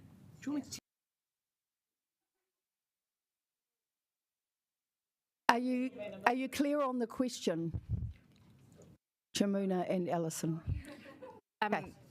I think what Councillor Chung is trying to ask is whether we could simply write, please sort your stuff out, please, which I guess we could, but the request is that we answer 43 questions, and they have been very thoughtfully put together. There's a lot of really complicated policy questions to go for central government to answer, and they genuinely want feedback on those very complicated questions. And so we have structured our submission accordingly. The simplest version of our point of view is that there is no clarity on who decides and who pays, and we would really like that clarity. So my apologies if you feel like our letter is too complicated. It was a very complicated submission. Okay, thanks.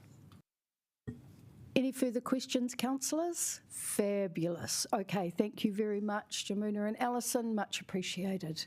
So with that, I will move the motion. Is there a seconder, please? Councillor O'Neill, awesome.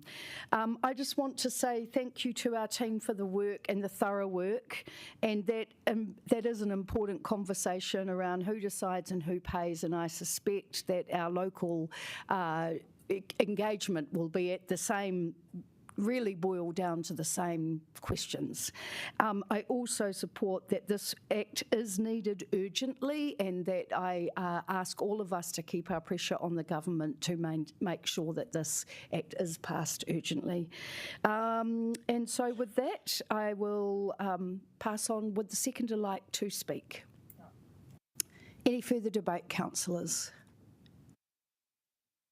Fabulous. With that, I do not need a right of reply, so I will ask you all to vote.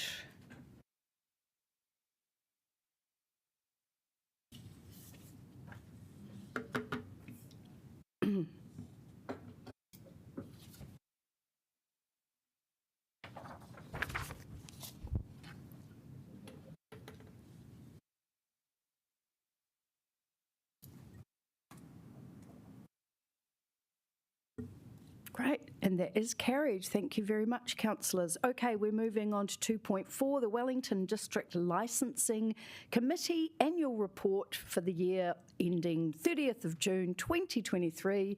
And can I invite Helen Jones and Mark, if Mark is here, Mark Pettimore, to introduce the report. Just you, Helen? Just me. We'll take it. We are happy. Yeah. Good afternoon. This is the annual report to the Alcohol Regulatory Licensing Authority, which is required under the Sale and Supply of Alcohol Act. It should be noted that the statistical data in this report is drawn from the council database.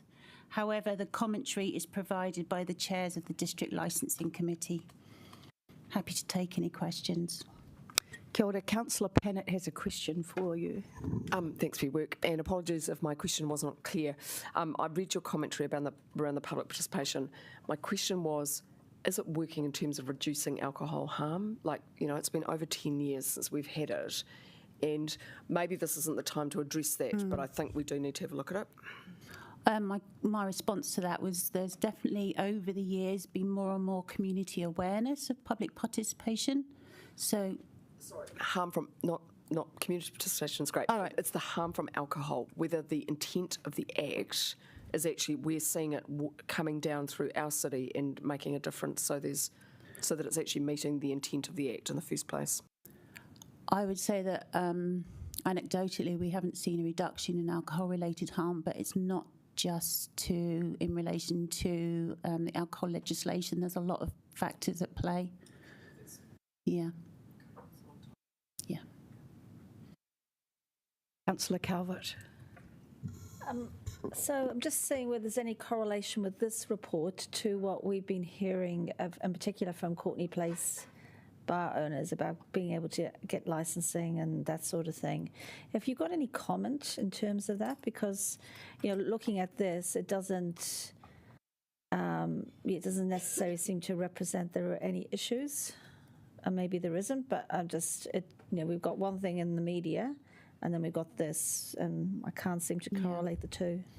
Yeah, well, you'll note from the report that very, very few licences are refused. So I think the feedback is that licensees are frustrated with the process, which we're working on, but the outcomes is resulted in a very minimal amount of people not getting their licence.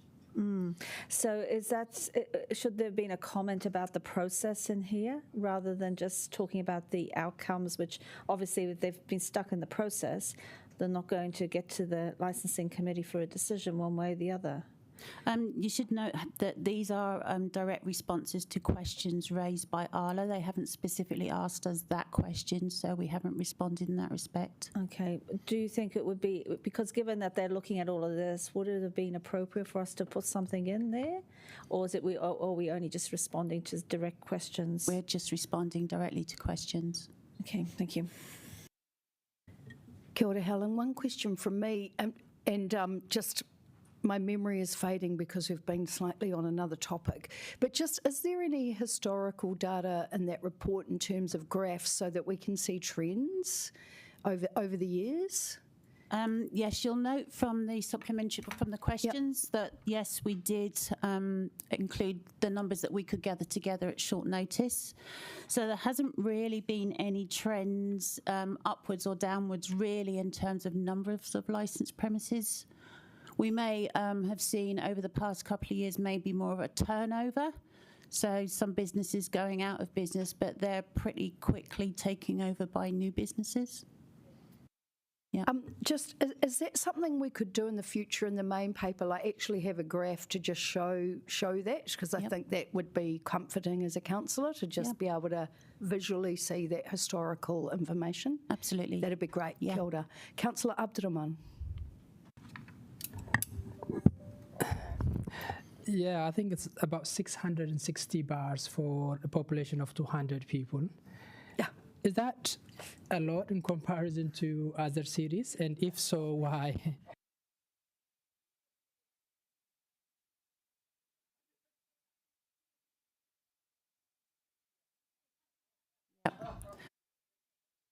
I don't have that data readily available. I mean, obviously the metro places will have a higher density of bars than the suburban areas. But yeah, come and live in my neighbourhood. Okay, councillors, in the interest of getting you out of the room quickly, have we... All of the questions, have we had those? 1, 2, 3. Great. Okay. Thank you, Helen. We will thank you for bringing us that information in your report. Now, can I have a mover for the motion, please? Yes. Okay. Councillor Matthews and Councillor Pennant second. Thank you, staff, for your work. Pennant. Thank you. Look, I just do briefly want to make some comments. And look, I did ask about the data, so thank you, Deputy Mayor Funa. I think it does need to happen. But look, I think this just highlights there is an issue. If this Act is not working after being passed in 2012, and I know it is a very complex situation, I think we do need to do some more work, and I know it's going through some parts of council, but nevertheless, that's why I did actually quite support a local alcohol policy. It was very difficult the last time we tried to get one through. But the alcohol is increasingly be warned about by the medical profession as a major carcinogen that has to be consumed in very moderate amounts. And so I think, it is time for a discussion. And again, sorry, Mayor Whānau, you've got a long list of things to talk to the government about, and maybe it's through LGNZ, but, at the point that you've had a legislation in this long, and if it's not working that well, then you need to rethink. Kia ora. Excuse me, right now? Okay, Councillor Chung. Just in reply to Councillor Pennant there, didn't Helen just say that she didn't know whether it was working or not? So what measurement are we actually using to find out if something is working or not?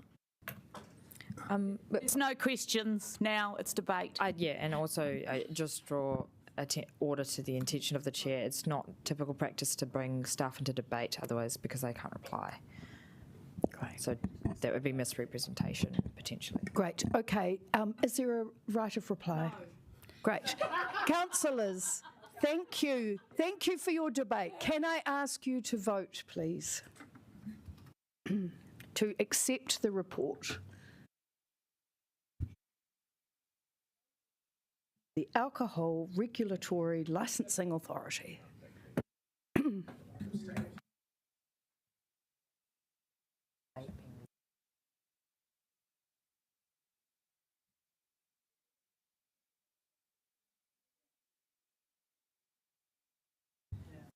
Kia ora tātou, that's carried. Now we will need to vote to extend the meeting. I'm very sorry, we really tried to get through this, but we do have another couple of items that should be relatively quickly if we choose to make them so. So we now have extend the meeting beyond 6 hours in accordance with standing order. Do we need a mover in a second? Can I have a mover and a seconder, please? Yes, great. Councillor Young, Councillor Matthews. Great. Let's go. Let's vote. Yeah, would you like to speak? From now on.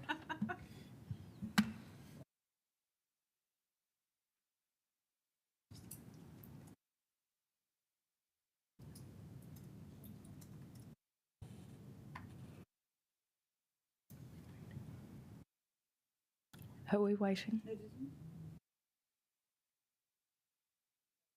Already checked out.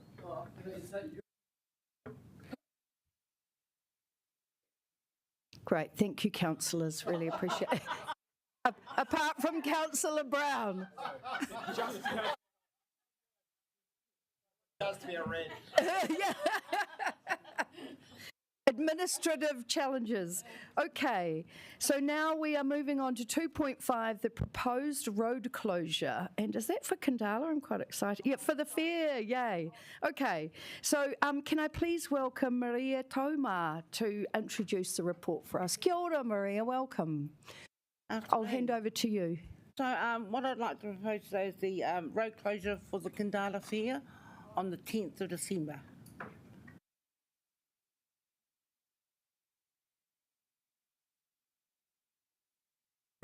Questions? Kia ora, Councillor Pennant. Thank you. I did put a question through Q&A. I'm just wondering if the council has any understanding generally of how much road closure is costing communities, because it is expensive as we understand it. They don't come, they go to the funding committee, but we don't have any insight into that unless we ask. They do have a report that can be pulled off that can be given out, but that's through the events team. Okay. But we do know it is quite expensive. Yeah.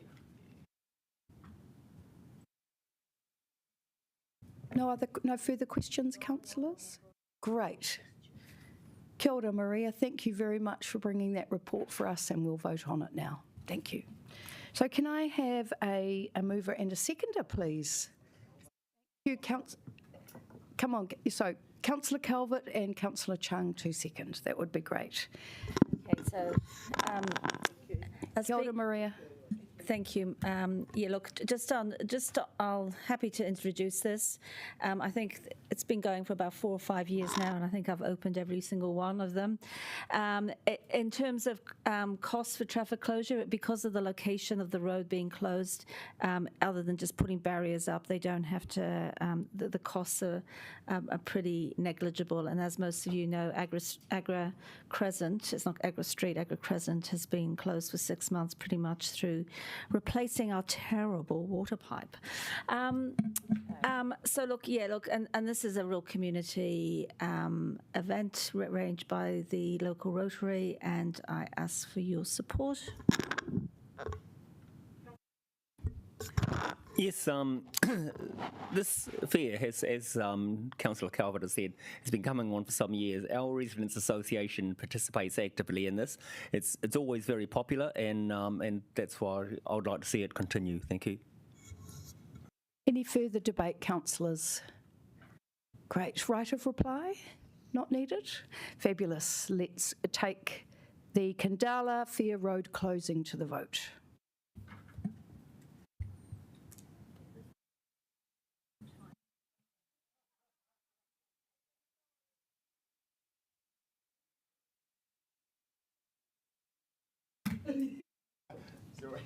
The council fully supports the closure of the road for the Kandala Fair. Excellent.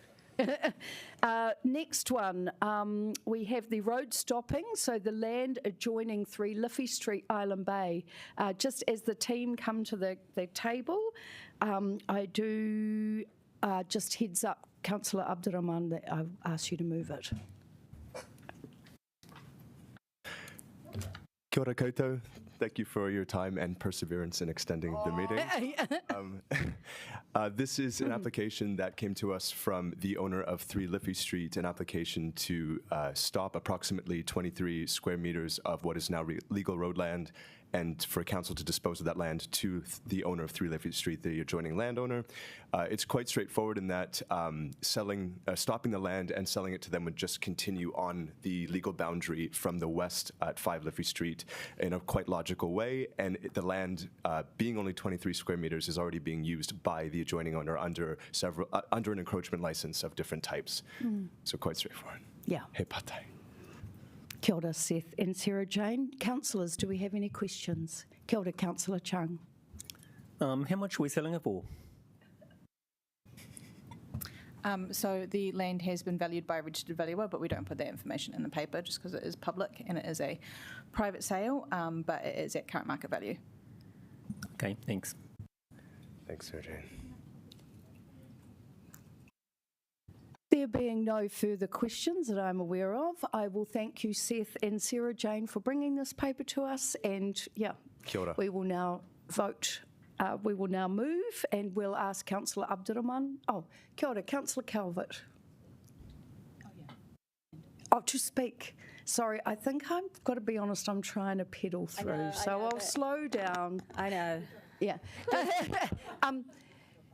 So Councillor Abdurrahman will move, and you would like to speak, Councillor Calvert. Yeah, look, given this is being sold for market value, and look, you can look up any property sale after the sale's occurred and find out how much it's occurred for. I think we should have this in the paper, noting that we are going to probably have to look for opportunities to sell some land as well going forward to pay for a number of our things that we want to spend money on.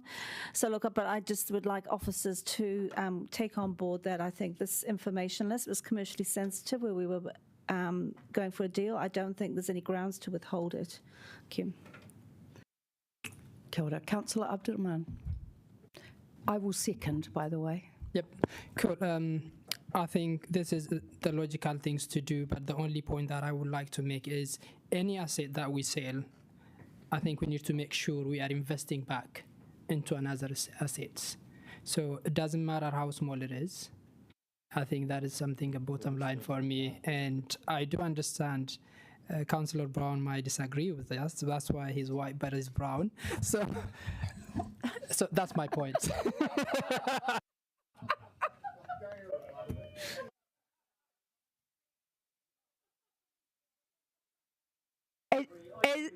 As seconder, I will say to the officers, thank you for the paper. It was very clear and practical and made a lot of sense, so thank you.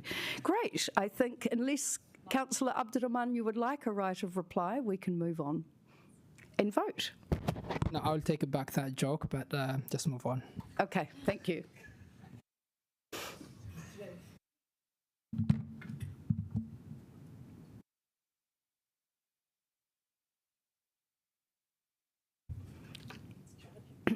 Yeah.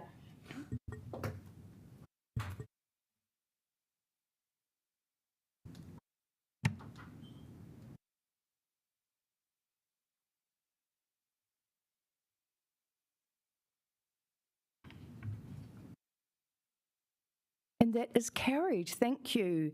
So now we have a little bit more administration, an actions tracking and forward program, which we will combine. Yeah, I know. I do have a question, if that's all right, Mr. MacArthur. But you can stay there. I think we're good with that. There was an action around venues for community and local arts. I'm just assuming, and I think I'm sure of this, but I just want clarification that this is now moved into the LTP process as a recommendation. Great, been waiting for that one. Thank you. Councillors, are there any further questions? Councillor Calvert. I'm just trying to understand. So the forward program for this council is number 5 under the executive summary. Is that basically all the things that we've got coming up?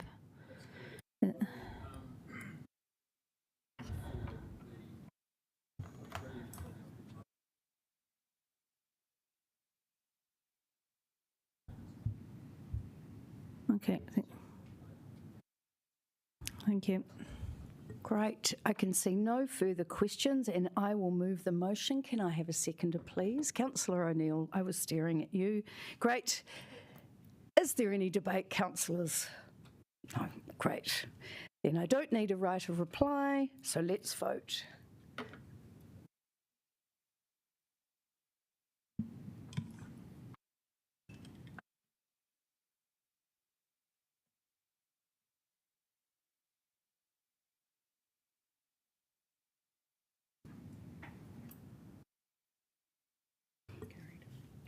This is a new one for me. We are now going, sorry, the last motion was carried. We are now going to take a vote on the recommendation to go into public excluded. So I'll move the motion. Do I have a seconder, please? Thank you, Councillor Matthews. And just on that, officers recommend that the public is excluded from the following part of the proceedings of this meeting. Great. Is there any debate? I'll move. Yeah. Councillor Pennant? Just one really brief point. Okay, I could accept it about the individuals, but the councils, I think it could have been separated out. Thank you. Are we happy to vote? Let's go.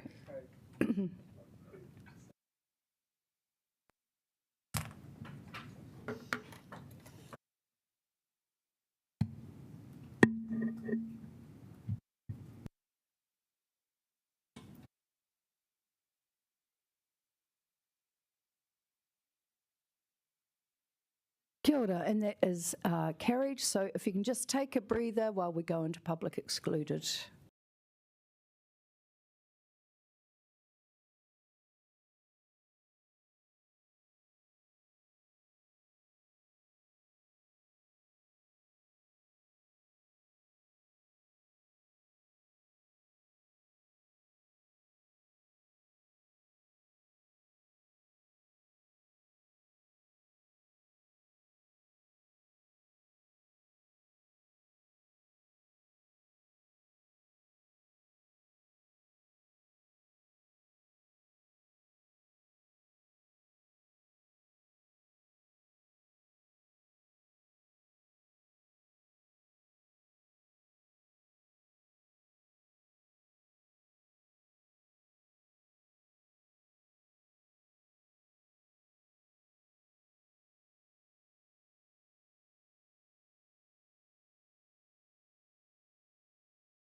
The trolley's coming around for us later. Yeah. Okay, we are now back in public excluded. You are welcome to join me for the karakia. Unu hia, ki te uru tapu nui. Kia wātea, kia mama, te ngākau, tēnā te wairua. I te ara taka koe rā e rongo. Kia āki ki runga, kia wātea, ai rā, kua wātea. And that is a very significant karakia after the big day we've had. So with that, thank you all for your participation today. Yeah, thanks to the chairs, thanks to the team. May we all sleep well tonight.